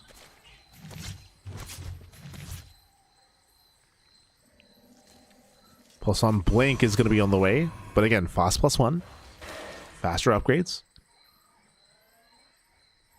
Rogue's still looking for a way in, and it is going to be a safety roach horn. Now again, if there's Glaive Adepts on the way, then Rogue can reactively make roaches. Otherwise, you don't really expect any roach. Wait, whoa, Carapace? Hold on, that's not melee. +1 Carapace is on the way. I'm curious if we do intend to commit into roach play. Actually, this is different. This is different. The oracles they poke in. Rogue claiming his fourth. Stage trap in the main base. Rogue, he does react in time. Does bait at the stasis. And we'll see where Rogue takes us here. Again, like +1 carapace is really weird just because typically carapace upgrades are not really prioritized due to the fact that they don't really help out many Zerg units just because they're so low on HP anyway. Like Lynx and Hydras don't really benefit from +1 carapace. But there is one unit that does greatly benefit from carapace though, and that unit is Ultras. Is the plan Link Bane into Ultra Tech? No shot. I mean, before that happens, herO does move out. Temple Archive's going to be on the way. Fourth base is taking a lot of hits, taking a lot of damage, and is cancelled. Yeah, massive pick off at the same time. Lings are moving across the map. Zelt's in position. Lings are going for the wall. There's recall. Yeah, there's recall back home. Zelda is going to go down. Recall to the third. Uh-oh. No, yeah, recall to the third base. Lings do flood in, but they shouldn't get much done. Yeah, they shouldn't get much done. The oracles, it will defend. Meanwhile, I was thinking it was going to be maybe Ultra Tech, but no, it's going to be Spire. Mutas going to be on the way. Lings do slip in. Not much damage, though. Nice defense here by herO. I don't know if I'm too convinced by Muta play here. We have plenty of Blink Stalkers, Archon productions on the horizon. I believe the Temple Archives did finish. I'm very much so on the fence about the composition of choice here by Rogue, but we'll see. Likewise, the fourth base is delayed. The rocks are being knocked down. We did make some safety roaches. Charge Archon is amassing here for herO.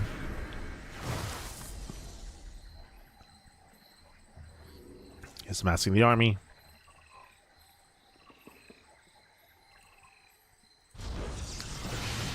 And again, because of the close by ground spawns, we are right next to each other here. The idea of Rogue just building up into a greater economy, into a macro game, it's going to be difficult. I will say that herO does have some aggressive options. Some aggressive timings. Very much so.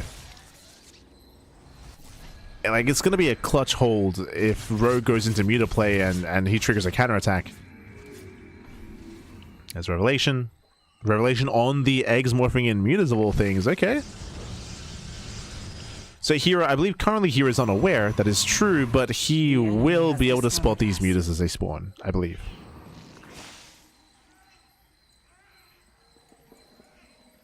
It's going to be close. No, it runs out. Never mind. Again, there's no side defense. There's a cannon in the main. Okay, there's a cannon in the main base. There's a battery here at the third. Mutas are making their way in. And again, they should trigger a counterattack, and here comes herO. As we mentioned, it's so greedy going Mutas based on these spawns and based on the setup early on. I don't think herO can be stopped. This is it. This is herO's time. He's pushing. Yeah, herO's pushing. Rogue, his Lings, they do hit the third. Mutas into the main. There are roaches to defend, and is this going to be enough? There aren't many. Yeah, there's not many roaches here. Zealous break through, and herO's overwhelming. Yeah, it's not going to be a 13-0. It's not going to be 13-0. As Rogue, he will lose every single roach here again. He was so greedy trying to go into Muta play. So greedy. I mean, I say that. We have reinforced. Oh, no. We're coming for this round. We're coming for this round. We have 14 roaches on the way. No shot. He surrounds the army. Archons are going down, and he will get away with it. Oh, my God. I thought that herO might have enough. The answer is no. With these reinforcements, Rogue, he will be able to pull it off here. Oh, my God. herO versus the world. Sorry, herO. Rogue versus the world. Rogue versus the Korean scene. And he takes down all the Terrans and all the Protoss. The mutas, they didn't really deal too much damage, but now they're popping off. And what the mutas did do was that they forced herO to counterattack. They forced that reaction out of herO. And Rogue, he barely held on. Lost the base. Yes, he did. He did lose an expansion. Things were looking dire. But with those reinforcements, Rogue had plenty to work with. Plenty of Larva. Plenty of Roach Ravager. And Rogue, he's gonna all kill the Korean scene. That's crazy. That's crazy, papi. Aye. As Rogue, he will clean up the entire army, and out of a team of 4, out of a team of Zerg, a team of Solar, Shin, Armani, and Rogue, only Rogue played. Only Rogue. That's all they needed. One Zerg, papi. That's all we needed. As here we go. The baseballs, 20 probe kills. I had some faith, I had some hopium, but really it was copium. Ah, a Zerg, it could not be stopped. Not like this. 13-0. Crazy. GG gets called, and Rogue, he will claim the series. He will take down everyone. Ah, there he is. GG. GG, well played. Ah. He will claim the tournament. GG, congratulations here to Rogue. He will take down herO 2-0. And what was Rogue's run? So Rogue, he took down Zaun initially, took down Zaun in the best of 1. He 2-0'd INnoVation. He likewise 2-0'd Trap. He 2-0'd Maru. He 2-0'd Classic. He 2-0'd Cure. And he 2-0'd herO. It's a crazy run. Again, Rogue, he's letting us know, he's like, yo, this is how serO must feel. It's insane. As Rogue, he takes down everyone, papi. Aye. GG, well played. Congratulations. Rogue, he will take down every single player, every single Korean Terran and Protoss that we could throw at him. Could not be stopped. Meanwhile, Shin, Solar, and Armani, they're laughing right now. They're enjoying themselves. Didn't even have to play. Didn't even have to play here tonight. Did not even have to play here. GG, well played. Congratulations. Rogue, he'll pull off the all kill against the Korean scene. And again, despite Terran and Protoss uniting here, not enough. Not enough, papi. Not enough to take down Rogue. Crazy. With that, congratulations, and with that, we are wrapping up with day 1. Remember, this is a 2-day event, and we'll be seeing more of these teams in the playoff brackets.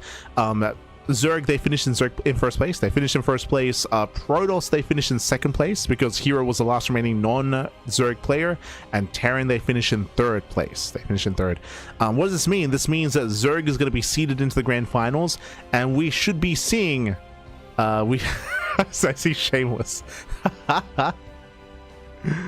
Hold on.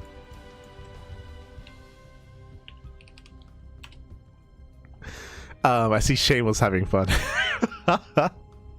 But with that, GG well played. Just as a heads up here, it means that Zerg, they're seeded into the finals. Meanwhile, it's gonna be herO versus. Wait, are we done, or are we gonna keep playing? Hold on here. Okay. We're having an interview. Okay, I was a little bit confused. So Björn, he just joined the group, just joined the party, and it looks like they're having some interviews. They're having some interviews with the captains over on the Korean stream. Unfortunately, we're not privy to that. Unfortunately, we're not.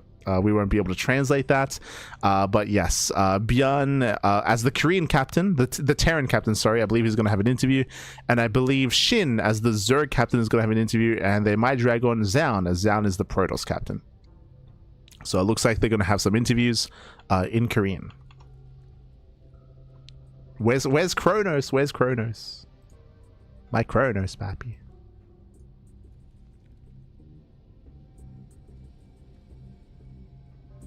Hold on.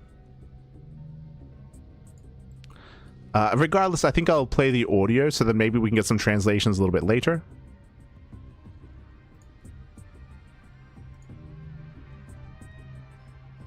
Maybe we get some translations. 준호가 안 왔네. 디스코드 들으니까 목소리가 다른데요?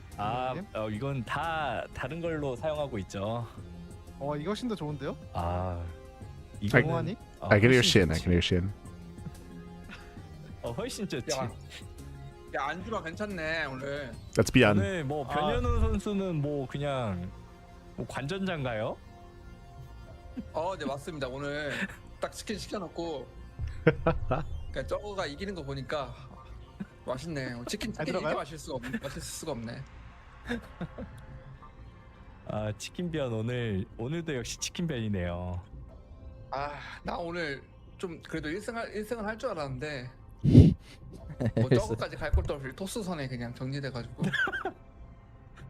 근데 아까 뭐 그냥 잠깐 김준호 오기 전에 잠깐 이야기를 하자면 뭐 첫 번째 세트에서 트리플 날렸으면 이겼다고 생각하시나요? 그럼요.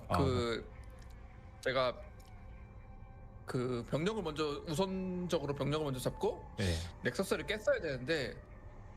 그렇지. 그러니까요. 추적자는 잘 잡았는데. 실수가 아니고 이거는 실수가 아니고 실력이지. 전 이해를 못하겠네요. 왜 점사를 안 했는지. 그러니까 약간 브론즈도 안 할 것 같은 그런 실수를 하시더라고요. 브론즈는 그런 실수하고. 근데 이거는 진짜 좀 치명적인 실수였던 것 같아요. 저는 무조건 생각을 하고 있었거든요. 이거 추적자만 잡고 넥서스 점사를 하자.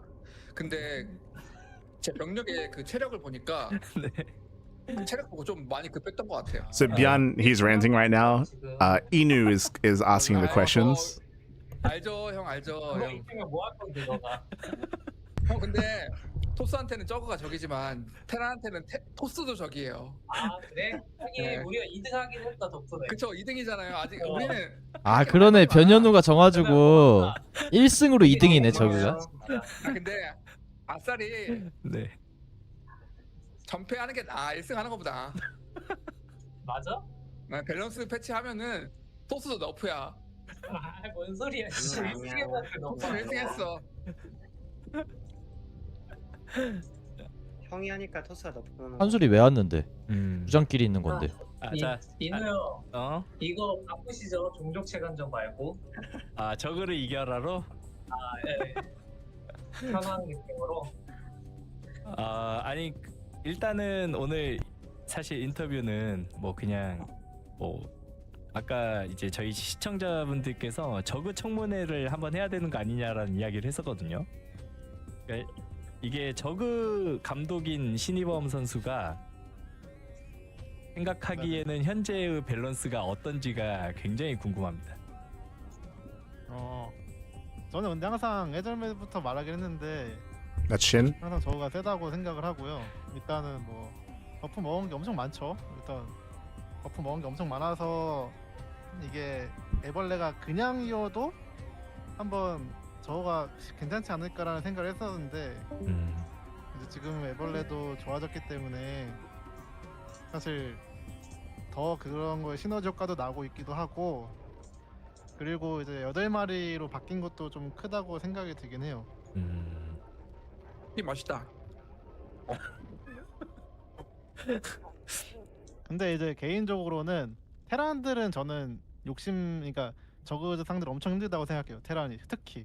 근데 프로토스는 저는 충분히 이길 수 있다고 생각합니다. 지금. 그지. 와. 근데 이제 그거죠. 너프는 필요한데 약간 전 버전에서 저거가 토스 이기기 힘들었잖아요. 그쵸. 그냥 딱 그거랑 바뀐 느낌이에요, 그냥. 제 의견이랑 완전히 동일해요. 김준호에게 들어봐야겠는데요. 이게 뭐 중계하다 보면 이제 5.0.15 버전 때 1호 버전 때는 테란 대 저그 중계하다 보면 솔직히 좀 약간 반반 느낌 났었거든요. 그렇죠, 반반이죠. 확실히 진짜 반반 느낌이 났는데 16 버전 되고 나서는 그러니까 저그의 최적화가 워낙 빠르다 보니까 병력으로 전환되는 속도가 너무 빨라서 테란의 병력보다 저그의 병력이 좀 압도적이다, 이런 느낌이 좀 많은 것 같아요. 경기를 중계하다 보면 클램 제외하고. 근데 저는 클램도 네. 한국인적으로 하면은 다 질 거라고 생각해요. 세랄한테도 이제 지긴 했죠 어제. 네. 네. 그래서 이제 딱 봤을 때 가장 컸던 게 신이범 선수와 클램 선수가 핫픽스 되기 전 버전하고 딱 될 때 버전하고 딱 그 한 주 차로 경기를 한 적이 있었거든요. 근데 그렇죠. 그때 당시에 핫픽스 되기 전에 클램이 신이범 선수와 엄청 비비는 것처럼 보이다가 졌단 말이에요. 클램 선수가. 맞아요. 예, 그리고 그 다음 주에 이제 핫픽스 적용되고 나서 애벌레 9.9초로 바뀌고 나서 치러진 그 다음 경기에서는 클램 선수가 아슬아슬하게 또 이겼단 말이죠. 그렇죠. 물론 이게 뭐 컨디션 영향들도 있기는 하겠지만 이게 9.5초에서 9.9초로 바뀐 부분에 대해서 사실 영향이 아예 없었다라고 보긴 좀 어려운 것 같다라는 느낌도 있었거든요. 그 홍프컵 중계할 때. 맞아요. 근데 저는 그거는 네. 그냥 제가 좀 빌드 실험하다가 졌다고 생각을 해요. 네. 그래서 그러면 신이범 선수가 느끼기에는 10.7초였나요? 예전이? 그 10.7초로 네, 맞아요. 바뀌어도 해볼만 하다고 생각하시나요? 지금은? 근데 이제 제가 10.7초일 때 해봤거든요. PTR에서. 근데 확실히 그건 있었어요. 뭔가 저그가 초반에 지금은 이제 16마리를 다 찍고 네. 최적화를 할 수 있는데 네. 그때는 이제 못했단 말이에요. 16마리 아니고 한 14마리 때 최적화를 했단 말이에요. 예. 근데 그게 지금 테란이나 토스가 겪는 문제점이거든요. 예. 그러니까 이제 만약에 10.7로 되면은 예. 지금 테란이랑 토스가 겪고 있는 게 적어도 똑같이 겪겠죠. 아무래도. 그러겠네. 역시 겜자랄이야 이범이가. 그럼 저는 또 이제 한편으로 이제 김준호 선수에게 또 물어보고 싶은 게 가장 큰 불만이 뭔가요?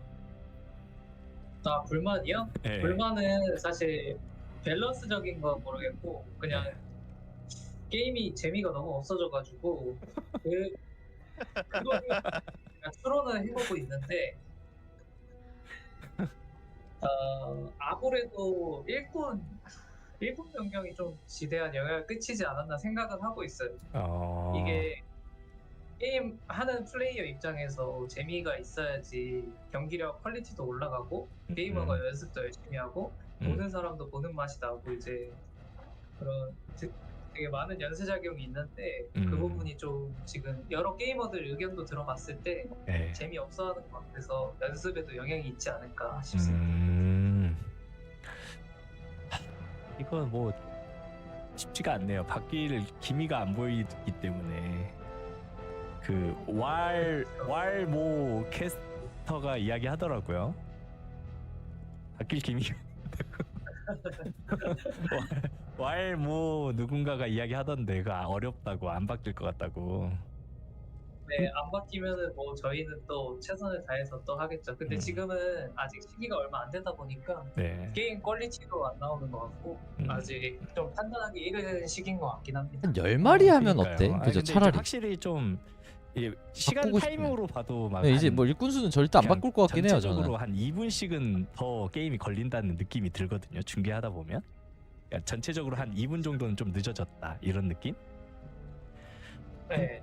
근데 이제 기존에 시청하셨던 시청자분들이나 프로게이머 분들이나 모두 이제 좀 지금 패치 8기로 근데 이제는 안 바꿀 것 같아, 일꾼 좀 수는 무조건. 지루해지는 부분들이 좀 크다. 이게 거의 한 이상은 이야기가 나오고 있는 이야기잖아요. 그쵸. 지금 상태에서 12기로 늘린다. 도움이 될까요? 솔직히 잘은 모르겠지만 이게 디테일한 걸 제가 뭐 테스트하는 입장은 아니다 보니까 근데 12기로 바꾸고 그 뒤에 이제 또 데이터를 쌓는 게 좀 더 빠르게 해결되지 않을까 싶긴 해. 근데 이거는 그렇죠. 일꾼 수를 저도 바꾼 준비하다 거는 보면 그런 결과론적으로 봤을 때 이런 그런 상황이 생각을 진짜 벌어진 많이 하게 거지. 되는데. 사실 바꾸기 전에는 그 뭐 변현우 이렇게까지 선수가 8기로 될지 줄인 걸로 몰랐지. 연습한 결과를 이제 보고 보람이 있으니까 있고 거봐. 연습을 이렇게 될 줄 하는 알았어. 것도 이렇게 하는 나쁘지 않고 거지. 재밌다 이런 이야기도 했었거든요. 저번에 인터뷰할 때. 네네. 근데 그게 근데 일꾼 숫자를 바꿀 거면 사실 그 막 보는 입장에서 좀 건물이나 이런 지루해지는 감이 것도 없지 않아 있는 가격도 것 조금씩 다 같아서 바꿔야 이게 되고 이래야 돼. 좀 안 안타깝더라고요. 지금 변현우 선수는 근데 그때와 같은 생각인가요? 아니요? 아니, 저는 왜 재밌게 느꼈냐면은 그러니까 새롭잖아요. 새로운 거라서 네. 좀 배우는 입장으로 돌아가서 그런 부분에서 좀 재밌다고 느꼈었는데 이게 뭐 하면 할수록 오히려 재미는 더 없어지고 이게 12마리는 이미 저희가 10년 동안 해왔기 때문에 그 데이터가 많이 쌓여 있잖아요. 네. 근데 8마리는 저희가 데이터가 없어가지고 뭐 어떤 패치를 해도 네. 그 다가오는 그게 좀 많이 다른 것 같아요. 좀 더 크게 다가오고 그러니까 12마리에서 뭐 그런 애벌레 버프를 했었으면은 네. 오히려 좀 다르게 느껴졌을 수 있을 것 같아요. 이렇게까지는 강력하지 않았을 텐데 근데 이 두 개를 동시에 해버리니까 그 테란이나 프로토스 입장에서는 좀 더 많이 힘들어진 것 같아요. 그런 것 같아요. 확실히 초반에 저그의 일꾼 최적화 이게 뭐 선못으로 시작해도 확실히 좋아 보이니까 정말 문제가. 근데 지금 일꾼 숫자를 건드릴 수는 없을 것 같고 그냥 밸런스 지금 당장 맞춰야죠 뭐. 조정이 되냐 안 되냐잖아요. 근데 그쵸? 이제 예전에 이제 제가 또 다른 어떤 모 관계자에 의하면 게임 수가 충족이 안 되면 롤백 이야기도 있더라고요. 진짜요? 근데 이게 진짜인지는 모르겠어요. 근데 그런 이야기가 아무튼 있긴 있었는데 근데 롤백 하면 도움이 되나요? 지금 상황에서? 근데 롤백을 저는 솔직히 말해서 개인적 의견으로는 네. 롤백 하는 게 맞다고 생각을 하고 그 롤백을 하고 일꾼 12마리에서 네. 거기서 이제 유닛이나 뭐 애벌레를 건들던 그런 수치 너프를 해야 된다고 해야 되는 게 맞다고 생각을 해요. 네. 일꾼을 8마리로 그냥 줄인다는 거는 그냥 아무 얘기도 없이 줄인 거잖아요. 뭐 때문에 줄이는 거 그런 것도 없이 네. 줄인 거잖아요. 뭐 때문에 줄이는 거 그런 것도 없이 저는 뭐 그래서 제 입장은 저는 뭐 제 입장은 하는 게 맞지 않나. 다시 롤백을 하고 근데 또 게이머들도 다시 패치를 하는 게 맞지 않나 생각을 하고 근데 또 게이머들도 BTR 서버가 열리면은 많이 뭐 피드백을 많이 해줘야 되는데 저희 게이머들도 피드백을 잘 안 하다 보니까 이쪽 그 패치 팀에도 좀 머리 아픈 그런 게 있을 것 같긴 해요. 강퇴하니까 없지. 뭐라고요? 강퇴하니까 못 주지. 나도 피드백 주고 싶어. 강퇴다. 그쵸. 그쵸. 그런 부분도 있고. 그러니까 모두가 굉장히 힘든 시즌을 보내고 있다라는 생각이 들고 뭐 이번 또 GSL CK 5회차 오늘 이병렬 선수가 화끈하게 병렬이가 근데 진짜 너무 잘했어요. 너무 고맙고 저가 이겼는데 너무 고맙고 그러니까 보여주려면 이렇게 확실하게 보여줘야 돼요. 네, 안 그래도 오늘 화끈하더라고요. 근데 신이범 선수도 확실히 그냥 롤백하고 좀 저그 약간 중간중간 애벌레나 이런 것들 손보는 게 괜찮은 방향이라고 보시나요? 12마리 할 거면은 애벌레는 절대 건들면 안 되고 그냥 이제 전 버전에서 문제가 있던 게 어떻게 보면은 푸테전이랑 푸저전이었잖아요. 네. 그래서 그것만 좀 건들면은 되지 않을까라는 생각이 있긴 해요. 그쵸. 저도 오늘 중계하면서 그 이야기 했었거든요. 그냥 다른 종족전 괜찮았던 것 같고 푸저가 중후반 넘어갔을 때 할 게 없다. 이거 이길 수가 없다. 이런 이야기 하다가 뒤로 돌려서 그냥 그 부분을 좀 조정하는 게 낫지 않냐. 이제 그런 이야기들이 있었는데 그렇죠. 그냥 굳이 전체적인 거 뭔가 새로운 걸 시도하는 거는 좋은데 이게 방향이 좀 잘못된 게 아닌가라는 생각이 들어서 좀 아쉬움이 남더라고요. 그러면 일단은 밸런스적인 부분은 서로 다 의견은 비슷한 것 같고 오늘 게임 이야기만 좀 간략하게 해보도록 하겠습니다. 신이범 감독님은 오늘 이병렬 선수를 1번으로 내보낸 이유가 있나요? 일단 그 강민수랑 저는 이 패치가 되고 나서도 꾸준히 대회도 나가고 연습을 좀 했어요. 근데 이제 이병렬 선수는 보기만 했다고 하더라고요. 뭐 게임 한두 판 정도? 두세 판? 뭐 이렇게 하신 것 같더라고요. 네? 보기만 했다고? 네, 보기만 하고 그냥 제 유튜브 몇 번 봤다고 하더라고요. 네, 그래가지고 그 네. 네, 병렬이 형 그 대회 경험도 쌓고 네. 실력감도 이제 찾아서 네. 다음 주에 도움을 받고자 아, 이제 이병렬 선수를 내보냈는데 아무래도 제가 아까 말했지만 저그는 사실 애벌레 때문에 최적화가 바뀐 게 아예 없어요. 아, 다른 테라이나 토스는 느려졌는데 네네, 그렇죠. 그래가지고 이병렬 선수가 연습을 안 해도 그냥 그 저번에 했던 그 기본기로 그냥 다 이기니까 저도 이제 당황스럽고 저도 보는데 아 이거 조졌다 이거 때문에 네, 이 생각했어요. 아니 오히려 논란이 더 커지는 것 같은데요. 이거 게임 안 하고 신이범 유튜버만 봐도 이긴다. 신범 유튜브 구독 많이 해주세요. 아, 제 신이범 유튜브가 좋을 유튜브. 수도 있죠. 아, 신이범 유튜브 구독. We're just 좋아요, plugging 알림 Shin's YouTube channel right now. God damn it. 아, 그랬구나. 그럼 변현우 선수는 왜 본인이 1번으로 나왔나요? 저보고 나가라던데요? 아니, 저는 처음에 조성주를 그냥 안 물어보고 그냥 선택했거든요. 아, 네. 마루가 평소에 CK 하면은 대장전에 좀 부담을 가지는 것 같아서 아, 그냥 제가 첫 번째로 박아버렸는데 네. 처음 들어보는 욕 듣고 그냥 저로 바꿨습니다. 야, 그리고 또 네. 다음 경기 생각하면은 또 이신영 선수가 토스전보다는 저거전 하는 게 좀 낫다고 생각을 해서 아, 이신영 선수는 이제 좀 남겨뒀고요. 네. 즉 뭐 3테란 중에 굳이 선봉을 뽑자면은 저밖에 없는 것 같아서 그래서 제가 나가게 됐습니다. 근데 이게 다음 주에도 이제 플레이오프 일정 있잖아요. 사실 제가 김준호 선수에게는 뭐 이것저것 안 물어보는 게 오늘 뭐 프로토스는 워낙에 뭐 저그한테 뭐 아무것도 못하고 진 것 같아가지고 물어보면 욕할 것 같아가지고 못 물어보고 있거든요. 아니, 괜찮아요.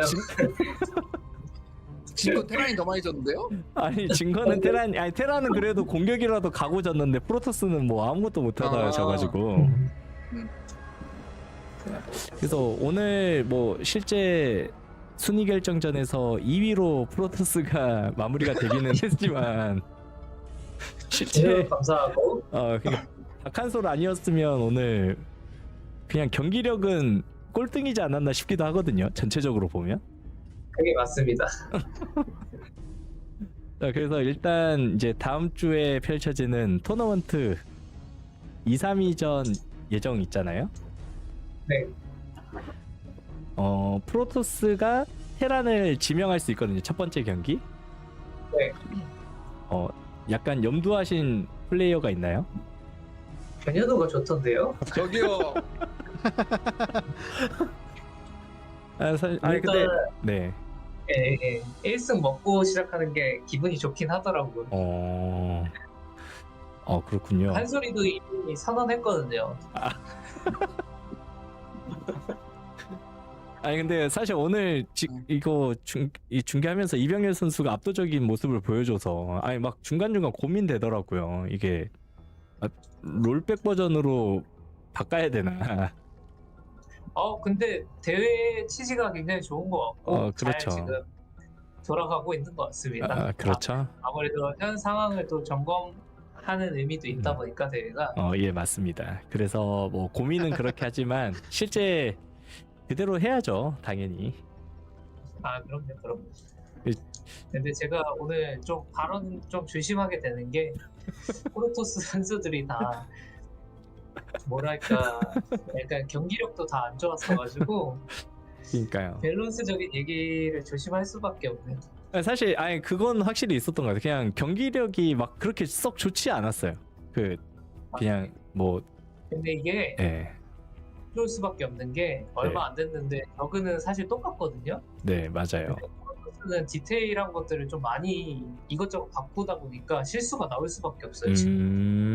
그래서 좀 더 해봐야 된다. 그거는 그렇죠. 토스는 사실 토스 입장에서 완전 대격변 느낌이기 때문에 그렇죠. 그런 부분들이 있을 수밖에 없겠네요. 네, 그런 것 같습니다. 그러면 결론은 테란이 더 못했. 뭐 저희가 3등이니까. 뭐 인정합니다.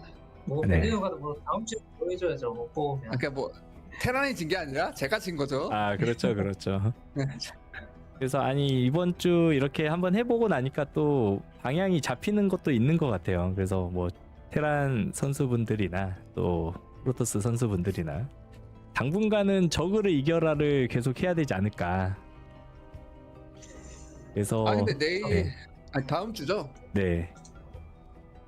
다음 주 다음 월요일입니다. 주 테란 입장에서는 제 입장에서는 저그를 이겨라 하기 전에 토스를 이겨라부터 해야 되지 않을까. 네? 토스가 지금 저그에 가려져 있을 뿐이에요. 일단 다음 주에 한번 보세요. 자 알겠습니다. 자 일단 너무 길어지고 있어서 그러면 그 각 팀 감독님 테란부터 해서 다음 주 각오 한 마디씩만 하고 마무리하도록 하겠습니다. 자, 변현우 네, 선수. 저희 테란이 오늘 유일하게 전패를 했는데 근데 오늘 경기력 자체는 그래도 괜찮았다고 보거든요.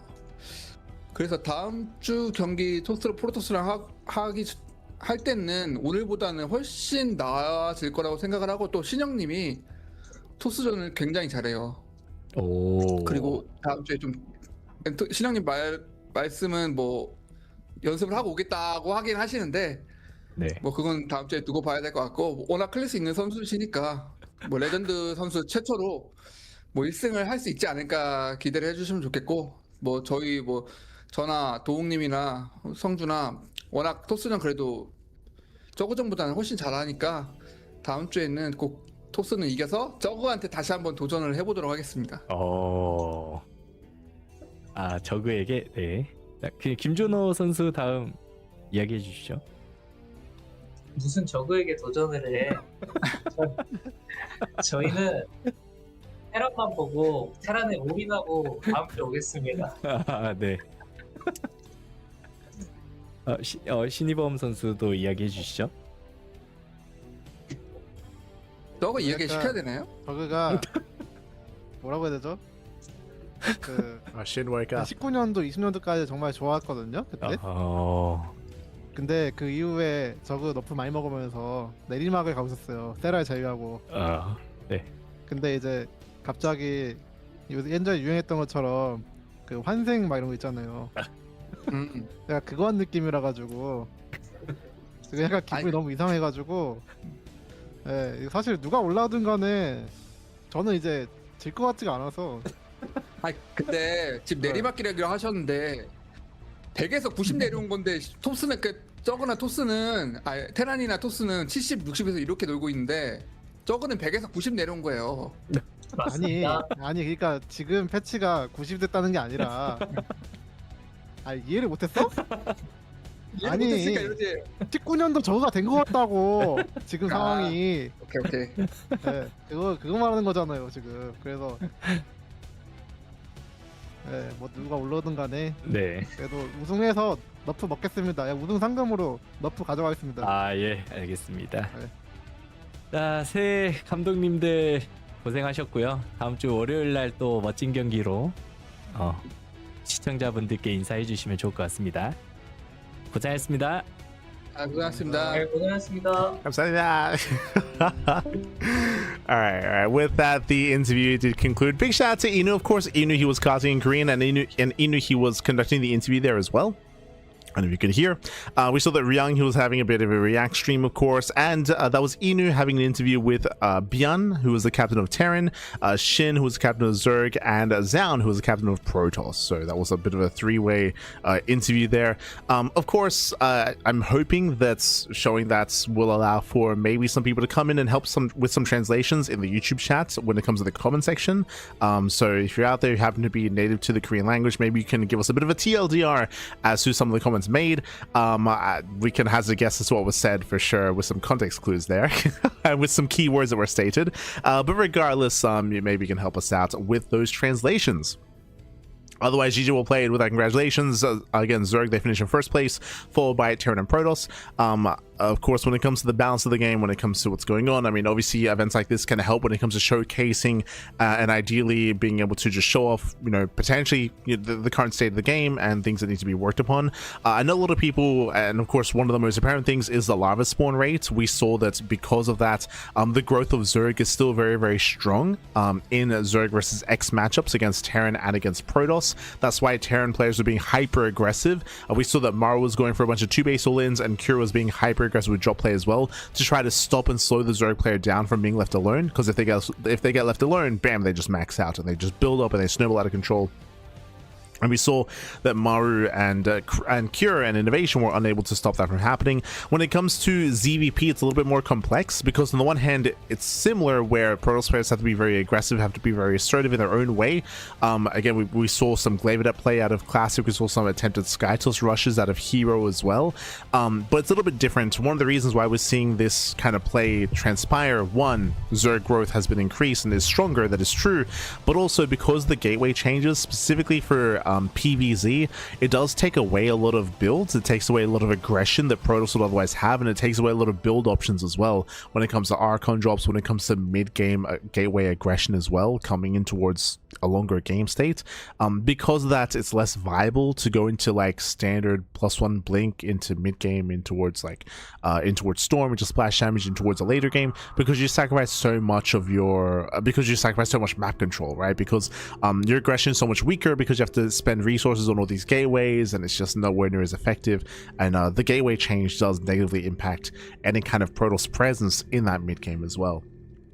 So ZVP is a little bit more complex as to like what exactly is impacting that matchup at the moment, and why we're seeing so much attempted Skytoss from herO. We even saw that a little bit from Classic as well. We've been seeing that from Max Packs. We've been seeing that from Protoss players abound. So again, right now, the game is very heavily in flux, and we're expecting a hotfix on the horizon. That's kind of what we're expecting. When that hits and what is changed, still yet to be confirmed. Of course, still yet to be seen. I think I mentioned this last time.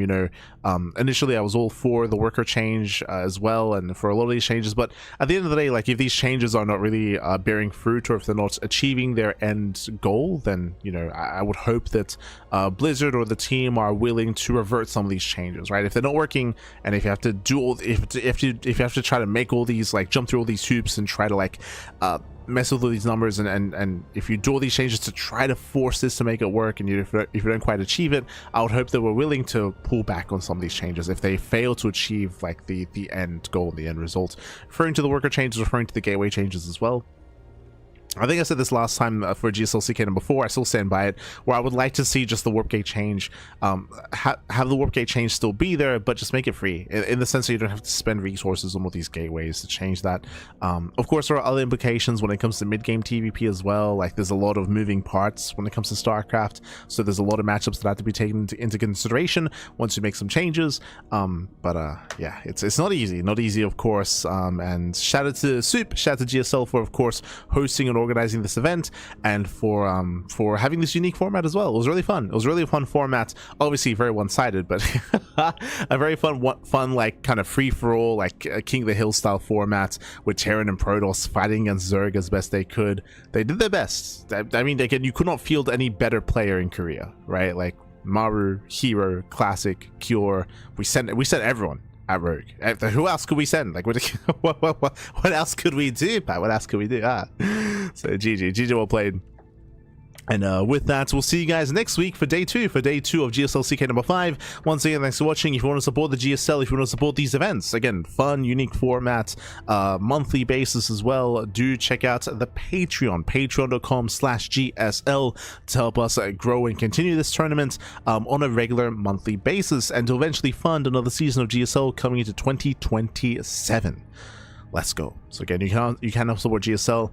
Otherwise, thanks for watching. Thanks for tuning in. If you are curious, we do cast StarCraft on a daily basis over on the CranKy Ducklings. When it comes to the rest of our schedule here, we are going to be live throughout the course of the week.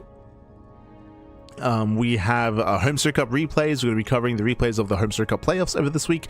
We have the Wardy TV Monday, Pigstar Cup. We have Crank Gathers. True Crank Gathers also going to be occurring. Sea Duckling Open and Sparkling Tuna Cup as well. Plenty of content, plenty of StarCraft at the course of the week. A lot of content every single day here on the Cranky Ducklings. So we'll see you guys next time for some more StarCraft. Otherwise, thanks for watching, and we'll see you next time. Until then, ciao, hasta luego, hasta luego. See you next time. Hasta luego, papi, hasta luego.